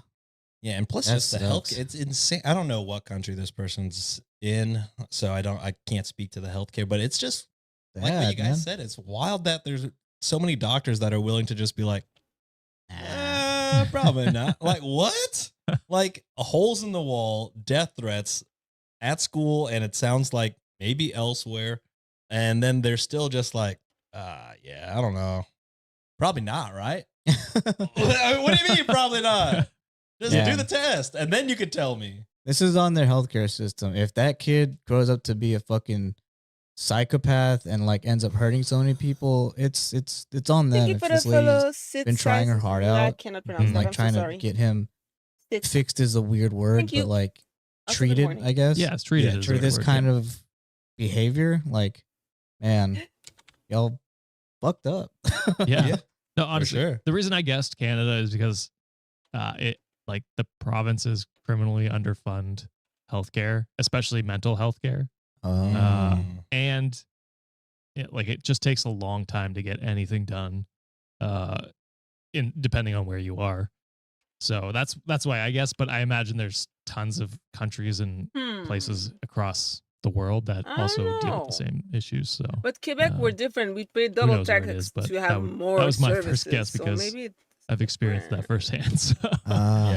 Shit. Not great. Well, hopefully this person gets some kind of Good wake luck up with call this from mom. being arrested. How do we get the new frame? I doubt it. Yes. This is only. So when you log in, you see, like, if you click on navigation, you're gonna see the new Duvie request.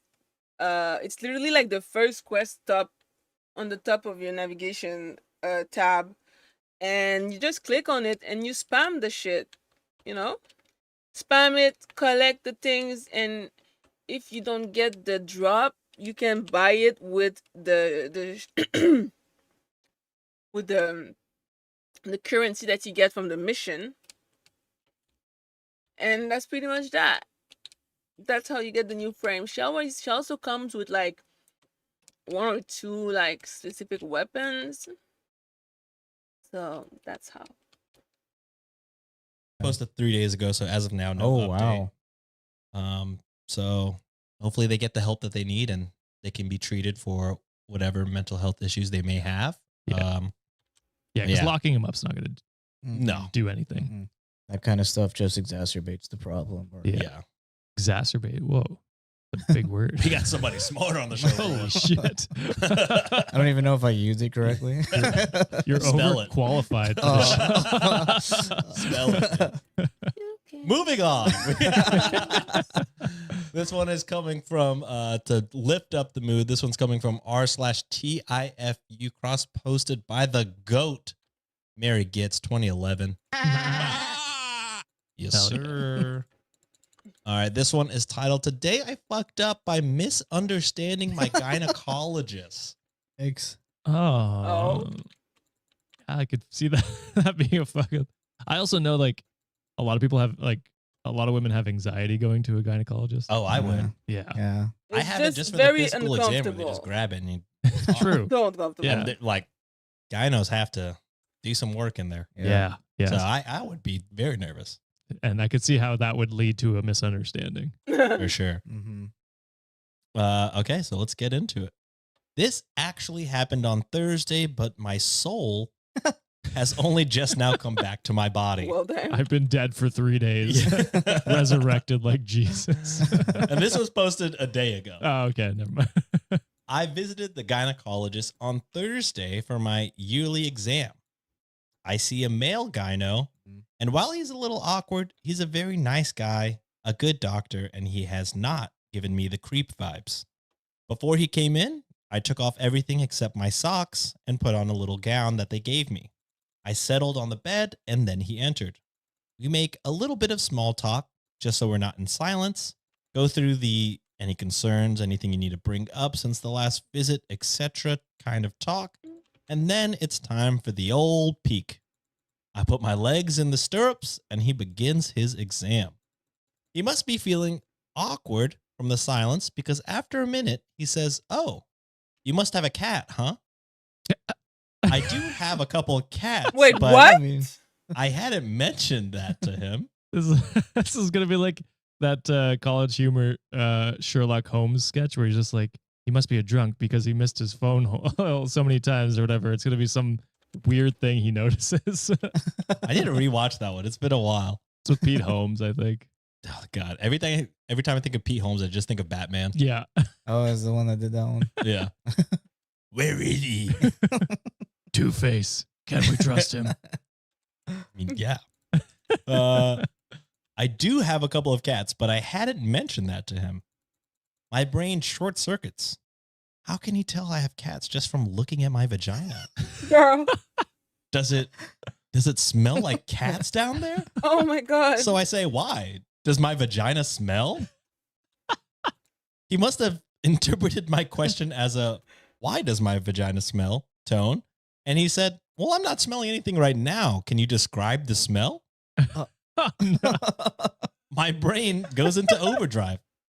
What the fuck does he mean? Can I describe it? He's the one that's down there. So I clarify. Can I describe the cat vagina smell? He pauses, sits straight up, and asks, what? And so I say, do I smell like cats down there? How can he tell I have cats? His face turns bright red.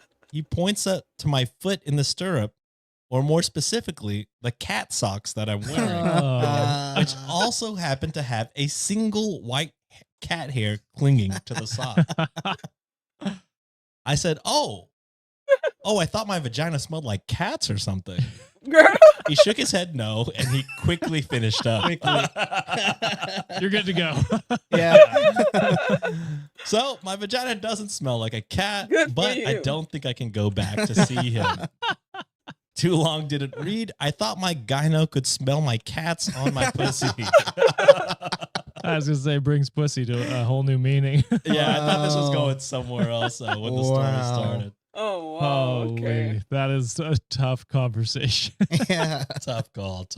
That's like when a waitress comes over like they come over to you and they're like, enjoy your meal. And you go, you too. Yeah. It's just Like, me too. It's exactly that. Oh man. This like any kind of doctors, like awkward doctor visits, reminds me of that one what's his name? TP. Oh, TP Baby? TP Baby on TikTok. Do you know who he is, Josh? I don't think so. He like makes, just came shorts. back. Yeah. People were like calling him the goat of TikTok in 2020, and then he disappeared like the Avatar, Mhm. and then came back 1 month before it was supposed to be deleted. Oh, shit. Started just dropping videos like he had never left. Good bit. And once it came back, I don't know if he's posted again. Now that I think about it, That's funny. he might be gone again. But he showed up to save the day and then left. and then left. Yeah. He had a video back in the day where he was like at a doctor's visit, and the doctor was like, "So, are you sexually active?" He's like, "Nope." And then the doctor's like, "Damn, you ain't got no bitches." and then the doctor starts laughing, and then it shows his mom, and his mom starts laughing like, "Yeah, he really don't. He don't." Oh my god. Oh my god. Oh, that's good. All right. We're moving right to our next one. Our next two are a little bit longer as they are coming from best of Redditor updates. Whoa. We got all the Love updates, so that. we're going to get right into it. We love a conclusion. I really wish John was on here for this one. He would have loved this one. This one is coming from r/PH Careers, which we will later learn is the Philippines. Oh. And it's bound by me. Hit the go button, brother. Okay. That's right. Okay, so this one is titled, "My boss just reacted to my message asking for a raise." Oh. I don't think I'd come back to work. Yeah.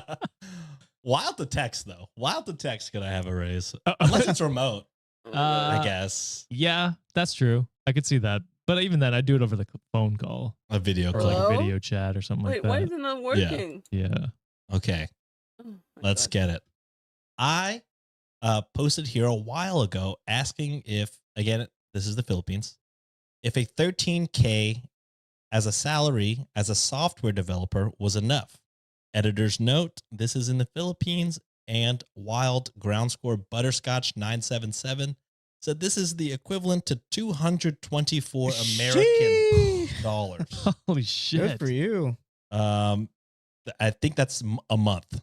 $224 a month. That is a wild conversion rate. American dollars. Oh, I'm sorry. I thought that was going. I thought that was gonna finish saying 224,000 American dollars a year. A month. 224. Period. Ah. So this person's a millionaire in the Philippines.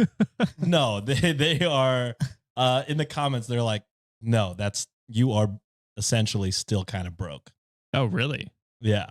Yeah, just $224 a month. They're like, if you're in this. Oh, I thought you said 240. I thought you said it's thousands. So No, yeah, that's what I thought like you said. a quarter of a million a month. I was like, that's crazy. Both of y'all were really hyped. And I was like, I must have fucked up the way I delivered that. I must have really fucked that This shit dude's up. living life. No, absolutely not. 224.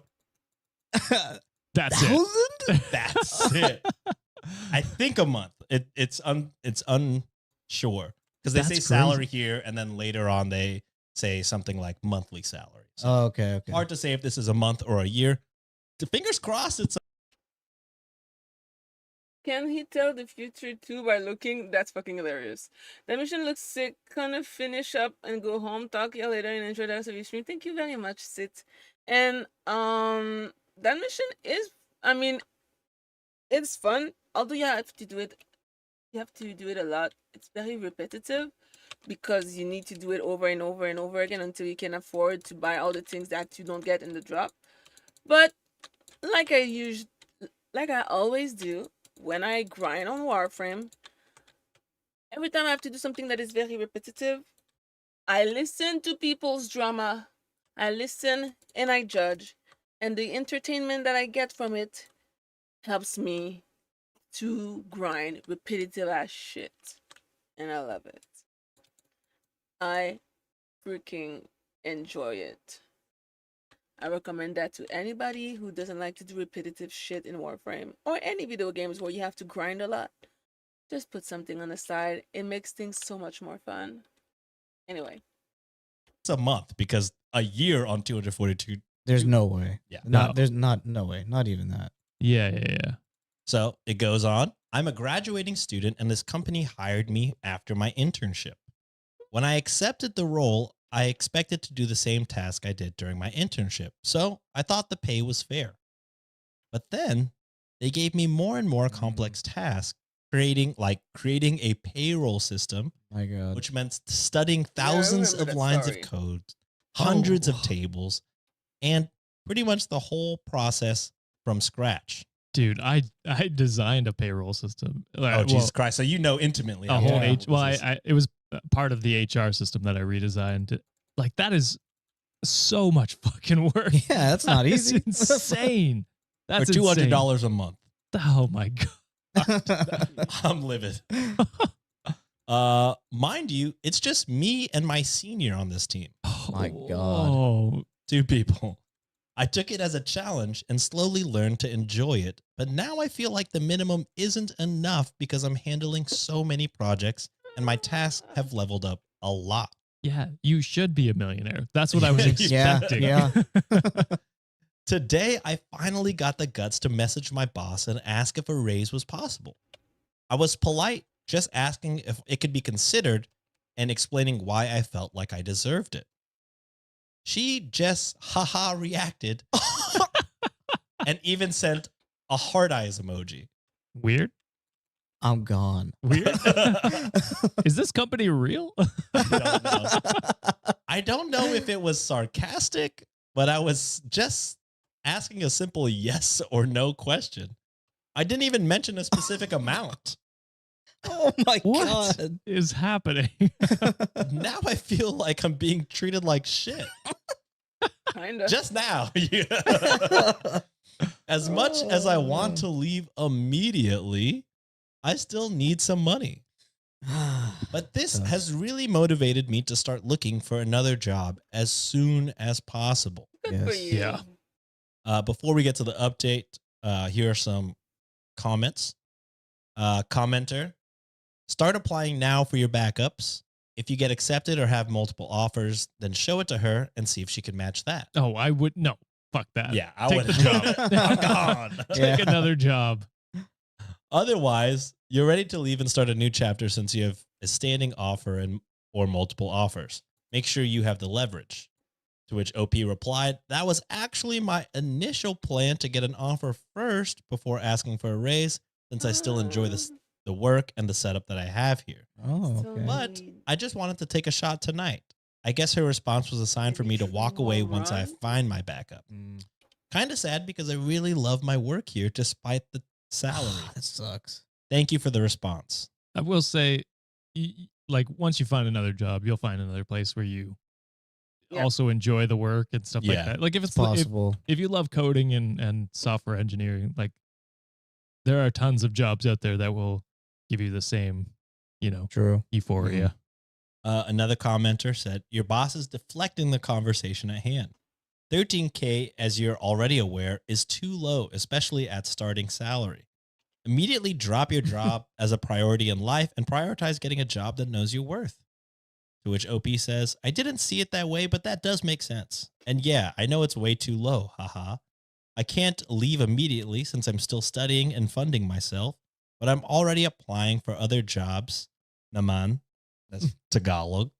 Nice. For what?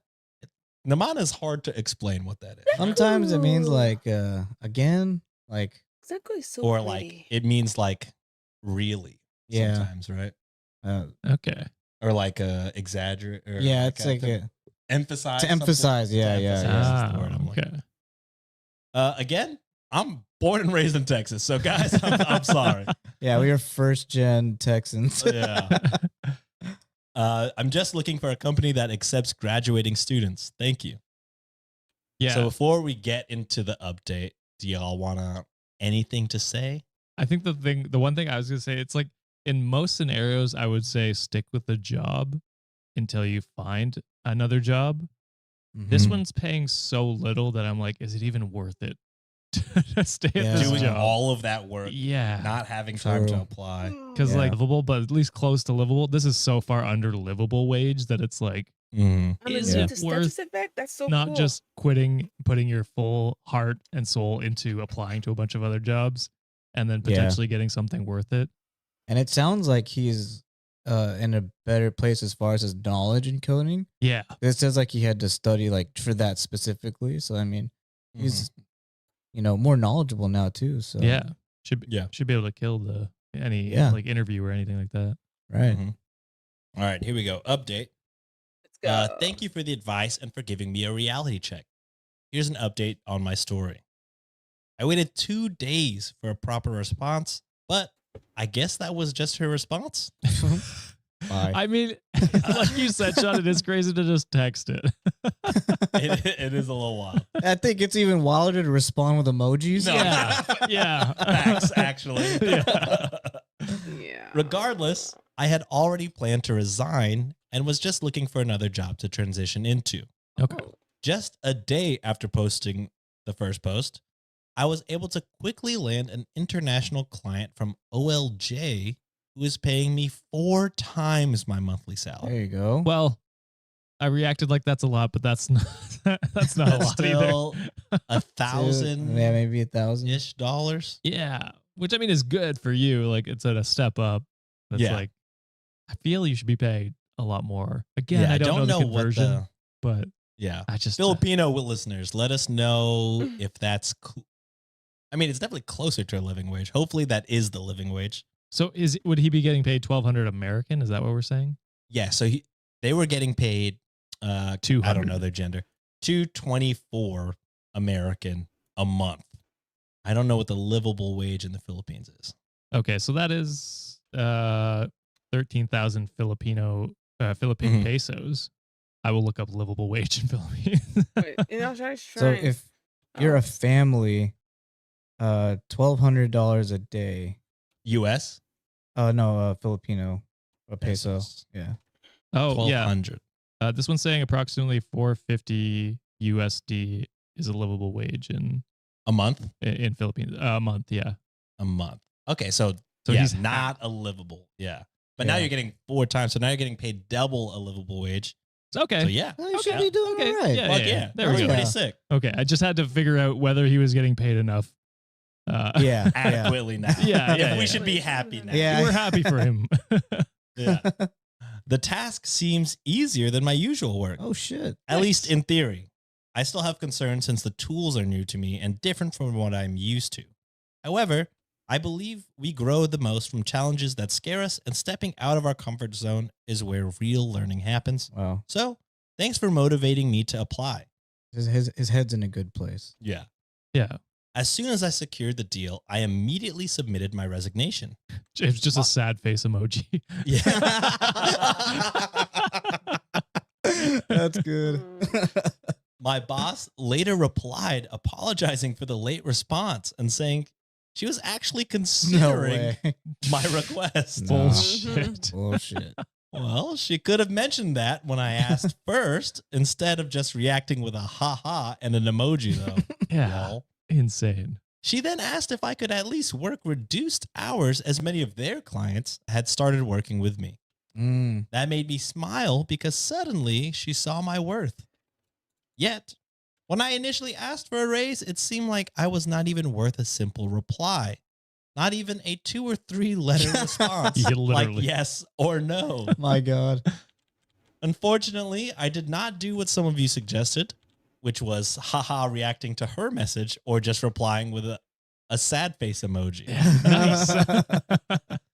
Instead, I told her that I had already made up my mind and kept it polite because I did not want to burn any bridges, as I still Smart man. appreciate the experience that I gained from that company. Thank you all for helping me realize my worth. I have learned my lesson and will never go through that again. I will say, I feel like most people go through this in their first Oh my job. God, bro. It actually, this story rhymes very similar to my first job, where it was just like the pay was garbage. I actually didn't mind the work, but the people there were terrible. there you Not the managers and stuff were terrible, but the people, Always the managers. the coworkers were fine. They were nice people. Yeah. But yeah, it was just like getting severely underpaid for where you live. And like, actually, when I did quit, they asked if I could stay on part-time as well. It's just like, so it actually the hit very exact story. similar. Yeah. Yeah. So I feel most people go through this when they get out of, they just want a job, and every job's like, you got to have 5 years of experience. It's like, well, how the fuck am I supposed to get that? Yeah. So Can't even live. yeah. So good for OP for getting out and Yeah, getting that right good on. job. Double the living wage. Fuck yeah. That's, Hell yeah. that's pretty good. Living life. Where's the nicest place in the Philippines to live? I I don't guess know. in like Manila. Merle. area. Somewhere in Manila. I haven't been since yeah. 2001, unfortunately. Okay. But Manila is the capital, and I want to say the biggest city there. That makes Yeah, sense. I think it's the most metropolitan area. I mean, I feel most places in the Philippines are beautiful. It's like Oh, Oh, yeah, island. nature wise, yeah, Yeah. for Nature-wise, sure, it's for crazy. sure. So you can live anywhere. Yeah, I want to say one of the like beach screensavers from like Windows in the 90s was like a Filipino beach. I think I know which one you're Boracay. talking about too. yeah. My dad would be like, "We've been there." That's sick, dude. All right, moving on to our last story of the day, unless you're a patron or YouTube member. This one is also coming from Best of Redditor updates, but the original subreddit is r/relationship ground score advice.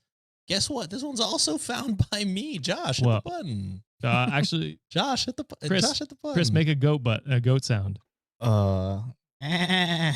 That's pretty good. That's pretty good. That's pretty good. Much better than sheep, mine. bro. I'll take Honestly, it. what's the difference? Yeah. All right, so this one is originally titled Devastated and Spiraling. I, 35 male, found a condom wrapper in my wife's 34 female car. Now what? Tough. Oh, yeah, that is tough. Tough, bro. First questions are, do you have any teenagers?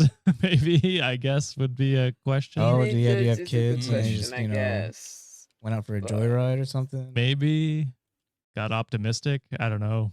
Who knows? All right. Absolutely. First question is, whose is this? I'm trying to be optimistic, but I'm just hoping it's not something bad. But correct. That seems like where this is going. So this one's our long one of the day, guys. So I think there's like 3 parts of this. Okay. Okay, so let's get into it. We have been together for about 10 years, married for 6. We have no kids now, but we were planning to start trying pretty much right now. Well, that takes out that. Shit. We are both very active, going to the gym, eating healthy, and are both in relatively great shape. My wife is gorgeous with a phenomenal body, but I would probably consider myself maybe a 5 or 6 out of 10 on the attractiveness scale. I realize that. Bro, don't. Okay. Personality Personality a little bit. plays into it. Come on. But we have always had a really strong relationship. We started out as great friends, realized that we were just right for each other, and that developed into true romantic love and devotion. All right. The sex was always fantastic. There was never any issues there with quality or frequency. Okay. I was washing my wife's car, as I Hey, do hey, pretty stop. often. The fuck? In the course of cleaning the interior, I found an open, empty condom wrapper underneath her passenger seat. We don't use condoms since she had always been on birth control. I am driving myself insane with all the stories and scenarios running through my brain. She spends a lot of time at the gym working with weights and doing her cardio, like 3 hours, 4 days a week. Oh my God. So there are frequent times when we are apart. She has never given me a reason to suspect that she has been unfaithful. I know I have to confront her, but I'm scared of death. Scared to death. Same, bro. Scared of I'm scared of death. She will murder me. I dread that every night. I know I have to confront her, but I'm scared to death of what might the truth be. She is my world, and I can't imagine starting a family with anyone else. I'm afraid I'm going to break. Edit to add. I wanted to add some details to save me from having to reply to all of the common comments. My wife has never given me a reason to think she has cheated before this. Okay. She has always been loving and affectionate, and we were looking forward to starting a family very soon. Some have speculated that kids coming soon may have led to her having one last fling. I don't know. Possibly. We are an open book to each other, with our finances pretty much entirely tied up as one. She comes from a pretty upper middle class background. Her parents are very comfortable. I come from a home where my parents were fighting their own demons, so I didn't get a lot of attention growing up. Not a criticism. It was just easy to get lost in the shuffle of my parents' problems. We are cordial, but not super close. I am way closer to her family and love her mom and dad and her younger sister. But no. Financially, we are never fine. mind. Together, we make about Go away. $150K per year. Gonna She quickly makes block you before you $60K as start a asking law me for firm dumb shit. assistant, and I make $90K as an auto technician. Ooh. We own a house together that we were able to purchase with a down payment from her family. And if worse comes to worse, I have no interest in fighting for that money. It is theirs, and they can have it back if we end up selling the house. Some have commented about the amount of time that she is at the gym. We go to separate gyms. She gets off of work at 4 and goes straight to the gym, where she does a class, then works out with weights, and then does cardio on the treadmill. I was never suspicious of the time she spends there. And by the time she gets home, I am already there, and she jumps directly into the shower, and then we make dinner together and hang out. Yeah, because that was truly my only, I wouldn't even know if it's a red flag, but just concern was like 3 hours is a lot at the gym. Like max 2 probably a day would be. I've seen 3-hour gym session. She sounds but like she has like every night. She competes almost. For some kind of like 3 hours, 4 days a week. That's a lot. That's that time. Yeah, I don't. Yeah, and you're a law firm 30 assistant. minutes. You got that David Goggins mindset. As far as a lawyer or an investigator, there's no way I could do that in secret with the way that we manage our finances, so that's out for now. Someone explained to me how to get detailed phone records from Visible, so that's my next step. I will get the records when I have some time to myself and see if there is a number that she's in contact with a lot that I do not recognize. I'll try to figure out where to go from there and let you all know. Oh, just talk to her, man. Yeah, that's where I was going to go. I'm like, there's a potential that she could hide it from you, but it's just like, I think confronting her about it would tell you the most. Yeah. It's a Band-Aid you just got to rip off. Yeah. Or a condom. Jesus Christ. Because, yeah, it could just be like, oh, it stuck to her shoe and she got into the car. You know what I mean? Like, there's that potential where it's just like a misunderstanding. Very true. Very true. I feel going through all these hoops and already planning about like who's getting the house or I'm not fighting for this money or whatever. Like, I think you're jumping quite a few steps ahead. Yeah. Before even talking to her about it. Yeah. The title is appropriate. He is spiraling. Yes. Which I understand. That can happen. Which is, fully, completely understandable. Yes. But yeah, a talk is definitely what's needed right now. Mm-hmm. There is one comment that he replied to that I think is something that we've talked about, so I'll bring it up. Somebody said, being at the gym for 3 hours a day was already probable cause to suspect cheating. Working out just doesn't take that long, unless the gym is like 45 minutes away. Depends. Some people are very committed. She goes to class and then weight trains by herself and then does cardio on the treadmill or Stairmaster. I've been to the gym with her, and I could see how it could take 3 hours total. Okay. I mean, good, good for her for finding the time to do that, because we're in like just over an hour and we're out. if we're lucky. Yeah, honestly, sometimes I'm in there, I do my lifts, 40 minutes, I'm out of that bitch. Yeah. But also explains why Opie's wife isn't in great shape and I am morbidly obese. So, well, because we have a treadmill here, so sometimes it's just like we're going for weight training or like cardio or something like that, and then we come back, or not cardio, but like one of the other machines, like a stair machine. But then we come back and do treadmill. But I still 3 hours is crazy to me. But good for her. Good for her. Yeah. All right, so this is update 1 of 3. All right, lots of folks asked for an update. Not a whole lot to say, but things are getting interesting. Oh? I am shaking as I type this. Thanks. You didn't talk to her. Yeah. And this is a whole day later. Thanks to everyone in the comments and the DMs for the empathy and well wishes. A lot of good tips and advice, too. Man, I would hate to piss some of you off. Some of you are very vindictive. Yeah, Reddit scares me sometimes. Yeah. First off, I found a wrapper, not an actual used condom. So the suggestion of DNA testing is not very useful. Oh my God. That's crazy that someone jumped to DNA testing. Right off the bat. Has not one person said, doctor? I'm going to be CSI and take this to the lab. The fuck? Isn't there some... I forget who did it, but there's a stand-up joke. I think it might have been Chappelle before he was transphobic, where he was like, CSI. He was like, I watch CSI, and every episode is just like, there's cum everywhere. Oh, yeah. And thanks to Reddit user blah, blah, blah for the information about getting detailed phone records from Visible. Today at work, during some break time, I requested a download of the phone records, but it says the request could take up to 45 days. Oh, Lord. I simply can't wait that long. Then just talk to her. There's no other option.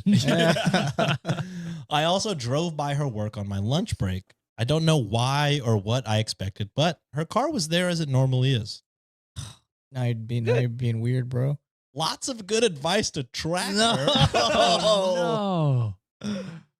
Get a VAR, look at her phone without her knowing, hire an investigator, lawyer, etc.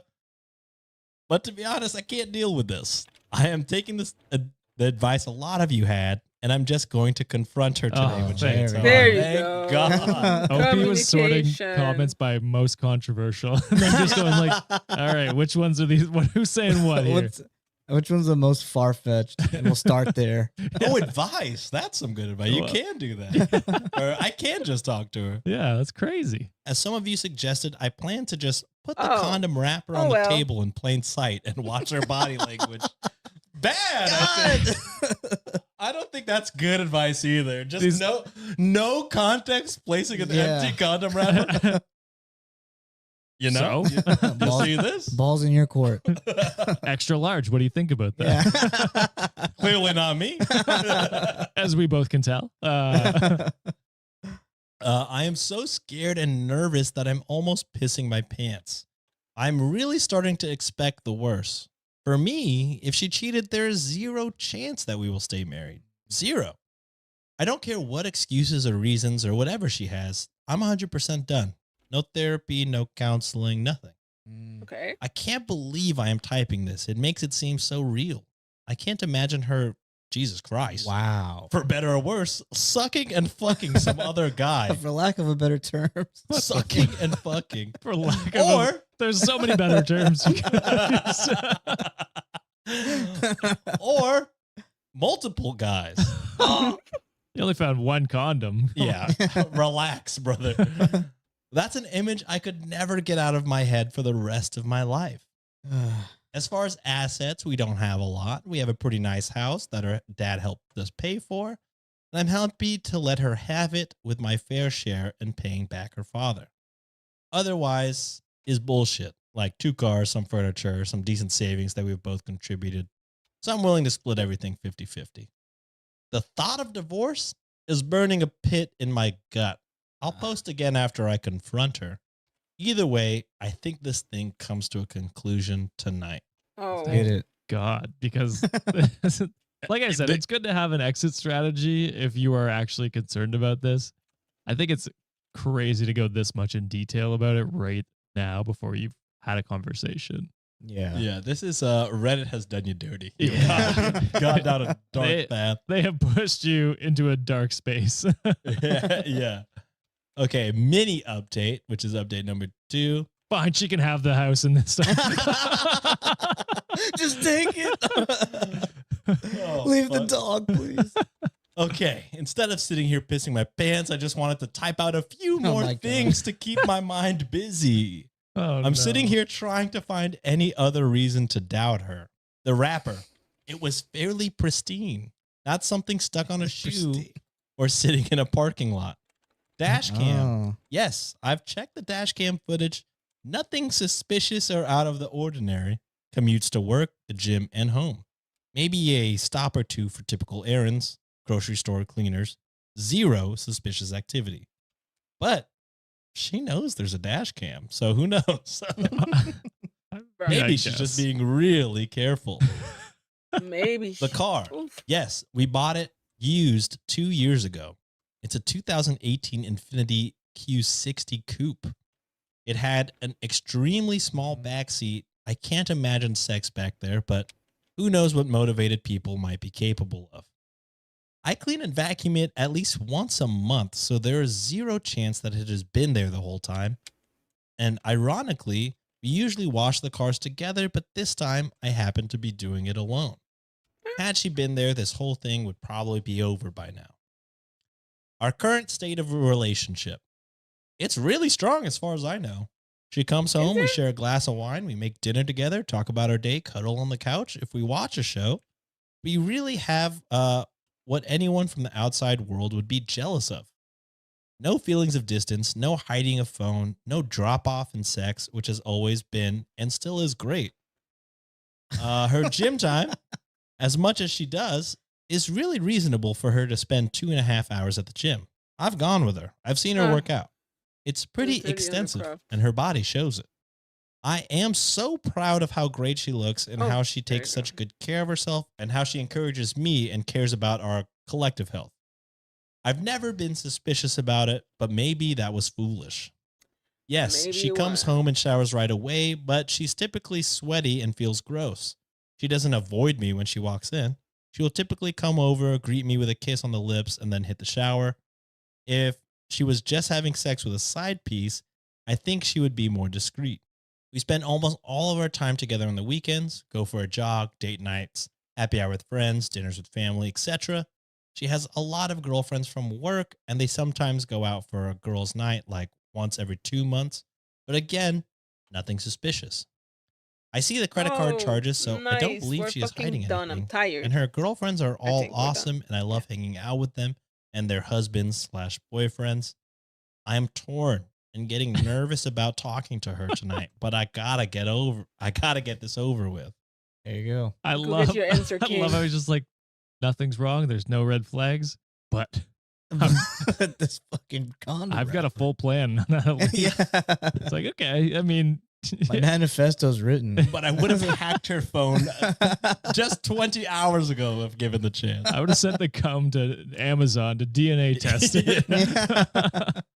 All right, this is 10 hours later. Okay. This should be my final post on the topic. I took a lot of your advice and decided to just confront her tonight. Thank fuck. Sorry for the length, but it was a lot. My wife came home from the gym at around 6:45 like always. I was sitting at the kitchen table alone. She came over, said hi, kissed me on the lips, and then went off to take a shower pretty much like usual. I'm not going to lie. When she came over to kiss me, I smelled really hard for any evidence of man sense. Cologne, soap, deodorant, sweat, anything. And I got nothing. As she showered, I sat by myself, a ball of anxiety, and damn near chickened out. She got out of the shower and came into the kitchen, wet hair, sweats, t-shirt, looking beautiful as usual. She sat down, like we always do, and expected to chat about her day. She could see immediately that something was wrong. She asked, "What's up?" I mean, I was shaking and so nervous like you couldn't believe. I asked, "Have you lent your car to anyone recently?" She says no. "Have you had any passengers in your car the past few weeks?" She thinks for a second and says no. I asked, "Has anyone besides you been in your car for the last few weeks?" And she said, "No. What the hell is going on?" I asked to see her phone. She looked at me weird and said, "Okay," and then slid the phone to me across the table, no hesitation, and said, "What the fuck is going on?" And then I slid the condom on the table and just stared at her. I nailed her. I didn't touch the phone. Instead, I took the condom wrapper out of the Called it, dude. Oh. Holy shit. American Psycho style. Yeah. Instead, I took the condom wrapper out of my pocket and set it on the table. She looked at it, but had no real visible reaction. I didn't say a word. After a few seconds, she said, "What the hell is that?" I said, "A condom wrapper." She said, "Obviously it's a condom wrapper. What the fuck is a condom wrapper doing on our kitchen table?" She was starting to get annoyed. She is either a really good actor or she sincerely had no idea what was happening. I told her I found it under her car seat while I was cleaning her car. She honestly looked dumbfounded. She said she had no idea how it got there. She really seemed sincere and was starting to get concerned. She asked if I thought it was hers. I said, "I'm not sure. Is it?" She said, "You've got to be kidding me. You seriously think I'm fucking around on you? Are you crazy? What the hell is wrong with you?" She took her phone, waved it at me, and said, "Here, please, look at my phone. Call my sister," who she shares everything with. Call any of my friends. I'm not sure what you want me to say. We sat in silence, very uncomfortable for a minute or two. I didn't take my eyes off her, looking for any sign like a tear. Holy shit. This guy thinks Finally, he's the wet pants are here. He thinks he's fucking He's like, I got her ass. fucking Batman. Goes in for a hug. Yeah. The fuck? Rachel. Rachel. I said, what would you think if roles were reversed? She admitted she probably would be suspicious, but would give me the benefit of a doubt. Yes. She literally went through every day the past couple of weeks, where she went, who she was with, and what she was doing, trying to come up with any explanation. She finally remembered an after-work thing that they did for a friend of hers, a baby shower kind of thing at a restaurant after work. One of the girls at her office was invited but couldn't go, so she asked my wife to please take her gifts to the party. My wife said sure. They walked down to my wife's car and put the gifts in, and my wife's stuff was in the front passenger seat. As I said, the car she drives has a tiny backseat access, and the access to the backseat is ridiculously difficult. As her friend was putting the gifts in, she spilled her purse all over the floor behind the passenger seat. That was the only possibility she could think of. As I sat there, she insisted we call that friend immediately, and she did just that. She put her friend on speakerphone. She asked if she remembered when she spilled her purse. She answered yes. She asked if she was sure she picked up everything off the floor. She answered, I think so. Why? My wife then seriously asked, do you and your boyfriend use condoms? Her friend kind of chuckled and said, yes. My wife asked what brand, and she answered Trojan. Same sponsored. size too. Not sponsored. Where is he? My wife looked straight into my eyes and asked, when you dumped your purse in my car, is there a chance there were condoms in it? Her friend said, yes, it's not unusual for me to have condoms in my purse. Why? My friend told her friend about the wrapper. Her friend said she doesn't know why she would have an empty wrapper in her purse, but it certainly is possible. She hung up the phone, looked at me, and asked if I would like to go through her phone. I said no, and she asked, mystery solved? I literally started crying. I was crying because I was so fucking relieved. I was crying because I am married to the most awesome woman in the world who loves me more than anything. And I was crying because I was racked with guilt that I thought she could be cheating. I felt miserable for how I must have made her feel. My incredible wife took it so well. She hit me with her dish towel and said, Jesus Christ, I cannot believe you think I would cheat on you. But she admitted that she may have felt the same if she was in my shoes. She even laughed a little and said it was kind of cute that I was so jealous and nervous about asking about her. We decided to have our glass of wine and go out for dinner. At dinner, we talked about how we were excited to start trying for a baby, and I am 100,000% sure that she is telling the truth. I know her. Okay. That's a stretch. I know her like nobody else. I know her body language. I know her voice and how it sounds when she is stressed or hiding something. And there was none of that. I hope none of you go through this, but thanks for the well wishes. I will probably let my wife read this thread at some point. Oh my. But not while it's so fresh. But she'll probably rib me for going to Reddit for advice, as she's not necessarily a fan. I don't blame her after the responses you got. Yeah. Haha. So all is good. Really, really good. Have a great life, everyone. Yeah, I mean, looks like Chris and I were right off the bat. Just talk to her. Look how easy that was. Yeah. Like he was like, could even cheat. It sounded like you had no reason to believe that. Bro, that motherfucker's AFK. Hurry up, dude. Going to her and Fuck. talking to her right away There you go. is like, what are you doing? You're overthinking this. Like Killing himself, really. Yep. Yeah. Racking yourself over with guilt, and it's just like for no reason, really. Yeah. I honestly thought the plot twist was going to be like, it was actually a ramen packet or something like that. That would have been funny. What's a Maruchan? Yeah. I mean, right now, there's still a defense mission, you know? If you wanted to do a defense, I don't know how much they changed since 2014, I ain't gonna lie, but there's still a whole lot of defense mission. So if that you really missed those, like, I'm pretty sure Like you can get something that suits you. 1 second. Did I get something? Ooh, I got this. Maybe I can. I don't know if I have enough to buy everything yet. I'm gonna go back to the dorm zone. But first, I am falling asleep because it is currently 8:37 a.m. I need Jesus. Holy moly. I'm once again very, very happy to listen to the Shmush Hit Reddit podcast, the Reddit on Wiki podcast.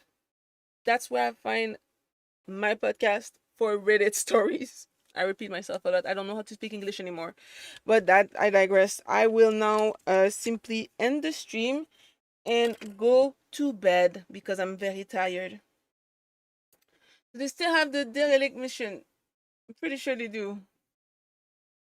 I have been up all night, yes. I started with Marvel Rival. I am still in Grandmaster 3. And then my computer crashed. And now I'm on Warframe. And now I'm going to bed. I need to sleep. I'm so fucking tired. I've been doing the new quest to get the new frame. And as much as it's fun, I can't do it anymore. I'm too tired. Yes, but Endless, whenever you play, just let me know. Let me know when you play. Like I'm pretty sure like there's stuff that we can do regardless of the fact that we don't have the same level. But until then, I shall go to bed. I am so tired. I've been up way too long. All right. Take care, man. And I will see ya later. Bye.